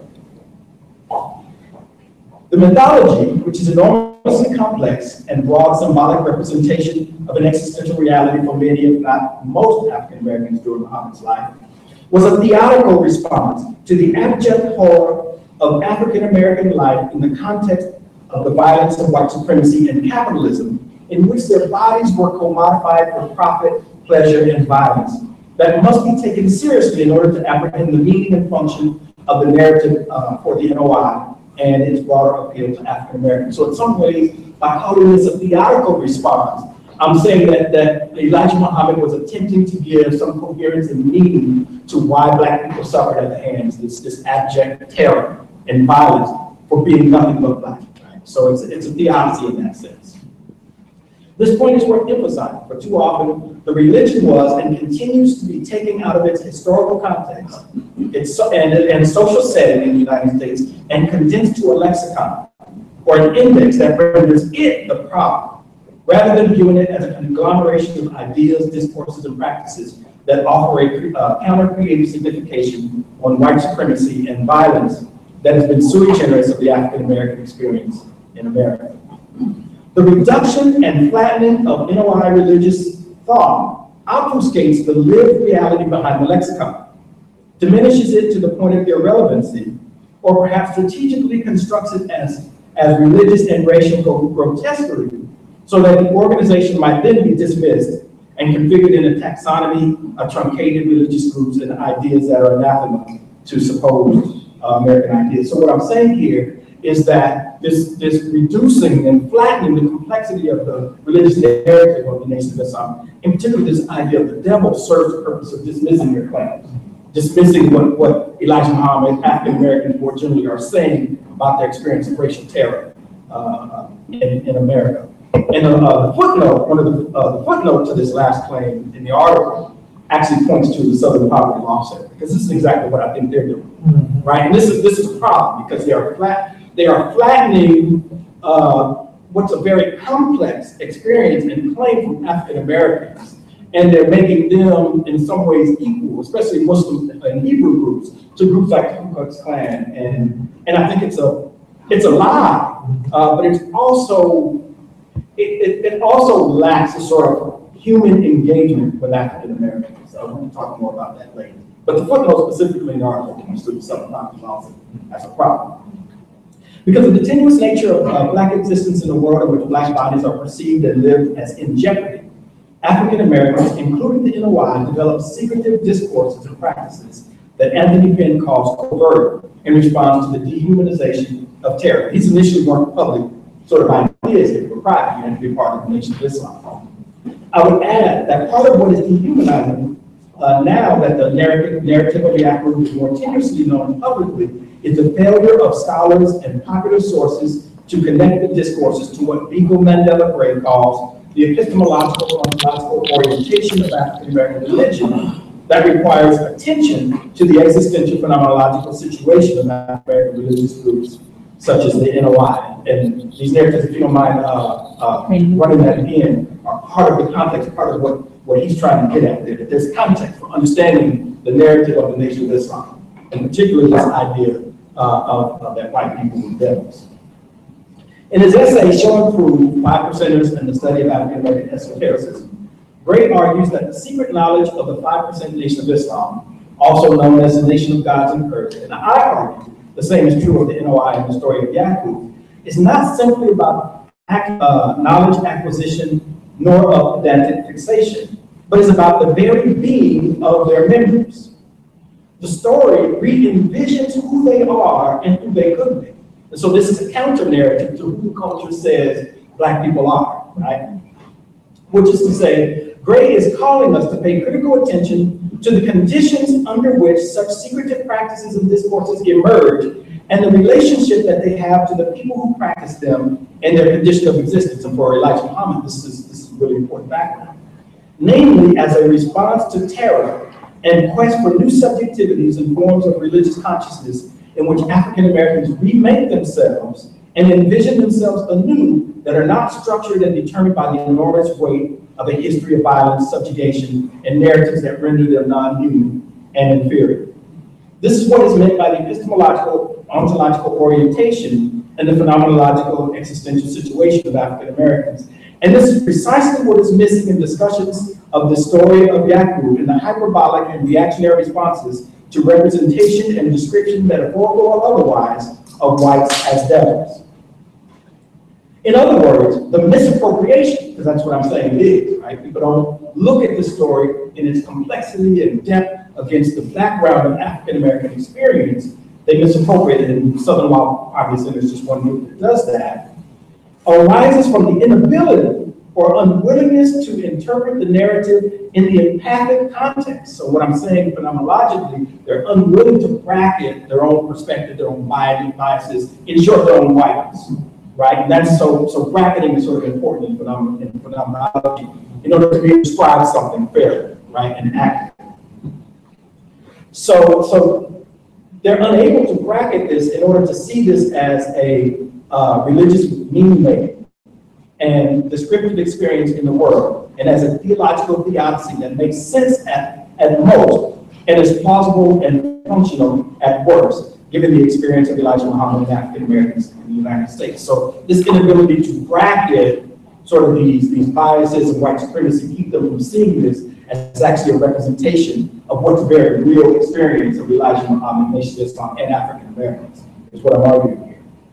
This is the sense in which Elijah Muhammad, the NOI, and the narrative of Yakub, and in particular the discourse on devil, should be read and interpreted. Henry Louis Gates argues that African American literary work point to theory and method, both to what they mean and how they should be handled as material. The theory and method is within the sources themselves, and that's what I'm saying even about the narrative. It tells you, it gives you hints about how you should read it and interpret it, right? Thus, through the language, sources, and symbols of the Yakub mythology, Elijah Muhammad was describing a world that he and so many Black people lived. And he offered this originally secret knowledge to his followers as a theodicy, a way of justifying their lives and making sense of their suffering in a world in which violences against them might otherwise seem existentially totalizing and ontologically paralyzing. Hence, the question of suffering and violence in the face of white supremacy has been a perennial question of African American religion. When these sentiments are connected and traced back to concrete events that occurred in his life, particularly his friend's lynching and the racial terror that he experienced, it becomes clear why the story of Yakub, as presented by Matthew Barton, his teacher, made perfect sense to him. This story gave an explanation to and for his experience of racialized violence. It acknowledged the hypocrisy of Christianity and spoke to the reason why whites behaved the way they did. The inaugural narrative enabled Elijah to comprehend the violence against black bodies that otherwise made no sense. Elijah Muhammad emphasized that understanding whites' nature as devils was the only way to make sense of the gratuitous violence which they enacted against African Americans and the entire world of color. He had lynching in mind, but no doubt multiple genocides on the continent of Africa, which were part of the historical record. And European colonization was a history of one violent genocide after another. I have in mind here Leopold in the Congo, Cecil Rhodes, and so many others. As was the transatlantic slave trade, for which there was no parallel in the world of color upon white people. So in other words, this is just something that white people did globally to people of color. There's no parallel with black people, for example, this kind of racialized violence against those who were understood as white. In fact, the suffering of black people was a distinctive character from the suffering of other peoples. This requires a unique explanatory approach. I think he gives us one such approach.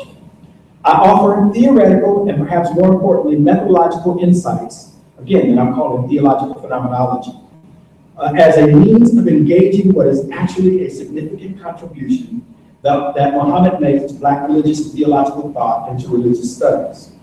By taking him seriously, we gain a new methodology and hopefully a new appreciation of the meaning and function of his discourses on the Academy. The doctrine itself emerges out of the collapse of theological reflection with phenomenological description. This is a methodological insight that I argue can be gleaned from Elijah Muhammad and the NOI.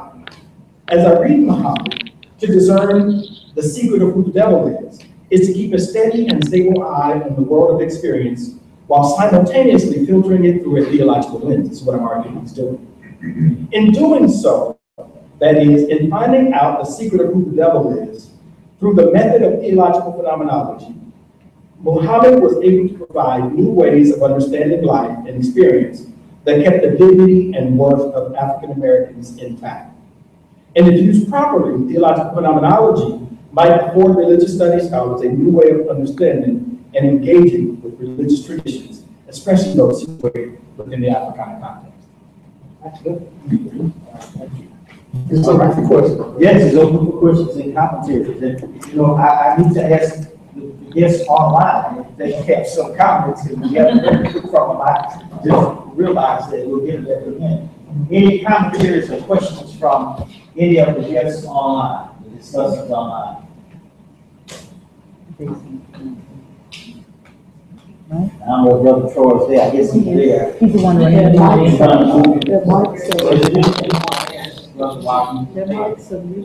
Did they mute it? So they need to unmute it. Okay, then now we'll take any commentaries from somebody. That would be good. I want to thank Dr. Finley for his presentations.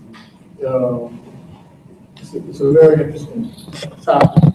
Where I'm perplexed is this whole notion of theological phenomenology. That's what I was because I think in a segregated America, black people didn't have to raise a question about their existence. They knew they existed. So, I mean, they knew they existed because people who were in positions of power segregated against them to keep them subordinate. So that's why I'm like, you know, like if I was using an example, perhaps it's a bad example, but here I am in the city of Houston, right? If I want to question my existence, I'll drop down a car. But it's going to happen real quick. I'm probably going to go maybe, you know, 50 feet, right? You see me running down the street, no raising questions. So, but I kind of got an idea where you're moving with this because the theological phenomenology is structural. It's structural. And so it gives me just a different way of looking at how do you approach the description and evaluation that it's not a cultural context, but it's a structural context. So then it becomes this binary of white and black, you know, and like based on the history from enslavement to manumission to Jim Crow to legalized segregation. like you terrorize every day. We terrorize every day. So, you know, we saw it in the cultural context, and we saw it in the Deep South. Definitely in the Deep South. So I was just, you know, but it kind of like, because it looks like you're doing two things. It's a method of approach, because I know you're a humanist. So as a method of approach, so, you know, I can bring some of the humanities component of it. But I just was a little bit like, you know, we're still using European terms to describe Africana phenomena. Yes and no. So that means that the boards also comes into play in my phenomenology too, and there are other Africana scholars. Du Bois said one cycle first phenomenology. And there's 2 cycle or 4 cycle? That's a good question. The 4 cycle we know is culture. Right. 2 cycle is not. Right. So I think I mean I'm not exactly clear on what your objection is, because I'm not arguing that Elijah Muhammad or within Elijah Muhammad's narratives on Yaku simply questioning existence. What I'm arguing is that he's trying to make their experience coherent vis-a-vis their experience in the world. Okay. Is what I'm arguing. Right. For me, how I just kind of positioned it, the whole concept of Yaku is just African folklore.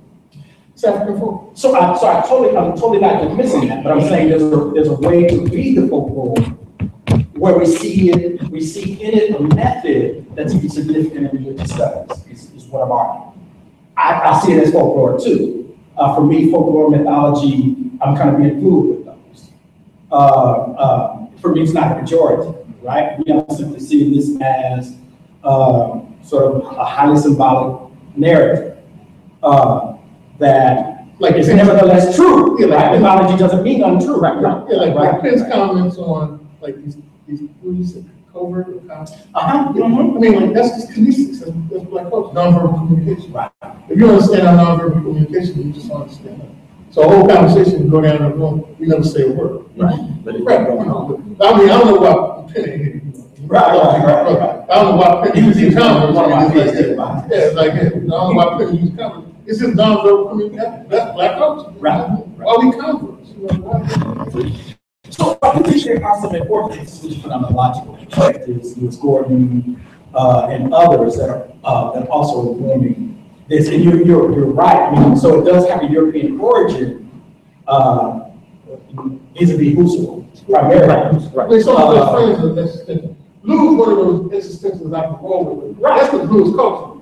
Right. So Lou identifies, you know, the African continuum, you know, the Caribbean. And I would say that the perspective that I'm saying I'm using to describe what Elijah Muhammad is doing is more along those lines. So their perspective reference. See, I don't know. I'll let you say that. For me, or ask a question. For me, it's not even. I can't say that. For me, it's not necessarily an important question. For what Elijah Muhammad is doing here. For me, that's a school of thought that I want to impose on Elijah Muhammad, even though I am using some language of the academy, right? So I understand that to describe what he's doing. So 1, 2, 3. I mean, I don't know if I want to, because again, I think I'm trying to wrap my mind around what you're saying. And so it is a question of existence, but it's more a question of the meaning of existence. Now you just deconstruct. How so? Well, so you went from event issues and occurrences we studied to metaphysics to do we really exist and how do we know we exist to really what then is existence. Well, see, I don't see that as what I'm doing. I don't see that as what I'm doing. Trump is our president. We have to raise questions that well, exactly. But again, I think you're raising a different question than I'm raising. Okay. Right? So I'm not asking the question, do we exist? I'm saying Elijah Muhammad is far beyond that than what we get from the story of Yaku. I'm saying what he's talking about is the meaning of it. Right. There's a brother here and then here. I don't know if it's a piggyback off this, but how would you see in your theological approach the parallels, if not similarities, and I don't want to go into too much of the urges, but the whole theological liberation type of understanding of religion? And we have to put in mention that in terms of also how Marcus Garvey that has some influences how we govern ourselves with the use of religion. How do you see some parallel similarities? Oh gosh, I don't know if what I think about it sometimes I do. I do think, and all my work is risky, including this, and so this claim is going to be risky too. I do think that we need to reconsider Marcus Garvey in light of African American religion, and I don't think we're reading in particular new thought, within new thought forms of religion. I think we're missing Marcus Garvey if we don't take into consideration the ways in which we hear him constantly talking about you will become in some way that you are what you think and how you think, right? And where do we see that? We see that in Newsline, right? Which I think was an influence of Marcus Garvey. And so that's one place where I would push sort of a study of religion, particularly African American religion lens for examining Marcus Garvey. I'm not sure if I understood the other part. The other part was also how do we incorporate, what's your parallels and similarities with the theological liberation movement that came out? Yeah, I mean, and maybe in this sense, the use of theology is sort of unfortunate. Even though I think that's what Elijah Muhammad is doing, theological phenomenology. I think he's describing the world and he's using religious language to give it meaning. That's the theological phenomenology. But I'm not necessarily interested in theology proper. You know, you talked about the collapsing of these points. I'm a scholar of religion. So for this particular project, I think the descriptive is helpful. But I haven't been that interested in theology or theology of liberation. Although, I'll say one thing, that even Black theology of liberation, of course, has to be traced and connected back to the Nation of Islam. Right? James Cone said he was greatly influenced by Malcolm X. Right? So he got his Christian inspiration from Martin King, right? And he got much of his radical political inspiration from Malcolm X. And he says that in Black Theology and Black Power, right? He says when he studied the book in 1968 that this was sort of a major tension. How can he reconcile that with his Christian theology? And so even this Black theology can be, again, it's not my area, but perhaps can be a productive area to be thinking about Elijah Muhammad's study. Since even James Cone connects it to the influence of Malcolm X, who was a student of Elijah Muhammad. And I guess the challenge of that, what was also mentioned, that we're still taking terminology. I mean, sure. Right? We should. The context is not based on grounding. Sure. Talking about ontological understanding and epistemology. Yeah. You know, with knowing. Right. Where is the Africanness that has rooted the understanding of one, phenomenological understanding, examination of the world, and two, understanding the need for liberation. Right? And I see all that within the discussion. Sure. But it's at the same time it becomes, I hear the conversation that it can be somewhat paradoxical. So in some ways, in some ways, and so I acknowledge some of that, but I'm also going to push back on both of you in the sense that you can tell us how we get situated, the issue, how we get beyond language. Right? How we get beyond you go learn language. You go learn indigenous African language. That means that you got to go visit the location. See, so I'm that one, but we're not doing that in English, right? Let me get Dr. Malachi, and then I'm gonna move. Get straight to the point, like that. So we can get to that next point. It's just real quick. I thought your commentary, I guess it's a commentary on the Southern Poverty Law Center, is really appropriate because in my review of this notion of free speech and where the Nation of Islam has its contribution to free speech in the context of American legal history and especially in the context of African American legal history. And it's profound. And what the Southern Poverty Law Center does is attempt to suggest that only one type of speech can be appropriate. And so I just thought your commentary. I appreciate that. This is just a problem. And it's the second time I've footnoted And I think in the future, maybe I will, it's again risky, right? Because any criticisms of white Jewishness and white Jewish narratives about blackness are sort of problematic in America. And I'm saying the problem is not necessarily their Jewishness, but the whiteness of their Jewishness, right? That there's no real self-awareness about their whiteness, and the inability of this category of Jewish to account for anything beyond whiteness. Right. It's not robust enough the way it's deployed in America to account for what's really a really complicated array of human beings who claim to be Jewish, Hebrew, etc. For them, it's almost synonymous with whiteness. And so any challenges about who the original people are, who the chosen people are, any critique of white supremacy, they automatically read as hate speech, which is just enormously problematic, right? But they get to define, and there are implications. Because they're white, and because, like James Baldwin says, they use their suffering as a form of capital in America. Our suffering doesn't translate that, right? Who's going to challenge me?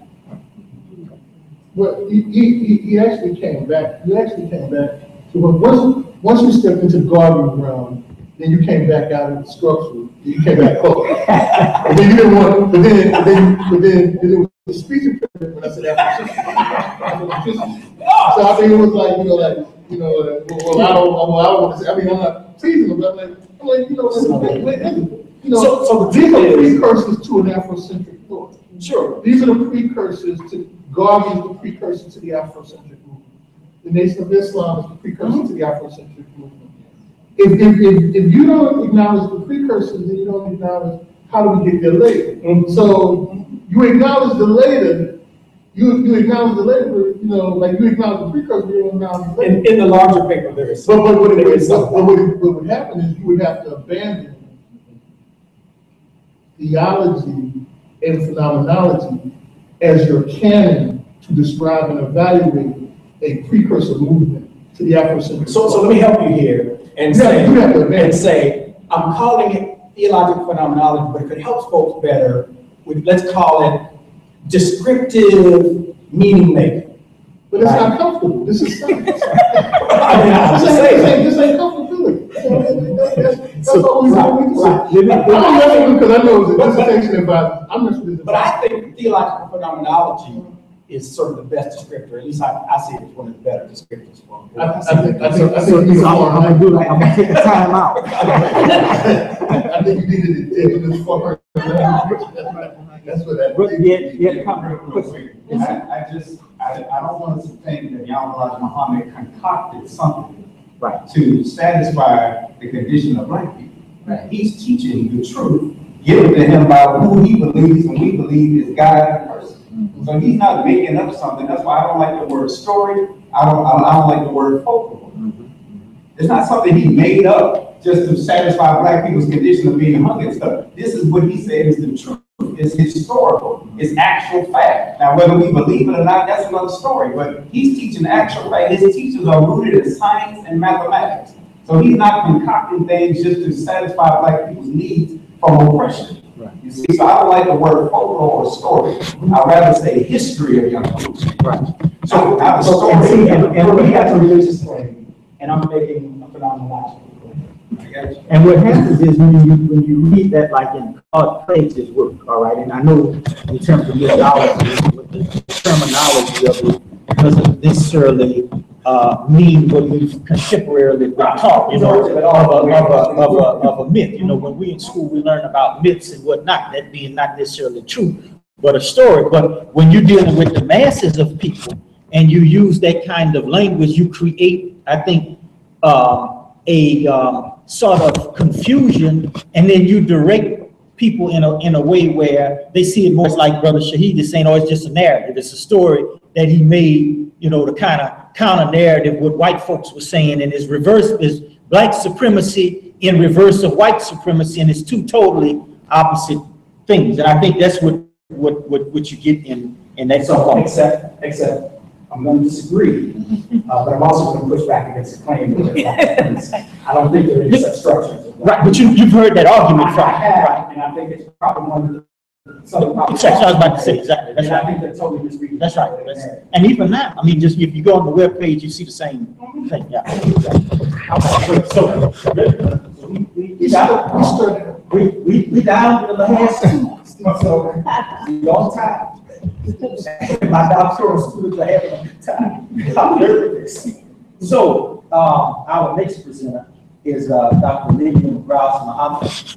Sister and I met several years ago at what was probably the first educational conference that Minister Farrakhan did. And since that time, we've been in communication. In fact, she has the first manuscript of an introduction to Elijah Muhammad studies, and she's also coming from Chicago. And so I want to bring her up and give you the floor. Okay. Language, right? That's what we were just discussing, language. So I want to do a couple of things. My allergies are kicking up, so half of my head is not working, so if you can't hear me, give me some kind of signal. But I want to keep two things in mind, right, about Elijah Muhammad, language and literacy. What is language? What is literacy? And I also want to take you inside the classroom of Elijah Muhammad, right? And the classroom of Elijah Muhammad would not have been peopled by folk like us, right? With our degrees and our high level of literacy. Remember, he started his teaching in 1930s in the Black Bottom of Detroit. So as I make my commentaries and I talk about his students, think about his students from that perspective. So what is literacy, and how did the Honorable Elijah Muhammad use language to promote its achievement among his students? His use of language to establish literacy in its broadest application is exemplified by a phrase which is in the front of the minds of all of his followers: knowledge of self. His focus on knowledge of self is the foundation upon which all of his work rests. In fact, his seminal text, Message to the Black Man, after a complete and thorough discussion of the nature of life, continues with a series of contextual definitions of who the self of the Black man is, right? So one of the benefits of being the next to the last speaker is that as you hear other speakers, you realize what the holes are in your presentation, and then you have an opportunity to think a lot that the holes were filled, right? So I want to thank my brother Shahid for giving us the context of the supreme wisdom, because all of my commentary about the teachings of Elijah Muhammad, actually the teachings of Master Farad Muhammad, are based on actual facts and quotations and instructions. You're seeing online that the thing is blocking your face. If you could just, no. Okay. Better? Yeah. Okay. From the supreme wisdom, which is a collection of lessons, a curriculum, a pedagogy, if you will, which is given to every single entrant, if you will, into the nation of Islam. All right? So, these contexts, who are you? Right? The Black man and woman. Right? Elijah Muhammad made it popular to refer to us as Black, right? He also tells us in this initial lesson that we are the maker. How many times do Black people, the masses of Black people hear that we make anything, right? We're the owner. What do we own? We're the cream of the planet Earth. We're the best on the earth. We're the God of the universe. Okay, so now this is getting problematic. All right. I want to present from both the narrow and broad definitions of literacy, which are applicable to the work of the Honorable Elijah Muhammad. the context he laid for why both types of literacy are essential to the success of the Black man and woman in America specifically, and people in general. And thirdly, I'm going to offer examples of his teaching in this regard. So in addition to thinking of yourself in the actual classroom of the Honorable Elijah Muhammad, think of this continuum of teachers. So we have Master Farad Muhammad, who Elijah Muhammad, and we believe came to us, the Black man and woman in America, in the person of Allah, right? God in person. Elijah Muhammad as the teacher of the Honorable Elijah, the teacher of the Honorable Minister Louis Farrakhan. These teachings, this curriculum, this pedagogy has been passed down from teacher to teacher and continues to this day. So, quote, first, my people must be taught the knowledge of self. Then and only then will they be able to understand others and that which surrounds them. Anyone who does not have a knowledge of self is considered a victim of amnesia or unconscious and is not very competent, end quote. These are words of the Honorable Elijah Muhammad in this course of study to his students, right? Imagine what it must have been like to hear it then. Imagine what it's like for the masses of people in America today, the brothers and sisters from 63rd and the brothers from the hood, right? To hear those words spoken about them today. So to put it another way, people without such knowledge, such self-knowledge, are in fact illiterate, right? Literacy, as we all know, belongs to Roget's Desar's classification of words dealing with the intellect. Its meaning is inextricably tied to concepts of learning and language, but primarily the acquisition of knowledge. The Honorable Elijah Muhammad's use of the phrase knowledge of self serves as a code for both the narrowest definition of literacy, the ability to read or write, learned in academic settings, to the broadest. What are the characteristics of a civilized man? Now I'm back to this of lessons in the supreme wisdom. That's an actual question. What is the duty of a civilized man? What are the characteristics of a civilized man? A civilized man is one having knowledge, wisdom, understanding, culture, refinement, and is not savage or living a beast's life. What is the duty of a civilized man? To teach the uncivilized people, right?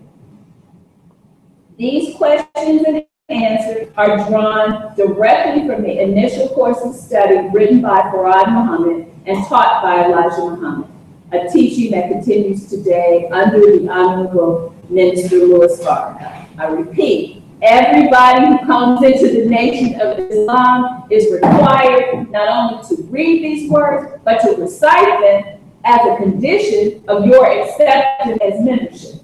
So back to literacy, back to this concept of knowledge of self. That's a requirement. These are some things about yourself that you gotta internalize, right? In unpacking these concepts, one can see that the student of the Honorable Elijah Muhammad is exposed to a specific context of literacy, which focuses on placing the student in a space where she is required to think critically about the broad ramifications of acquiring knowledge. Much like Allah tells the angels about Adam. So there's this story in the Quran where Allah God is, the angels are assembled, and God is telling them that he's going to create Adam out of dust, and he's going to place him as a ruler in the earth. And the angels are like, well, but he's made out of mud. How are you going to put him above us, right? And God says he knows all the names. You don't know the names. what's the meaning of that? What's the implication of that? What's the importance of that? Knowing the names of things is important to knowing who you are and who other people are. That's an important concept in the broad definition of literacy.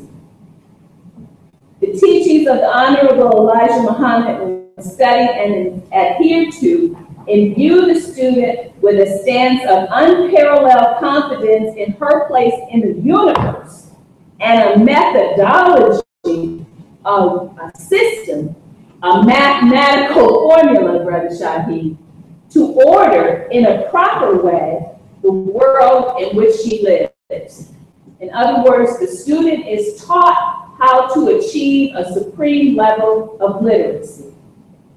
Now, this is not to imply that the Honorable Elijah Muhammad was not concerned with the basics of that narrow interpretation of literacy, the ability to read or write.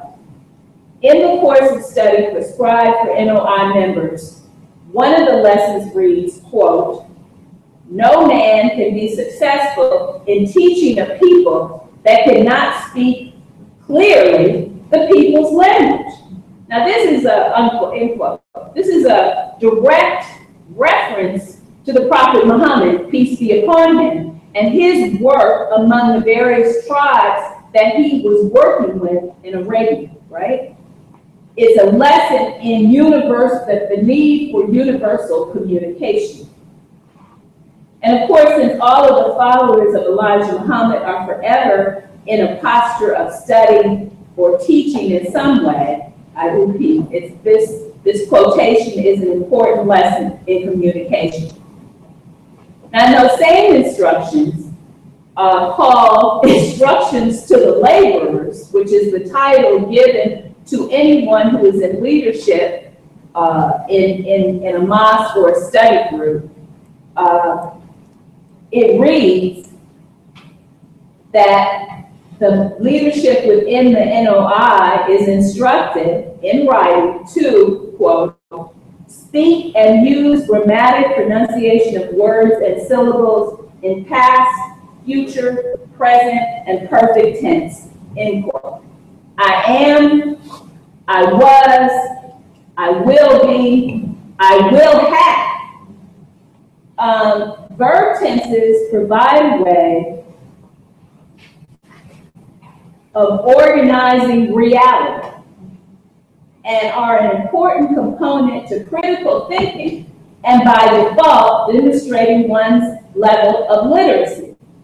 Again, in practical application, placing oneself along a continuum of time relative to one's actions, and when one performs those actions, doing for self, another key phrase, provides self-direction and self-motivation, essential elements to successfully navigating life.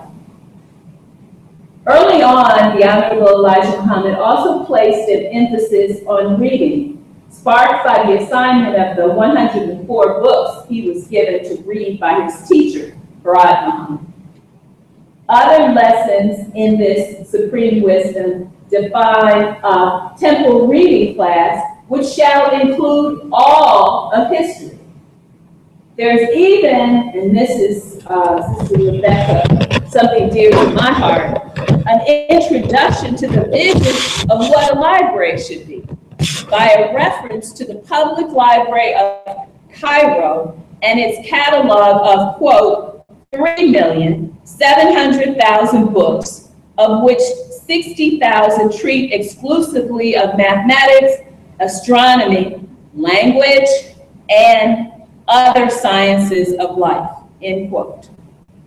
Imagine how many of the Honorable Elijah Muhammad's early followings for whom this statement would have been their first vision, perhaps, of what a library actually is.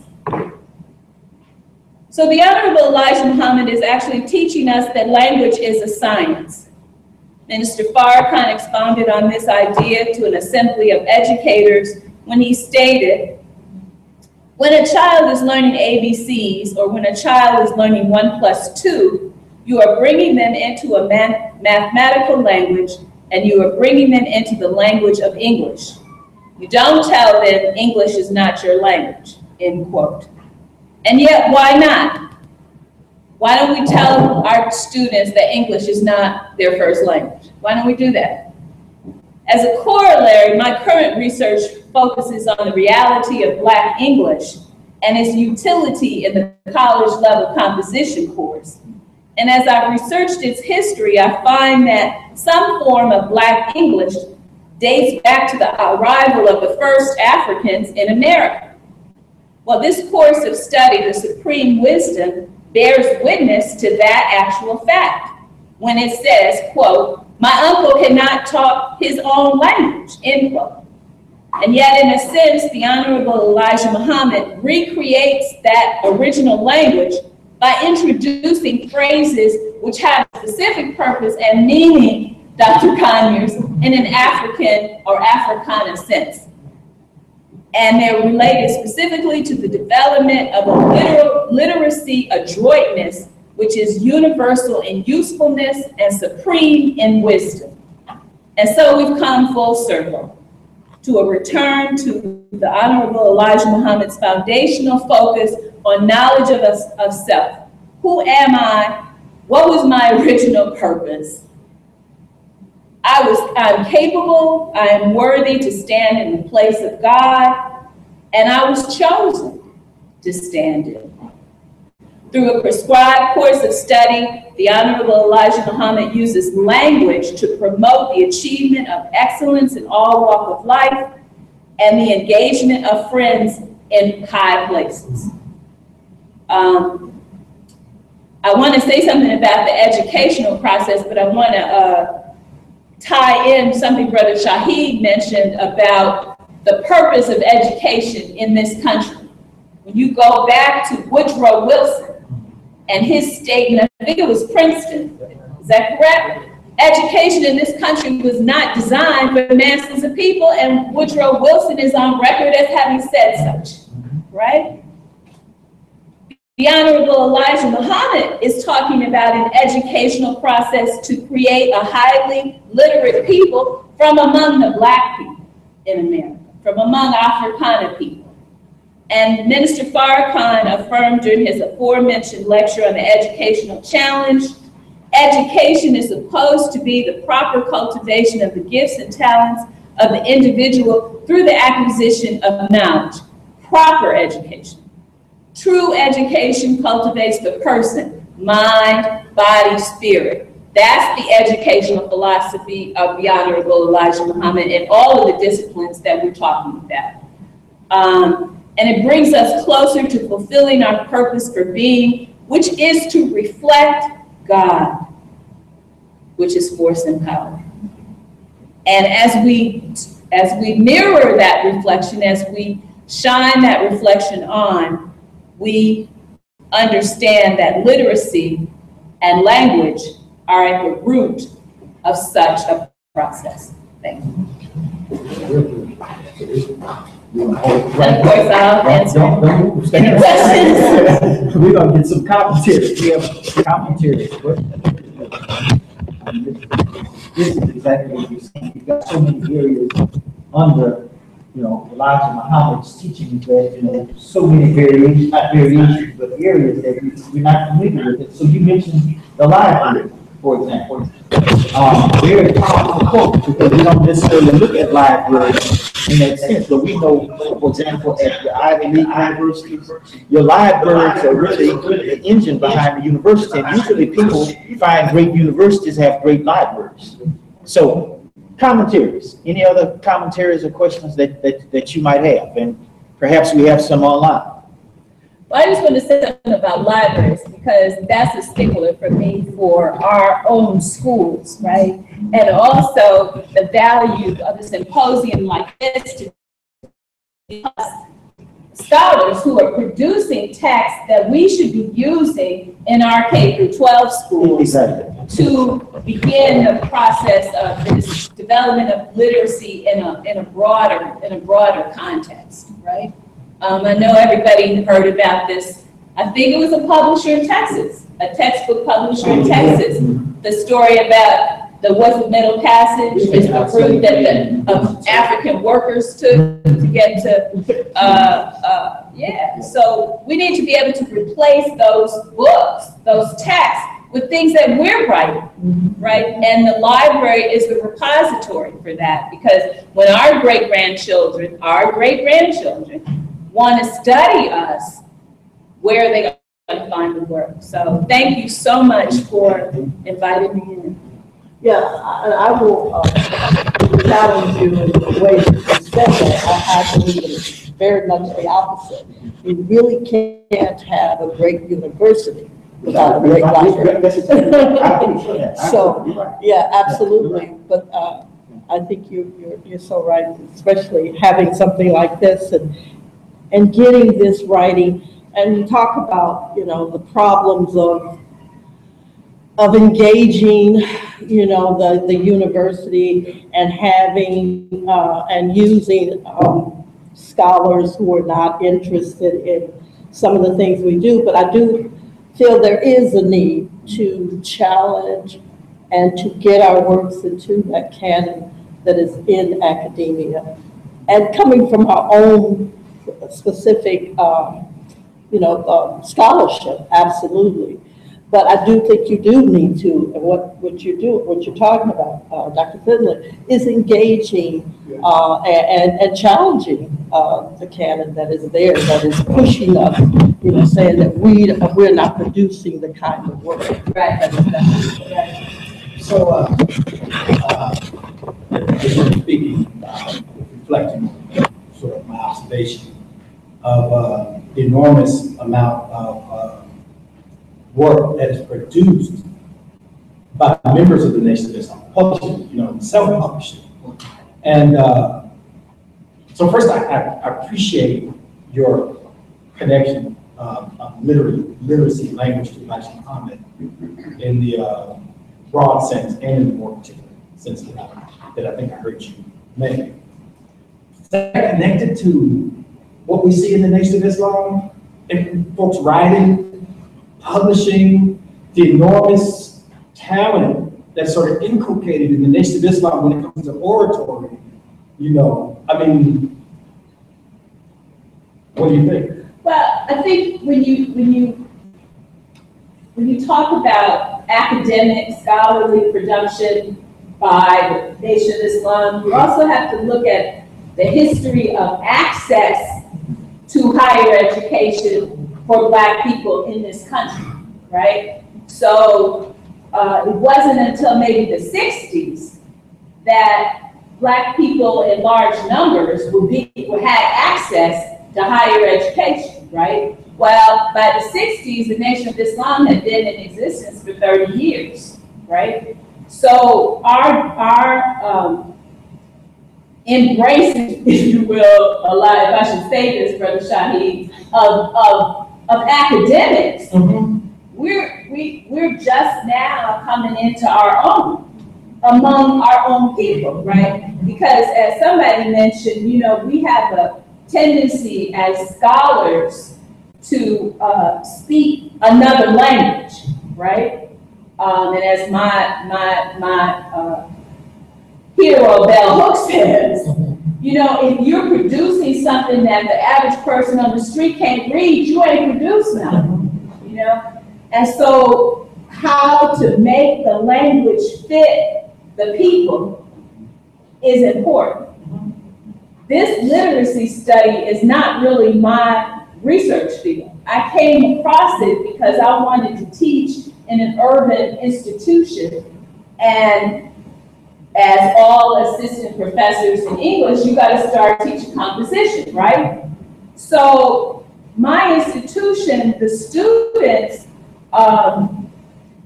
is really like Chicago State is really like a night school, right? The average age is about 32. People got families, they got kids and stuff. They don't speak so-called standard English.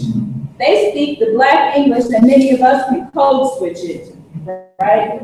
So I'm charged with guiding these students to the mastery of the text, right? And so I'm trying to explain a fine point of grammar one day in class. And I'm looking at the textbook and I'm like, I don't know what this means. And I gotta be, I don't know, how do I explain this to them? So it occurred to me that, and this is how the book was born, because I can speak standard English, I can speak the King's English, but I can also speak hood now. I can tell you, I know the difference between Dr. McGrath doesn't tolerate tardies in her class, and you better not be coming to my class late. Right? Those are the two things. So in order for me to be an effective teacher, I gotta do this, and I gotta be able to on the spot transliterate what the content is into the language that my students speak, and then they get it. So you know I'll be in trouble after the date because they're gonna say you should have opened this up to students, the whole university. We kept it as a small session, but you know, as I'm listening, this probably should have been opened up as a much larger audience of people. We didn't open it up, but we should have. Just to finish the answer, so that was a long way to finish the answer, and that is to say that we, these scholars in the Nation of Islam have an advantage because we are students of this language literacy that Elijah Muhammad inculcated in us, and it makes it easier for us when we go into classrooms to be able to get content across because we have a knowledge of self that is different from the knowledge of self that's taught in the halls of Irish. And I see some of what you're saying that also this is more general. Black folks talk all academics.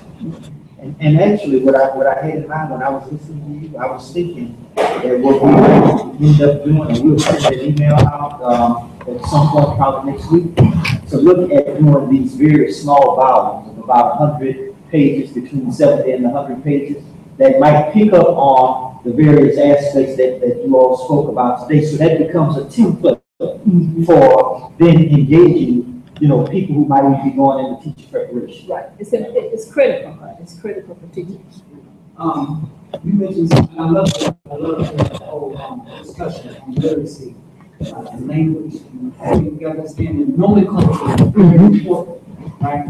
But you also allude to the fact that, you know, something about Elijah Muhammad referred to the understanding of black literature, black language comes from the first slave line, right? And to me, that takes the understanding, we recognize that Ebonics, we understand how Ebonics plays a role, and that is part of the lexicon, if not the so-called language of how we speak at times. But it also takes me back, and that's a little bit what Connor's kind of alluded to a little bit earlier, language. Because Ebonics really is a derivative of what? African styles of speaking. Correct. Correct. African way of expressing ourselves. Correct. And so, and I think that opens up a door, which is an excellent door to be opened up, to, as you ran across that example of sometimes I may explain something in the classroom, but then if I throw that African way of expression on it, it works. They begin to understand now, I know where you're going now, or at least understand what it is you're trying to get me to comprehend. That's and right. then the ability for me to express myself. That's right. That's right. Thank you all very much. Thank you. All right. For today, and the last presenter is Edward Muhammad. Brother Edward really was a catalyst in helping this symposium shape up. It was probably during 1 week I received 5 emails from students at different universities that were asking, what is this thing Elijah Muhammad studies? And so at that point I began to contemplate, you know what, we probably need to do a conference. Received an email from students in the Philippines. I'm like, where is the Philippines? I don't even know where the Philippines is. People sitting here and email. So, brother, we're delighted that you could join us from the University of Georgia. You're working as a doctoral student in the College of Education. And so we're honored to have you and looking forward to your presentation. So we'll turn it over to you.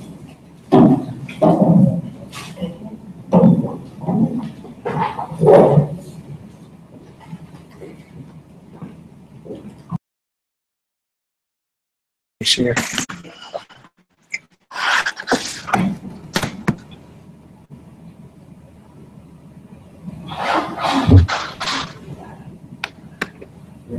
Bear with me for 1 second.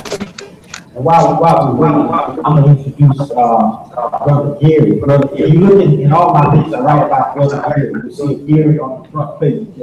Brother Gary is coming. Brother Gary, he just took off and said, you finally doing this.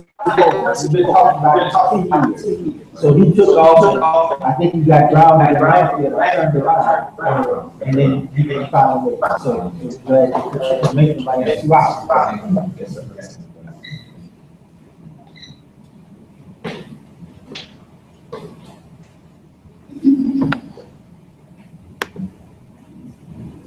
See, I'm screen sharing already. Yeah. It would show that the show. It's giving me the, He says unmute.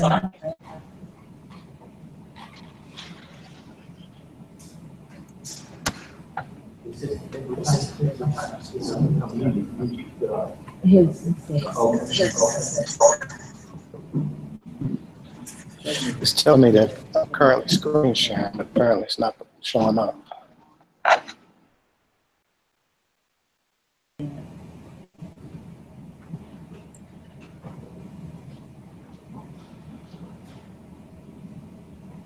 He said it's free. He said it's free.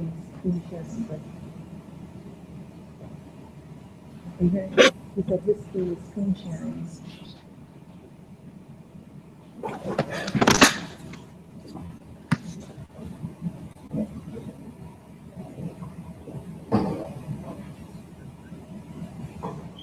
You want to talk to him?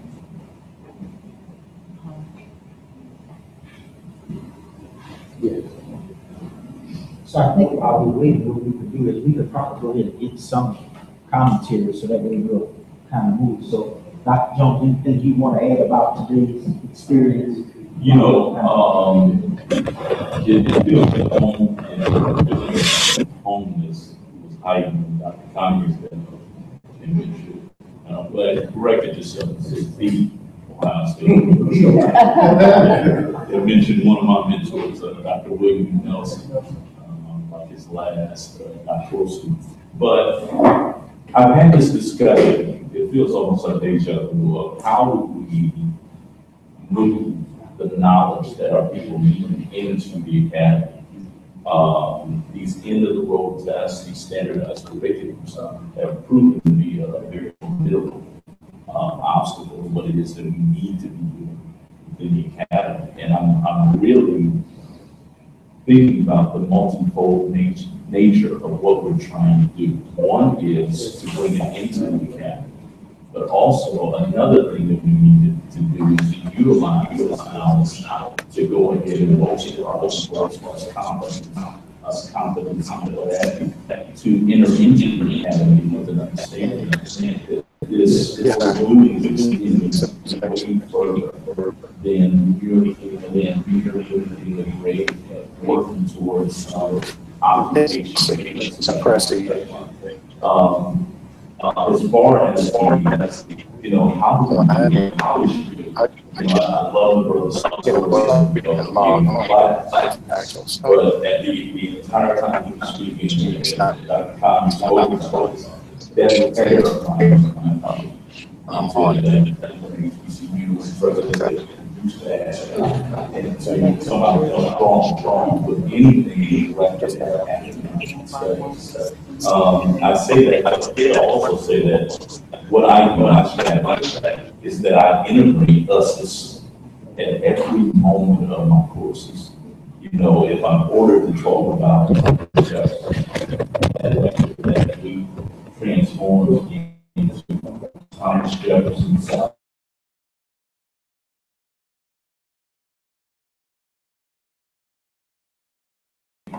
yet at the exact same time, in very high in Monticello, where he oversaw an entire plantation of enslaved, stolen animals.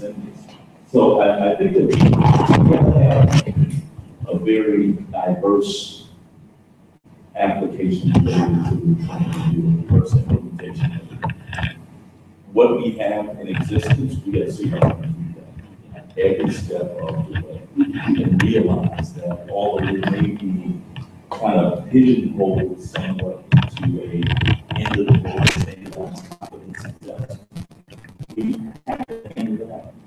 at the exact same time, every waking moment, every free moment, we have to kind of be like rebellious bonded people. And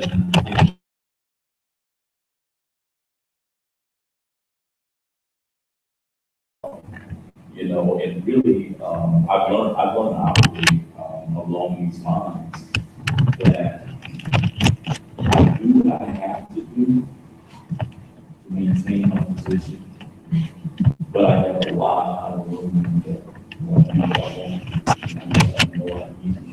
So, you know, as far as the introduction of studies, I believe that there's a significant population of those who haven't publicly announced it. That's what we do. But we're nevertheless doing it. I know if you talk to my students, they can tell you who the most honorable Elijah Muhammad is. You know, and it's impossible to talk about Black radicalism, talk about the Great Depression without talking about the arrival of this other expression of nationalism, of Black theology, of liberation. You know, we have to live that narrative, and we have to inject it every single time. We have to, as educators, go beyond what it is that they're training us to do in their schools and in institutions, and bring that home to our people. Just to supplement Dr. Jones, Dr. William Muhammad just laid out something very implication of knowing the name and meaning. You can't go off a scribe like what we think something means. You gotta know what something means. So it's not like the colloquial, because we do that like it's colloquially, but it's colloquially and it is a meaning, right? And so in doing that, a couple of things come up. That sets your foundation for your theory and your method, right? Because you know Steve sits so close to me, so and I'm like, evidently he didn't see my new book on method. Yes, so I mean, like, I'll give you that. Right. I'll give you that. But yeah, and I'll give you another. But the point is that, the issue of interpretation. So that's where, when Dr. Muhammad addressed it. See, once you interpret, you can collect all the sources you want. What is your interpretation of the thing? Right? You collect all the different sources. Right? The discussion that we had on STEM, not too long. We came into STEM so differently, right? Because in African studies, STEM actually modeled African studies. Because this is a whole new concept. Now you call it STEAM. We call it STEAM on our campus, right? But we came into it because we had a student that was in biology, one of the pharmacists, could not really, did not like biology, took courses in African studies, got a master's degree in African studies, to a bachelor's in biology. His trajectory is he goes on to PhD in medical sociology. Then he gets an offer, right? Either Columbia University School of Medicine or the University of Penn, bioethics in African studies. He takes Penn, bio, but he's still. We got another one who came through us, did a bachelor's degree in communication. We had no idea these kind of formulas were coming. Comes out with the bachelor's degree in communication. That's what I tell you. Goes with a master's degree in African studies. They never taught our students what the doctoral program to take all the credits in African studies. Went to the University of North Carolina, Chapel Hill, gets a doctorate degree in geography, does a dissertation on the agriculture component. He's now an assistant professor at Florida State. So there's different ways, but they had that cultural component that they start putting all that stuff together, like, science, information. They didn't just the way the European teaches it from market culture is, it's structural. Understand this, but it has no relationship to you as an African person, as a Black person, because we don't get it like that in our schools. Even those schools in our community, they don't discuss it. So the method, interpreting information, how it's dispensed, and that becomes a fact. Regardless of what you're teaching, the method, interpretation of the day does not reflect the people who you're communicating with. They're not going to do it. They have no impact on them. You will not be relevant to their lives. So Dr. Carter is going to have an internship program. So that's how we've been able to take it. But you mentioned, pulling those pieces together. And then we use those, and we have to be real, right? But there's some institutions that they have these academies. If we don't have more learning right now, give a talk, free talk, I don't want more kids. I want them in the third ward. But I'm gonna tell my students, get to the third ward, go to that talk, right? Because we want members of the third ward, which some of you on the third ward of Black communities, Prairie University. We want members of the third ward getting to have free lunch. That's what we did for NCDF. So we took everybody in the hotel. We said, no, open event, parking lot chat, Corinne's having a ball, free talk there. So, we said, look, we're hosting NCBS. We know that members of our community, third, fourth, fifth ward, they can't afford $210 in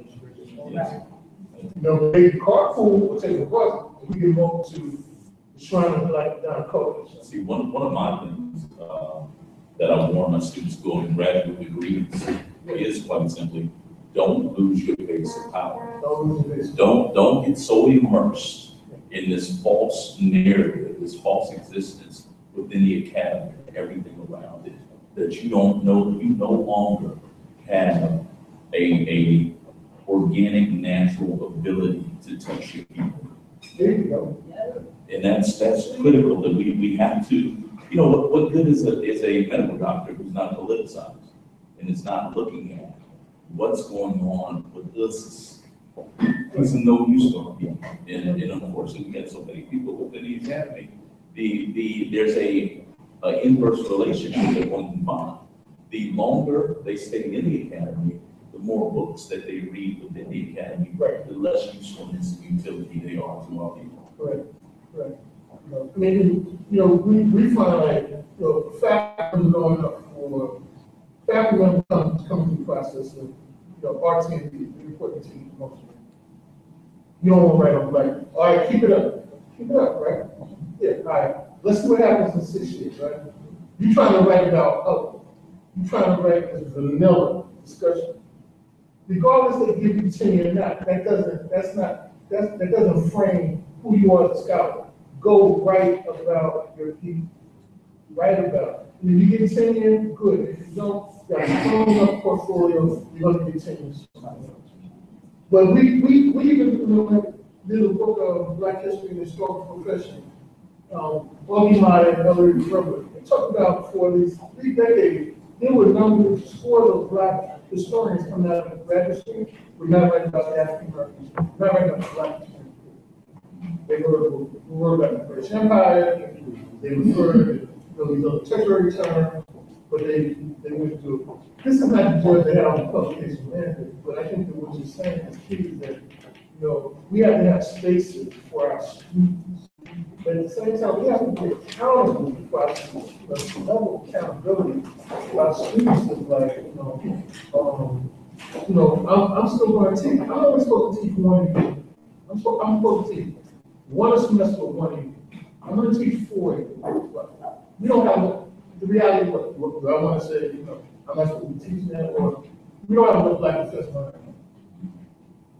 So either I grind it out and do 2 a semester, or we can do some Black graduate students, and we can do some Black undergraduate students. That's just somebody sacrificed for me. So I'm not doing it. There's no monitoring. That's a level of accountability. So Let's see. You still write your books, get your articles out. Yeah, but see, my thing is that it's that tightrope. It's that tradition. I was mentored going through that the way you take you back is by paying you forward. And it's one of the reasons why I'm here. The name Williams, so the man had surgery. And I don't talk about the principle. Because he's also saying, I will be here to make sure they treat you the way you need to be treated. And so we put it all together. This first time you're out in the park, this service was that's why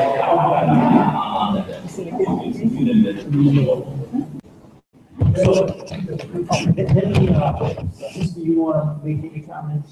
I mean, you want to just anything you want to wrap up?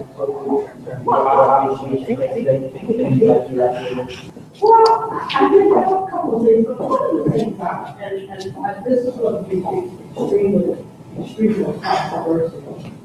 So, for me, I just start so if you don't. Everyone that can say is the I who said. You respect and acknowledge those teachings. When you see those teachings, have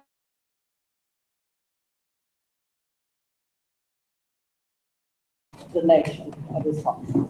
Well, part of what you find like in the introduction to a lot of common studies is that you have a cadre of people who can engage in involvement. And I think I started with at the beginning, where we had these opposing views. So sometimes the opposing view is good because you need a challenger in order for you to prove that you're a champion. And so the opposing views kind of help us to kind of expand the discourse to look at holes that we might not necessarily see from certain perspectives. So I'll give you an example. In the conversation today, for example, when my sister did her piece on language and literacy, and I'm looking at it in Elijah Muhammad studies, but I didn't see the depth and the angle that she saw it from. Now, what you saw today, even though you may have a different religious orientation, there's some things you can't refute. You can't refute that a library is the cornerstone. So he taught about the library. So how does that fit into saying, you know, if he taught that component that you mentioned about the library of power, that becomes a template, regardless of your religious orientation, to examine what libraries might look like or should look like. And even go further. How would that look in beyond the 21st century? So again, you know, that's why we wanted to kind of have a diverse perspective group, because I think that kind of helps us, you know, kind of pushes us in terms of the discourse. And it's very long, and it's what we need. Yeah, we need. Yes? And I would just say, to look at how Minister Farrakhan moves among the Christian community, where certainly a lot of our rhetoric is anathema to them. But the ability to speak to them in their language from their book has made alliances that are powerful and that, when activated, work for the good of the whole. So I know I would be I have friends who have problems with the rhetoric, who will say to me upon meeting me and only knowing my name as Muhammad, which translates into Black Muslim, you ain't really a Muslim. And then as the course of time passes and they see actions, right? So now I'm putting my Christian hat because I'm a convert. Faith without works is dead. Then we can find some common ground. And I'm gonna just finish with this. There was a time under Bush II when I was working in DC, and that's when the faith-based initiative was happening. And so I asked the people, so are we faith-based because we meet in the basement of the church? Or are we faith-based because we have some common spiritual, religious, ethical, moral principles in common? Well, I didn't get any agreement to that. But that's kind of how I, as a member of the Nation of Islam, and how I interpret Master Farad, Elijah Muhammad, Minister Farrakhan's teachings to that question, because it comes up everywhere. But I think if I can jump in, I think that we need to stop talking about the Christian church as if there's some monolith and realize that there are different levels of politicization and radicalization. You know, you look at how many persons within the quote unquote body of Christ find a figure like Jeremiah right Republicans. You know, they're in many ways conservative Republicans, and who have no identity with blackness and have no interest or no vested interest in seeing the liberation and salvation of the black nation. I think that we have to, those of us who are interested in the liberation of African people, that regardless of your faith, and I think that's what Malcolm was talking about when he said, leave your faith in the philosophy, leave that religion somewhere else, because we need to be rallying around those things that we have in common, that politicized mind, that politicized nation. And I think even more so when you think about the teachings of Elijah Muhammad, you know, Brother Shaheed probably laid it out as best as you could. You're dealing with stuff that you already have in major universities. So, for example, you are at the Ohio State and you're studying bioengineering, all right? And in your study of bioengineering, the man doesn't have to tell you what his religion is, all right? But then when you start tracing all that stuff back down, you start finding that they borrowed that knowledge from the teachings of Elijah Muhammad. So then it's not controversial to you because you don't know the argument. So the point that I'm going to is, again, there are components there in those particular teachings that they're already being done. And if you could take the analogy of what the Honorable Elijah Muhammad said, this is what he said in the theology of time. He said it like this. He said, you know, Prophet Muhammad was a white man. All right. This is what he said in the theology of time. Now, what he said was the black stone was put in place with Muhammad's own hands. He had 4 people on each side, one person on each side on all 4 corners, and they put it in place. All right. Now, that could mean more than one thing. And then he taught about his teacher's mother. His teacher's mother was a white woman. All right. These could all be, he said, his teacher didn't just teach one thing and it had one meaning. So it could mean that what is literally going on right now is white people are bringing to birth the reality and the truth of what he taught. You know, you look at automobiles, for example. He taught about automobiles not using the same fuel. What you see them doing now with automobiles, they're talking about there has to be a new fueling in automobiles. So again, you begin to see that in the universities, that conversation is already going on. So Elijah Muhammad is already in the university. It's just that the masses of people may not know the origin of where they're getting these ideas from. That's the part where I think we get caught up because we've got the name. When you pull out the name, it's like uncovered. And you start looking, as Brother says, about the different religious orientations. But this is how Elijah Muhammad would probably see it. Because in a conversation, he gave it like this. He said, brother, don't do this, don't do this, don't do this, but do this, and at the bottom, do good. Now, how you relate the doing of good across whatever tradition you're in, whether you're in any discipline, the outcome of it is the doing of good. And that's how I would probably answer it. So, brother is ready. I'm sorry.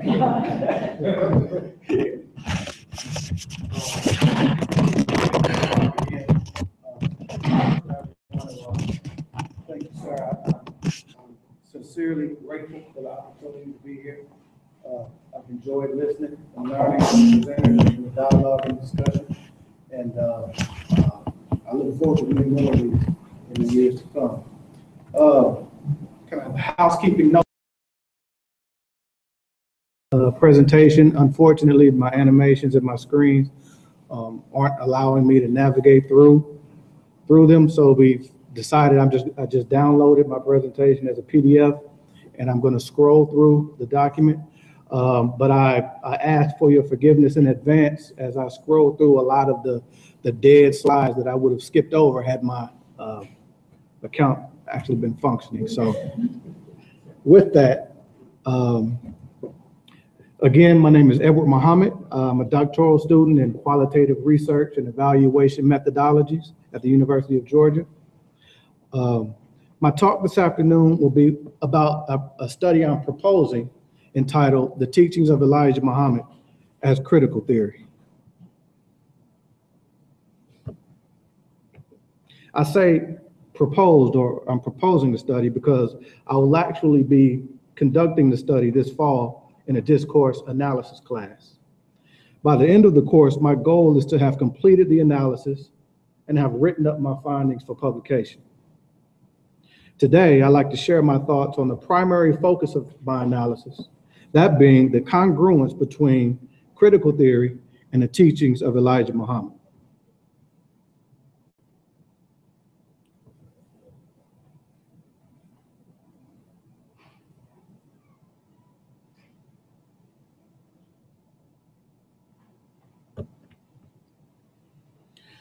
In the paper that I'm proposing to write, after my introduction and the statement of the research problem, I'm going to familiarize the reader by providing a brief history of the Nation of Islam. In the interest of time, I'll point out the major areas that I'll be discussing, which would include the founding of the Nation of Islam, its doctrines and practices, the growth, particularly in the decades of 40s, 50s, and 60s, the dismantling of the Nation of Islam in 1975, and the subsequent rebirth under Minister Farrakhan in 77.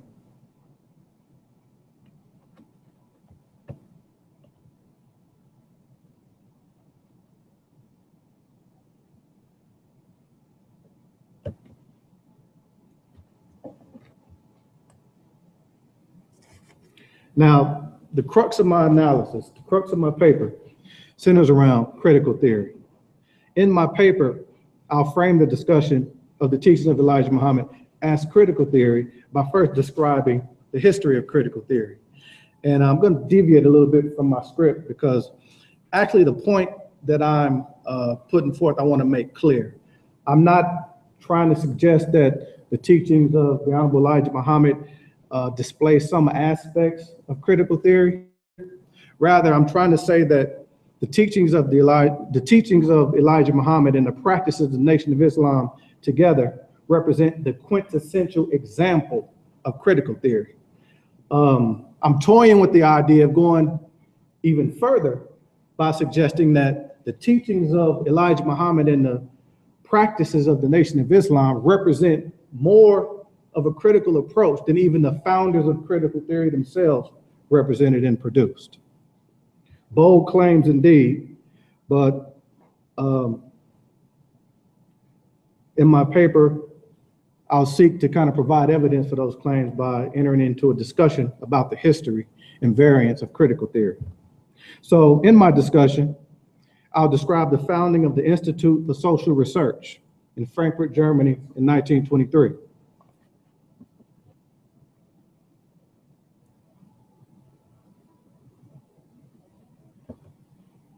I'll mention that the founding was a reaction to the failings of Marxism.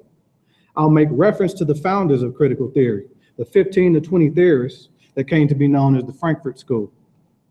And I'll also note how they, in a departure from Marx's reliance on explanations using the economy, opted to focus their critique on ideology, false consciousness, and other entrapments emanating from the society. Also included in my discussion of critical theory will be a section on critical race theory, a variant within critical theory. In this section, I'll discuss critical race theory's focus on transforming the relationship between race and power in society. I'll also focus on critical race theory's relatively recent emergence within the field of legal studies, and I'll link the primacy of race within critical race theory with the primacy of race in the teachings of the Honorable Elijah Muhammad.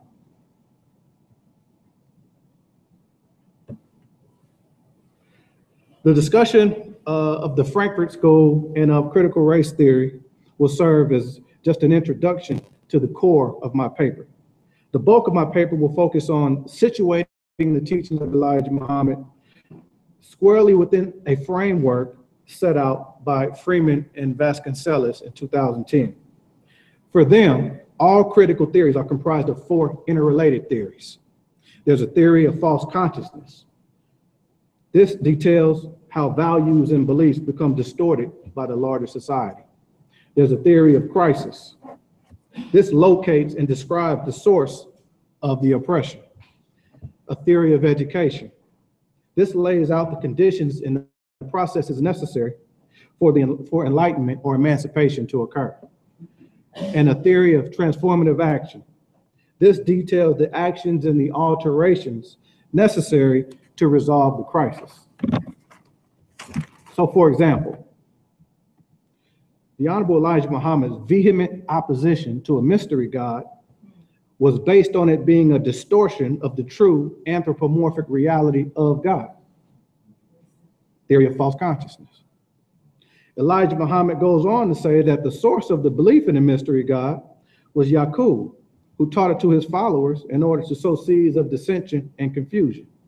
Theory of crisis. By articulating what the Muslims want and what the Muslims believe, Elijah Muhammad was laying out the conditions necessary for emancipation. Theory of education. And by requiring recitation of the student enrollment in actual facts, and by establishing FOI and MGT classes, Elijah Muhammad initiated the actions necessary to alter and correct the various crises that the Black community suffered from. Theory of transformative action. These are just a few examples among many that, when viewed within the framework of Freeman and Vasconcelos, illuminate the inherently critical essence of the teachings of Elijah Muhammad. The other bold claim I made was to suggest that the teachings of Elijah Muhammad and practices of the nation even exceed the critical theory that was presented by the founders of critical theory. Still toying with that idea, but the kernel of evidence I would provide is that what we learned about the critical theory, those 15 to 20 people in the 20s and the 30s, was that they were heavily driven by theory. Whether it's Adorno, whether it's Horkheimer, whether it's Marcuse, these guys pretty much hit their stride with their work in the mid-30s and into the 40s. But all they produced was theory, papers, ideas. As we understand and as we know now, the primary component of critical theory is marrying theory with action, praxis. Praxis is what was missing from the early critical school theories. Practice is what we find, theory and practice is what we find in the teachings of Elijah Muhammad and the principles and practices of the Nation of Islam. So that's kind of the nugget of evidence that I point to suggest that Elijah Muhammad and the Nation of Islam working and functioning around the same time as the development of critical theory, early 30s, 40s. We see theory with the critical theorists. We see theory and praxis with Elijah Muhammad and the Nation of Islam.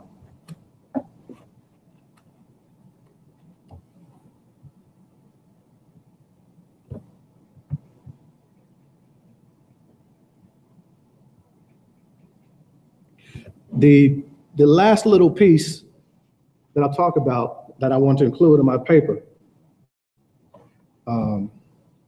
are some rhetorical devices used in the teaching, throughout the teachings of Elijah Muhammad. The three that I'll try to run quickly through are narrative inversion, myth making, and counter storytelling. Each of these devices are critical in nature because they each attempt to attack the distorted realities produced by oppression. In addition, they each empower marginalized groups by allowing them to reframe the dominant narratives of society. Narrative inversion.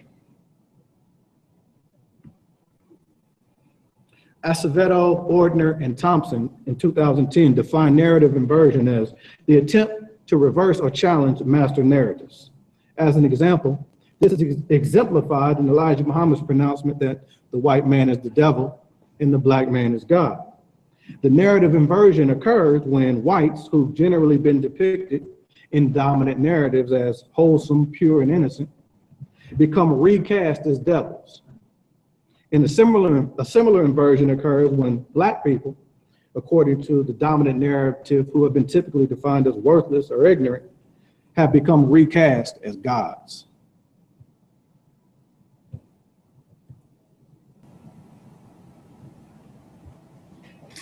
Myth making. I know we got into some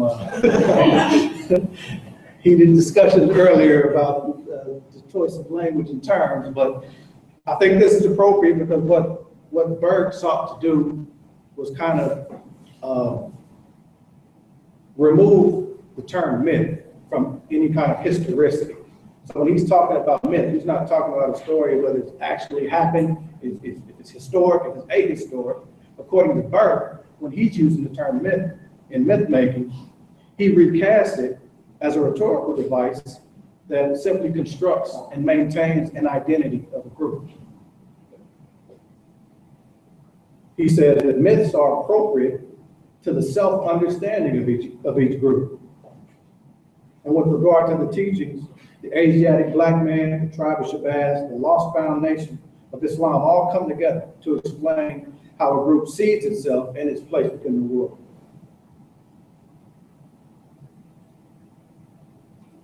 The last rhetorical device, counter-storytelling, as described by Solorzano and Yoso in 2002. They describe it as a tool for exposing, analyzing, and challenging the majoritarian stories of racial privilege. These counter stories or counter narratives can be either personal, about an individual person, they could be about another person, or they could be something different. They could be a composite counter story or a composite counter narrative. Composite narratives use various forms of data to recount racialized, sexualized, and class experiences of people of color. Composite characters are created and placed in social, historical, and political situations to discuss racism, sexism, classism, and other forms of subordination. The notion of composite narratives has particular bearing on the story of Yaqub. As the authors clarify, we're not developing in their talk about counter storytelling. They say we're not developing imagery, imaginary characters that engage in fictional scenarios. Instead, the composite character that we create, the composite characters we develop are grounded in real life experiences and actual empirical data and are contextualized in social situations that are also grounded in real life, not fiction. So in light of critical theory, this critical device, Elijah Muhammad's History of Yaqub represents a composite counter storytelling device deployed to expose and challenge white racial privilege.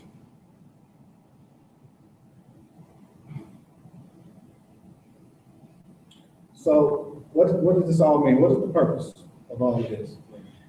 Simply, I'm proposing an analysis that seeks to use a particular critical theory framework to highlight the critical essence at the root of the teachings and practices of the Nation of Islam and of Elijah Muhammad. I intend to enlist 3 framing devices as supporting evidence. And my ultimate goal, my ultimate purpose is to, as we touched on and talked about a bit earlier, reframe, recast the teachings of Elijah Muhammad as an or the earliest articulation of critical theory. It's the hope that this proposed study and quite frankly, my entire academic pursuits bring the teachings of Elijah Muhammad in from the margins of social, religious, particularly academic inquiry, and situate those teachings right squarely in the middle of academic and scholarly mainstream. So with that, I'll entertain any comments, questions. critiques. The brother asked me, he said, I have a proposal. I don't have all like you. So I said, no, this is the perfect place to, open up and get some feedback. So we'll take a couple of times. This is a, appreciation for you coming up here and presenting your proposed work. Thank you. And something tells me that you get your doctorate, you're going to abandon this critical field. Reason being, I know we in Congress talks about this, but I know a lot of times we take European theoretical constructs and we overlay an African, or in this context, the Nation of Islam, the teaching of Elijah Muhammad, to try to explain or expound what we are about. And so this is just constructive. You're going to need to abandon this once you get your dissertation. I'm not saying I'm doing it for you. Get your dissertation. But you're going to see the limitations within the theory itself in trying to explain or expound upon what we are discussing in the context of what is the understanding and teaching that needs to elevate and articulate Farrakhan, Elijah Muhammad, Father Muhammad, Nation of Islam. It's very important. I tell you that.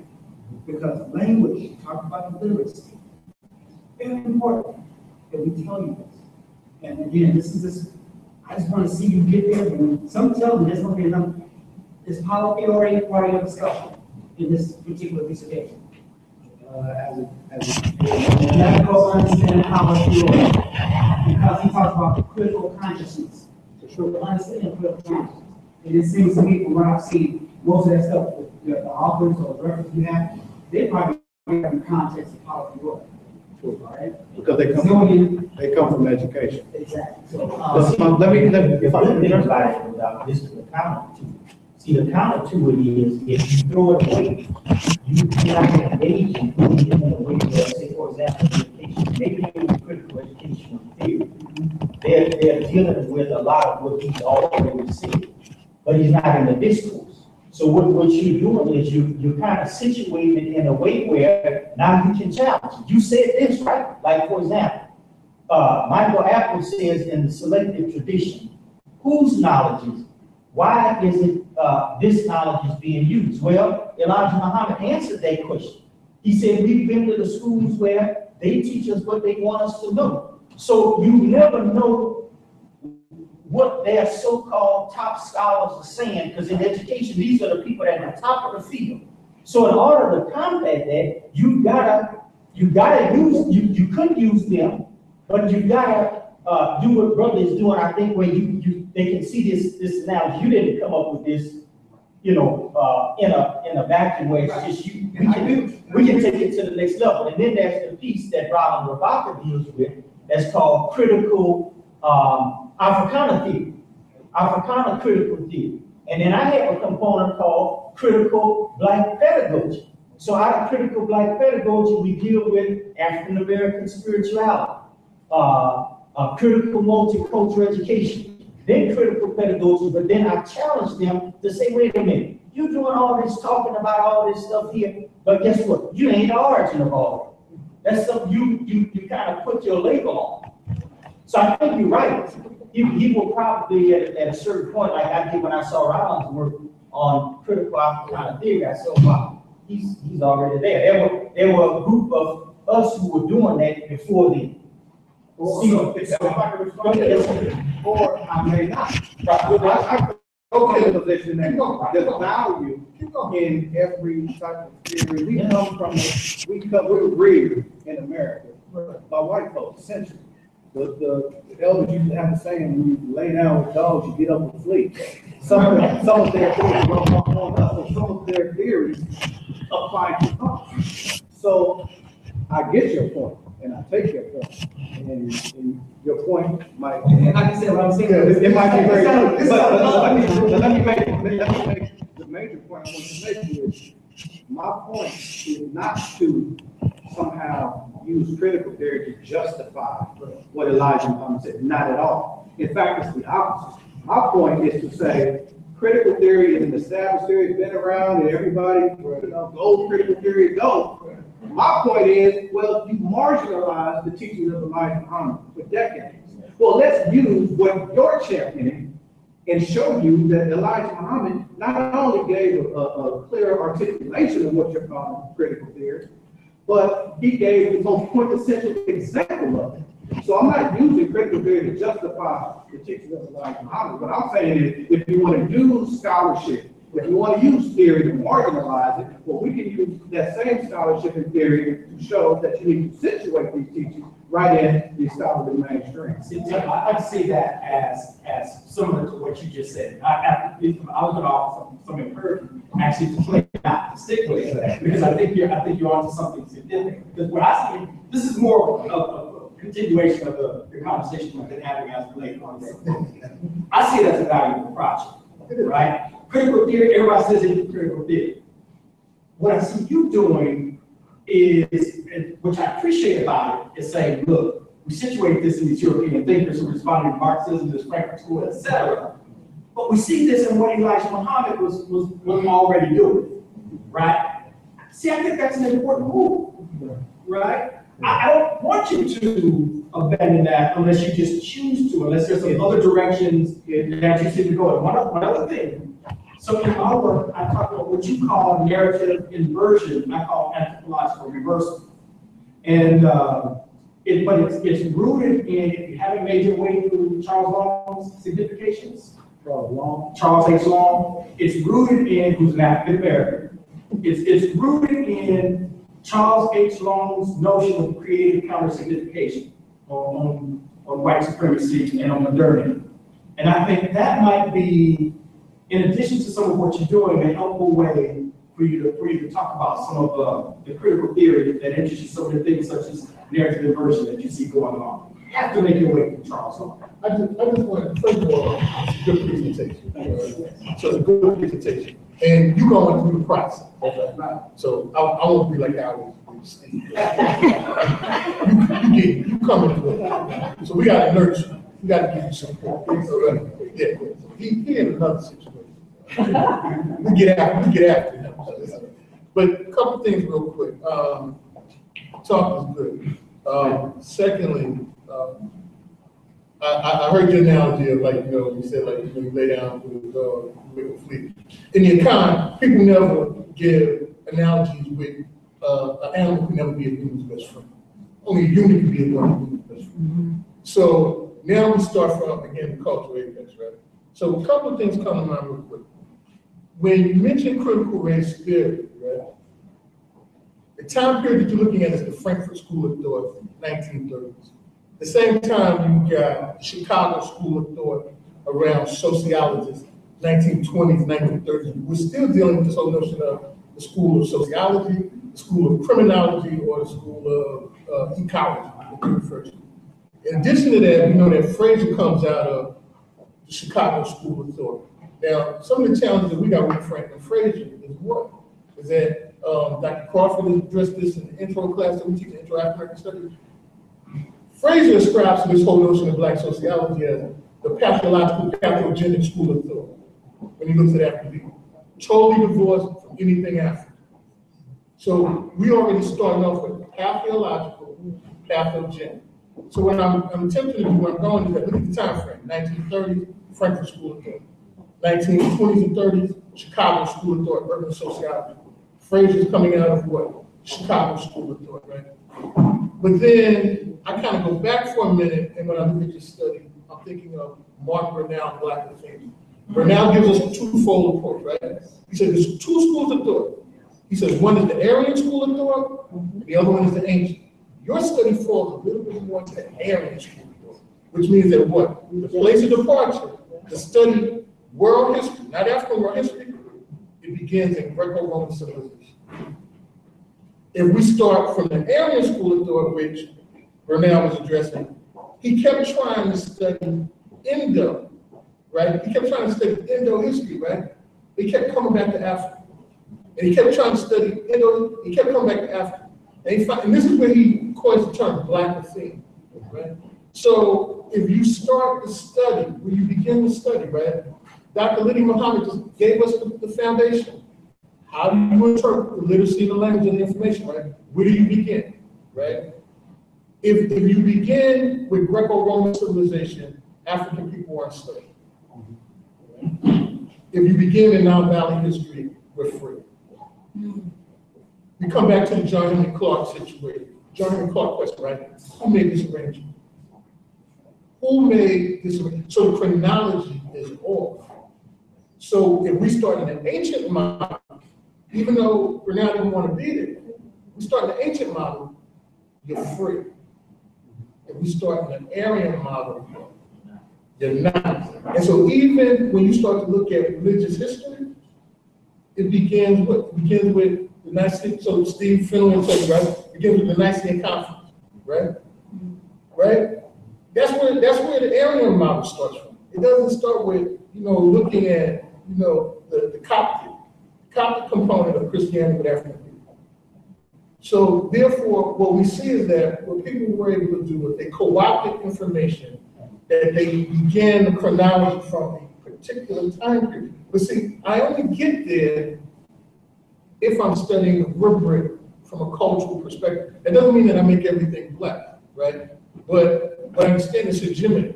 So if I'm studying the chronology, I'm like, okay, Asians did these things, Africans did these things, Europeans did these things, right? But the Aryan model just wipes it all out and says, Europeans did everything. No one else contributed to the forward flow of information. So it's by no accident that, 1858, you've got the foundations of Weber. You mentioned that in your talk, right? That's because they couldn't explain after 1858, what's the situation with us in this country? Why doesn't Marx work for us? They can't explain slavery. They can't explain, how do you take one individual and subordinate them with another individual? And then you use theology to be your undergird to have the continuity of that. Because the development of theory. That's the thing. And you hit that. You like theory and method, like theory. So the praxis is that the Aryan model, when you put the praxis to it, the chronology is off. My selection of the Aryan model, I think it's study your proposal, going back and, Now explain intentionality. Our history preceding the Aryan, right, for sure. Right. The reason I'm using, to use your analogy, I'm starting with the Aryan model. Right. Is because the Aryan model is what has been used to negate and marginalize the teachings of Elijah Muhammad. One approach could be, okay, well, I'm going to show you that we have a history that predates this Aryan history. Perfectly justified. That might be my next approach. This particular approach is, okay, I'm going to work within your dominant framework and show you how these teachings still have life within your dominant framework, and in fact, are better examples of your framework. But you see how, right, but you see how, well, you gotta take the context of this. You're using a limited structure of explanation to explain something that's more vast than its limitation in itself. In other words, if we are beyond the understanding from which they operate from, then they can't explain anything that we do. But the part that I'm focusing on is, and it might be my interpretation, is that one of the purposes of Elijah Muhammad studies is to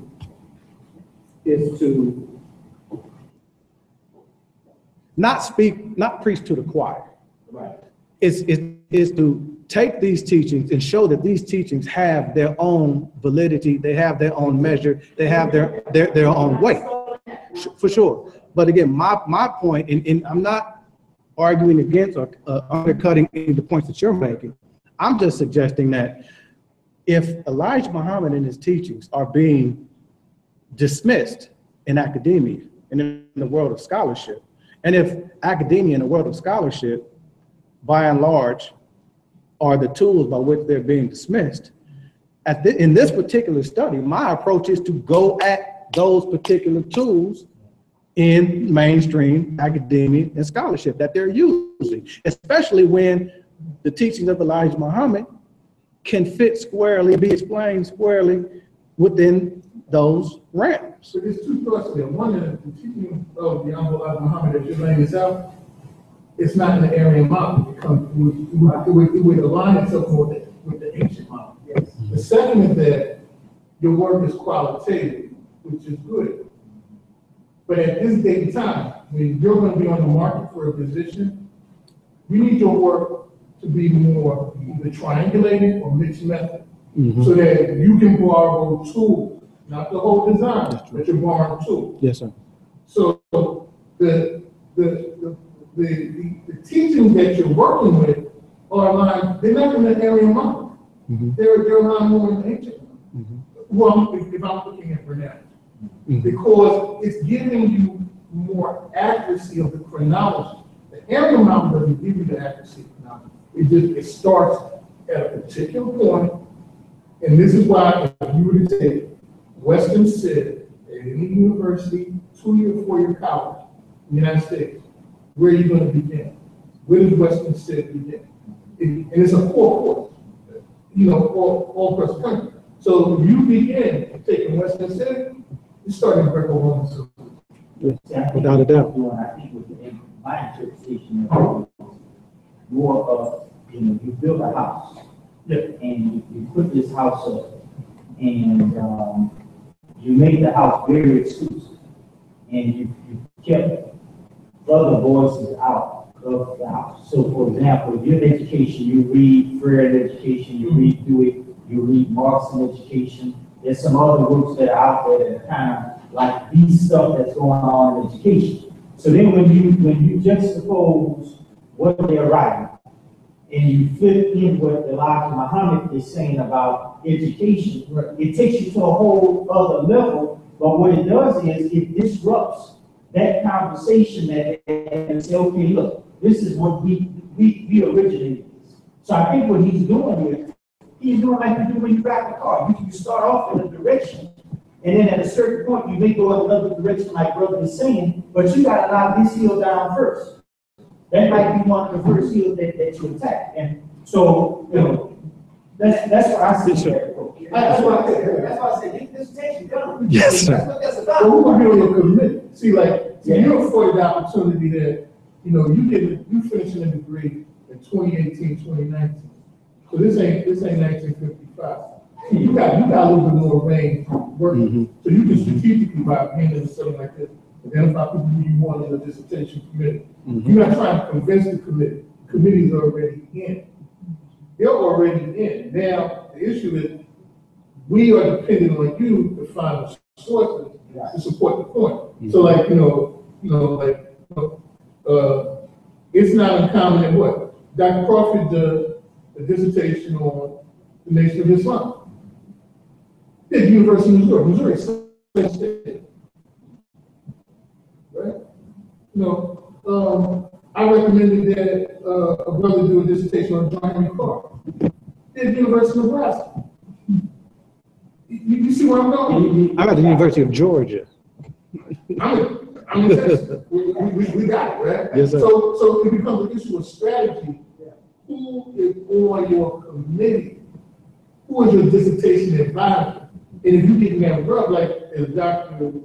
Petrie mentioned, you build a house, right? I love the analogy. Build a house. Yes, sir. You build a house. It's your house. Now, strategically, who's on your committee? Who's your chair? Who are your outside readers? We allow you to have space. What you got to do is you do the grind. You get the sources. You provide the information. Go forward. So that's the strategy of the dissertation. It's not like you're a bright cat. You can write a great dissertation. It'll be my eye for all day up in there. They're not gonna let you out. There's a reason why we were not allowed to learn. There's a reason why there's 13, 14, 15 in the Constitution. So you can write a great dissertation, punctuation, everything type. They ain't letting you out. But if you got the right committee, they're not gonna let you skate, but they're gonna be supportive. They're not gonna disrupt you coming through that process. and they're gonna give you that kind of encouragement. That's a fair point. And I also think that that's a point that lends to my approach in using the established kind of theories. I don't have to. You're right. You're right.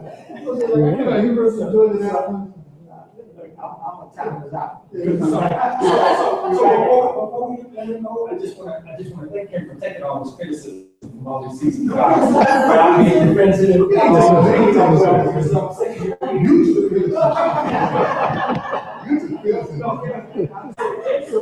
So look, we all have to, this is really, we've been sitting here for about 6 to 7 hours. I don't feel strained. Now, it's really good. It was the first step, and I think what we'll be doing is we will be sending out an email where we can actually kind of figure out what 2018 will look like. We have and make sure we won't have it proposed, and we're going to look at doing much expanded as a conference and add some other features to it. So, Sister Deborah, you had anything you wanted to add? I've been able to get that.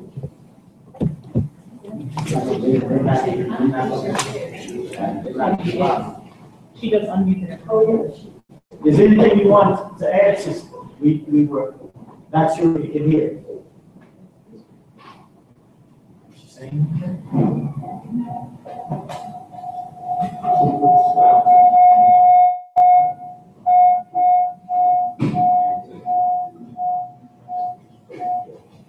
Sister Deborah, are you hearing us?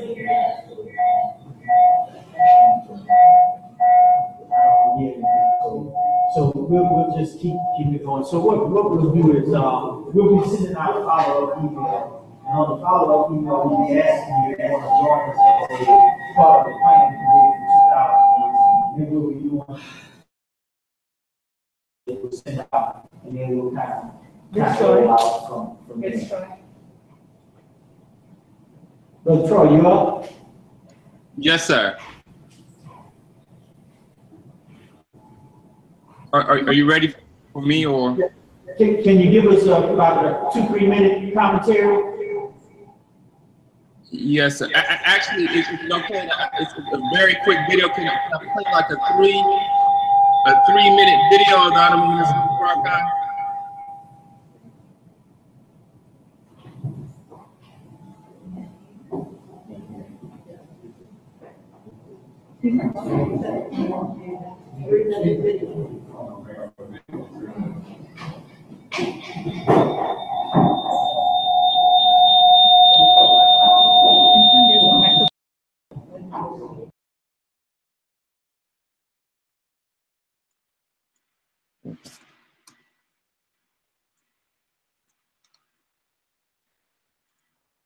We're talking about a new curriculum. See? Don't worry about math and science and all of that first. Worry about giving them the right attitude and mind to achieve the curriculum that you have for them.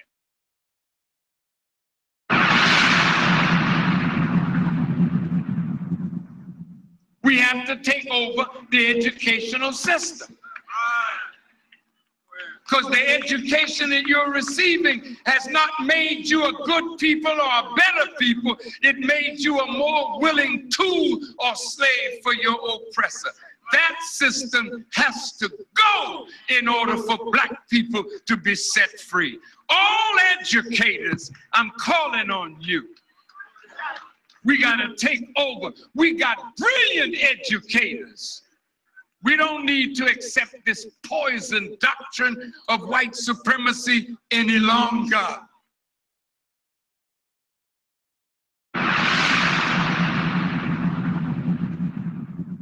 The educators, we want to open with a ministry of education that develops a curriculum for all ghetto schools. Not just for Chicago, but once we develop it, it has to be accepted. See, we're like colonies now. not the 13 colonies, but in all the major cities, there's a ghetto.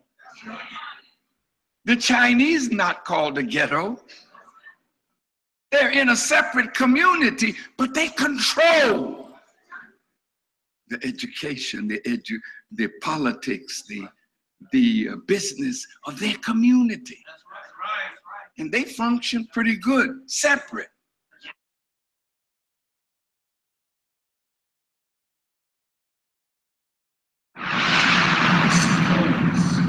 We got together and had an online university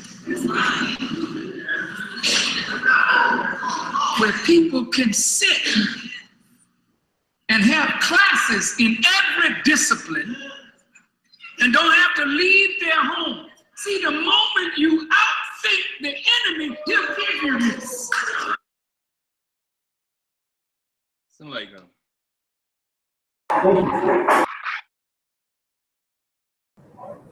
apparently, can you hear me? Can you hear me? Thank you. We can't hear you, but we saw the video.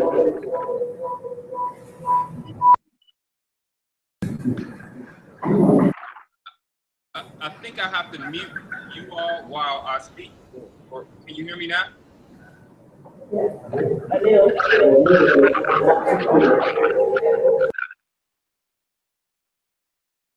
Well, in the name of Allah, the mercy, I bear witness there's no God but Allah who came in the person of Master Prophet Muhammad, and I further bear witness that the Honorable Elijah Muhammad is the exalted Christ, and I can never thank the two of them for leaving us a reminder in the Honorable Minister Louis Farrakhan. I thank first and foremost Dr. Petrie for bringing together the symposium, and just all of the scholars who have even had enough thought and courage to deal with the opposition of picking up the topic of looking at the teachings of the Most Honorable Elijah Muhammad. In all of that I heard, I think those clips that I played really summarize what my thoughts are, is that even as they said, and Honorable Elijah Muhammad clearly said that separation is the best and only solution, and the only thing that's in our way is our unity. The Honorable Elijah Muhammad said that our unity is more powerful than an atomic bomb. And we can see by the scholarship that you all have presented that we have all that we need to get up and do something for ourselves. The reality is that we've seen over the years, and many of you have documented in terms of the law cases that we fought, in terms of the history that we've had to deal with as a people with the lynching, that even though the lynchings don't necessarily look like they did in the past, we have a new lynching that's occurring in terms of police brutality and all the other things that they're doing in biological warfare. Is that the reality right now is that we have an opportunity to come together and do something for ourselves. We have no historical context that would lead us to believe that our enemy, our open enemy, is going to do anything other than what they've been doing. So one of the things that, you know, when I look at and think about what we are faced with is that if education doesn't do three things for us, if it doesn't empower us to do something for ourselves, for our families and our communities, is worthless and useless. So I just would encourage us to move forward with this and find out what we can collectively come together so we can do something to benefit our people.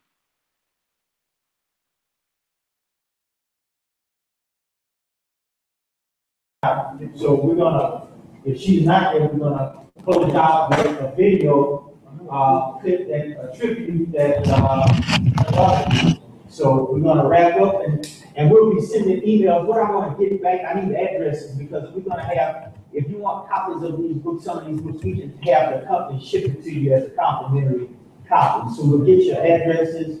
We'll do some planning for next year and certainly enjoy the conversation. I mean, this was historic, and we have a forum, and we just like you fill out just for our own in-house. Address and stuff is already. Well, no, they can write it on there, so we'll have their information. Right. It's our evaluation. Yeah.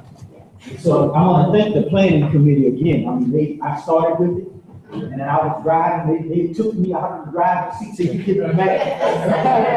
Next thing I know, it was rolling, and all I had to do was just So, thank you, planning committee, the work that you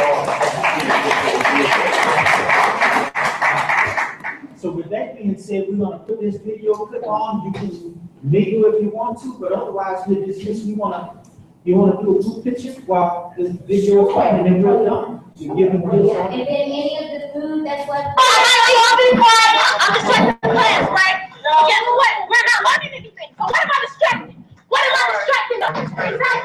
Because I'm tired, I'm fed up, and I done had my last stroke with you this time. I'm going to school to learn, not to be treated like I'm a little kid. I take care of my damn self. So guess what? I want to learn. Hold on. 1 second.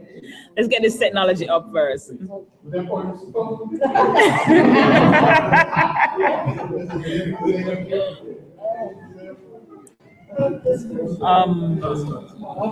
USB. Oh.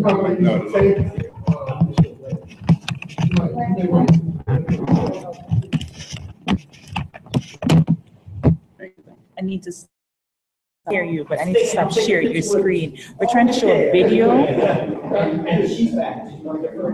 We're trying to show a video, but Oh, there she is. Hey, sister, you back on screen? Can you hear me? I'm trying to I don't think she's hearing. She's not. Deborah's not hearing. She's not talking. Unmute your phone. Unmute. Hold on. Something else is wrong? Okay. Because I'm not muted either.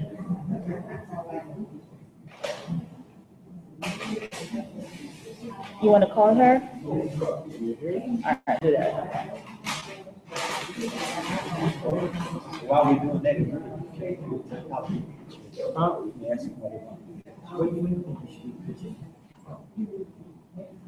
We can do it right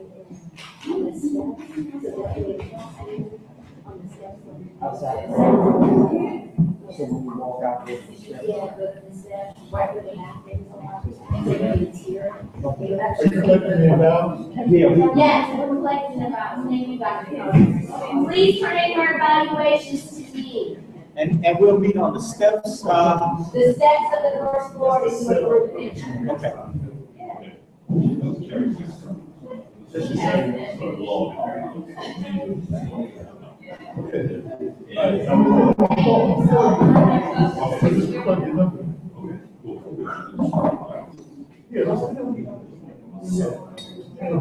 I love your presentation. I really did. Yes, I did. So you're Dr. Peter's student? Yes, but I'm in the master's program, not the doctoral. So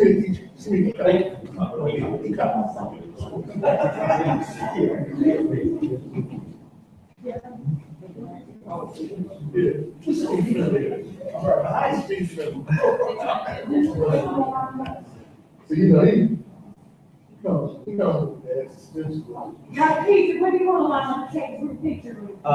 She wants to do it on the steps of the library. Yeah, right around. Okay. Yeah, if we can tear it to where some can be on the first row or the second.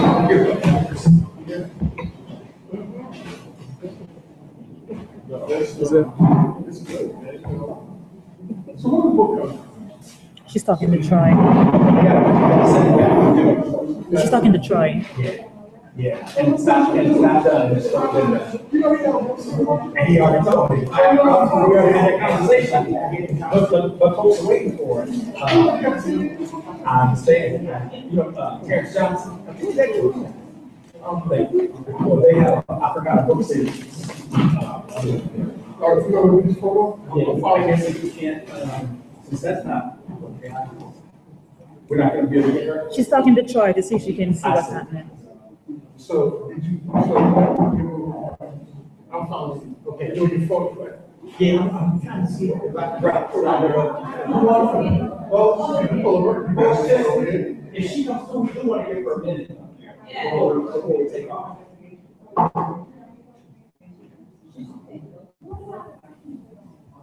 Oh.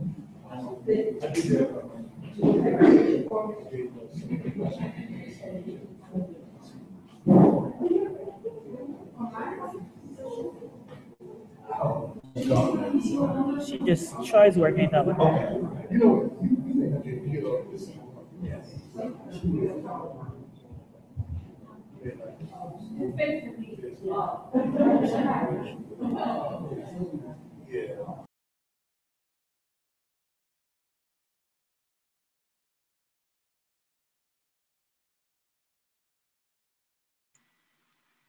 Sit talk.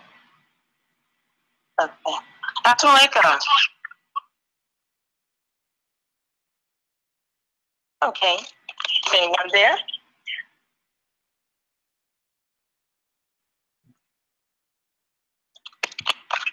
Assalamualaikum. Okay. You all are leaving? I guess that means no. Okay, well, I'll go ahead and just give you all the salutations in the name of Allah, the Beneficent, the Merciful. I bear witness that there is no God but Allah, who we believe has intervened in the affairs of Black people in the name of Master Fard Muhammad. And I further bear witness that the most honorable Elijah Muhammad is his messenger Messiah, that the Honorable Minister Louis Farrakhan is an extension of the work and the mercy of Allah. And he is the national representative of the Most Honorable Elijah Muhammad. I'd like to greet you all with the greeting words of peace, of Assalamu Alaikum. And for those who are celebrating Ramadan, Ramadan Mubarak.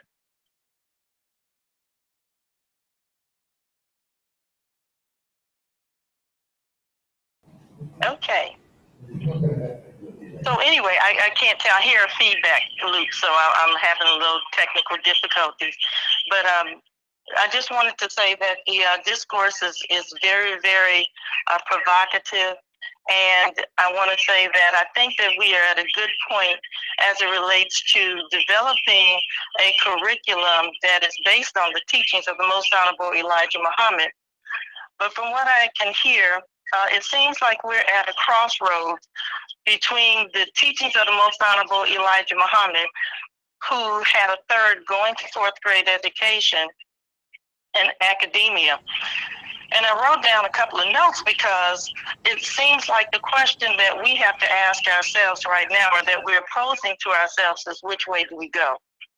Do we go the way of the Most Honorable Elijah Muhammad and how he presented his body of knowledge, or this body of knowledge, to Black people in America, or do we chart another path? So the question is, was he correct? And I think that we're here for the reason that we all believe that he is correct in his approach to teaching Black people. However, the next question has to be, is he correct for this time? And as people of academia, we have to ask ourselves, is this the question that is on the table? Was Elijah Muhammad correct for the 50s, the 30s, or is he correct right now? And I would say emphatically yes. The Most Honorable Elijah Muhammad is a man who saw the world without time. And because he was able to see the world without time, he was able to see this point that we're at right now. So I pose to all of us that the teachings of the Most Honorable Elijah Muhammad are in fact universal. I think the problem that we have to tackle today is, how do we express these teachings in a universal manner wherein we can reach all people regardless of race, color, creed, or academic background. So if he saw the world in the future, I think that what we may need to do is to actually go back to where he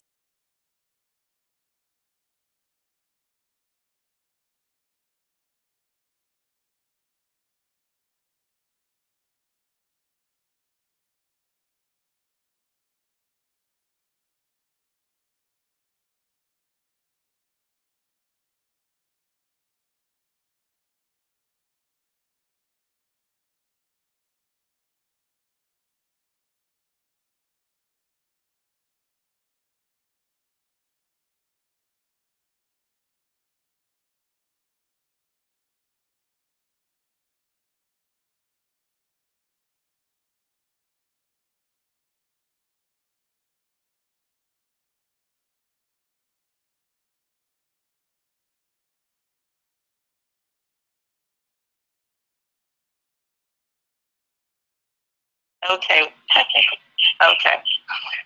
Wait, so.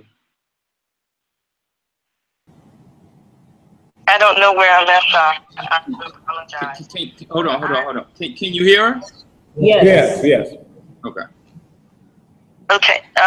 What we propose is that the Honorable Minister Louis Farrakhan is the one who best can demonstrate the university.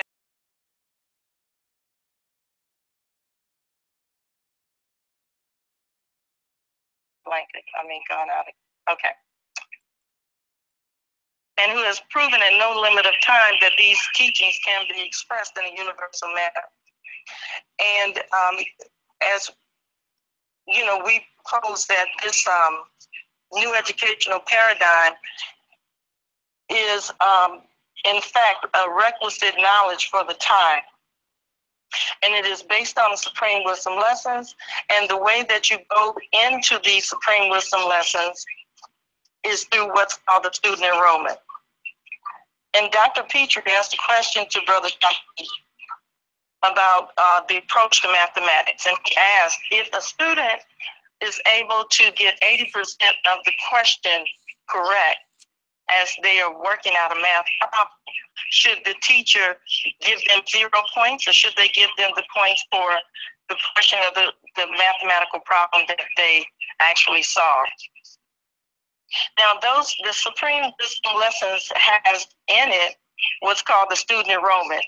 And the instructions to the student enrollment say that the following questions must be answered 100% before the student will be submitted into said lesson number 1. So that implies in order to get into the teachings of the Most Honorable Elijah Muhammad and see them from the proper lens and perspective, that we must go through the door of the student enrollment. And the student enrollment is like the first hurdle, if you will, if you think about the mystery schools and all of the various tests that the student must go through in order to be let into a greater knowledge of these teachings. The student enrollment is that first hurdle that we must go through, that first test that we must go through. And as we go through that test, then this hidden curriculum, I'm sure we're all familiar with what a hidden curriculum is, it will be unveiled to us. And we propose that in the 40 pages or so of the Supreme Wisdom Lessons, that an entire new world is in these lessons, or in these lessons, and it is a base for a curriculum framework. And we challenge all of us to go into the teachings of the Most Honorable Elijah Muhammad. And as Dr. Shahi said, and Dr. Petrie and Dr. Lydia, extract from these teachings all the various disciplines and begin to develop curriculum, begin to develop lessons. And then we have to take this and we have to let the rubber meet the road. It is good for us to meet here and discuss from an academic perspective the teachings of the Most Honorable Elijah Muhammad, but we must get these into the classrooms, because that's really the only place they really happen. If we're not producing a valuable final product, then all of what we do in academia is just for vanity. So we must begin to develop curriculum. The Honorable Minister Louis Farrakhan has challenged you and I to sit down and come to the table and produce a curriculum that can be taken into the schools and given to children, you know, regardless of your background, but particularly Black children. And so we hope that we don't leave away from this symposium today, you know, just having felt good about presenting our body of work. But if we don't actually take this body of work and we don't make a difference, then we've met here for nothing. So I pose to all of us that we must step up to this educational challenge, and we must make it real and take it from the dead letter of the page into the real third dimensional realm. And we must bring in this new reality, because I believe, and I believe you believe, that God came and that he brought us a knowledge that makes us into gods.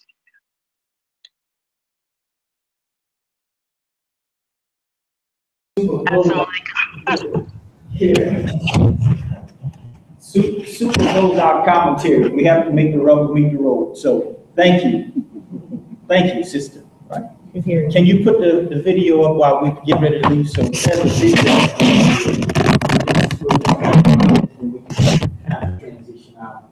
I don't know if she'll be able to see it, but she did a tribute for us. Y'all want to start for a whole week to get paid to teach her, and then you want to teach me that teach them?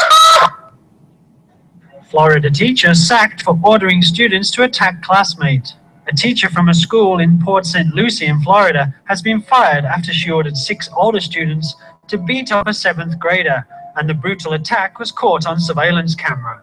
Teacher Drew DeHart reportedly got angry with 6th grade student Rodravius Williams after he told her that one day he wished he could curse out his teachers. DeHart then allegedly told 6th, 8th grade boys to beat up Williams in order to teach him a lesson. You have to learn what is requisite knowledge. Go ahead.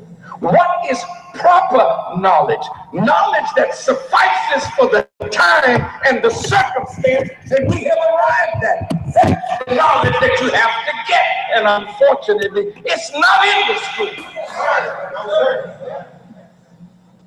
These schools have been created by the enemy to serve the enemy. You can get something out of it. But who wants to go to a restaurant and in the kitchen it's dirty? It's fecal matter from mice and rats, and the service is bad. Well, that's what the schools are. It's from a dying educational system based on white supremacy. That's finished.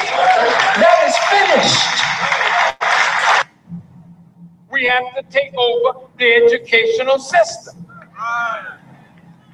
Because the education that you're receiving has not made you a good people or a better people. It made you a more willing tool or slave for your oppressor.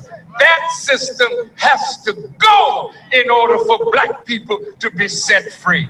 All educators, I'm calling on you. We got to take over. We got brilliant educators. We don't need to accept this poison doctrine of white supremacy any longer.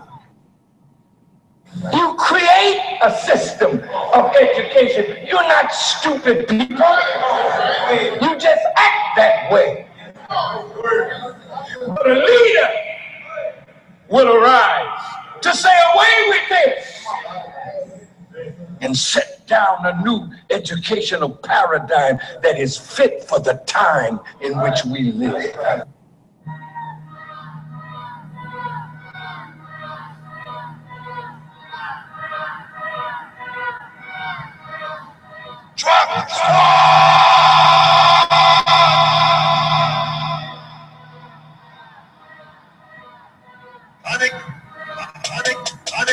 I write classes, your books and materials. Every subject that we deal with is serious. Type of teacher to overcome all odds. The type of education to make all gods. A new way of thinking in the new curriculum. No more swinging back and forth. Pendulum synchronize the equilibrium when we put this in. So let's begin. Islam is mathematics. Mathematics is Islam. A is the first letter of the English alphabet. Allah is number one, the creator of the universe. A for Asiatic, A is also for Asia. Asia is what this earth is called. This earth belongs to us. We deemed it to be necessary. It's an obligation. We gathered all the facts, then assess the situation. All we had to do was pick the location. No slowing down, hit the acceleration. Standing in the way, better get on out of way. Either way we come on to the destination. Organizing our Ministry of Education to give birth to a new educational paradigm. Climbing chicken started getting ready to attack. Making Sunday poems like I'm running on the track. Want to stop fighting, yeah, they don't set back. Yeah, I told this bitch black. Yeah, I'm on the bus of town. I'm bigger on the map. Yeah, I can't name that. Make it got super education. Yeah, then the people greatness. Patience is overrated. Bear witness to greatness. I know the devils are hating us. So just stand back, Satan. Go finish eating your bacon. Because our blackness is sacred. You think you rule this world? Well, you are sadly mistaken. It must be devastating. It's our time for invading. Deemed it to be necessary, it's an obligation. I've gathered all the facts, then assess the situation. All we had to do was pick the location. No slowing down, hit the acceleration. Standing in the way, better get on out of way. Even when we come on to the destination, organizing our Ministry of Education to give birth to a new educational paradigm. Shift all the wisdom that the master teachers told us come and get a new mind, a new man, a new heaven, and a new earth. Requisite knowledge is what you need with. Deliver it to the master and the teachers of Muhammad. Bring us to being vertical from horizontal. You are a student of the originator. You get it's real education. For God. Do you know who you are? Each one of you a God. Children of the Most High. Believe that. Up you mighty nation, you can accomplish what you will. Rise the dead by the thousands, they are waiting in the field. How do we civilize a nation? We civilize through education. We deemed it to be necessary, it's an obligation. I've gathered all the facts, then assess the situation. All we had to do was pick the location. No slowing down, hit the acceleration. Standing in the way, better get on out of way. Even we come on to the destination. Organizing our Ministry of Education to give birth to a new educational paradigm. So we are and then you all have safe travel wherever you're going. Brother Sheen, I'll try to see you tomorrow. We're gonna take a picture. Everybody's walking out, you can go ahead and take a picture with us.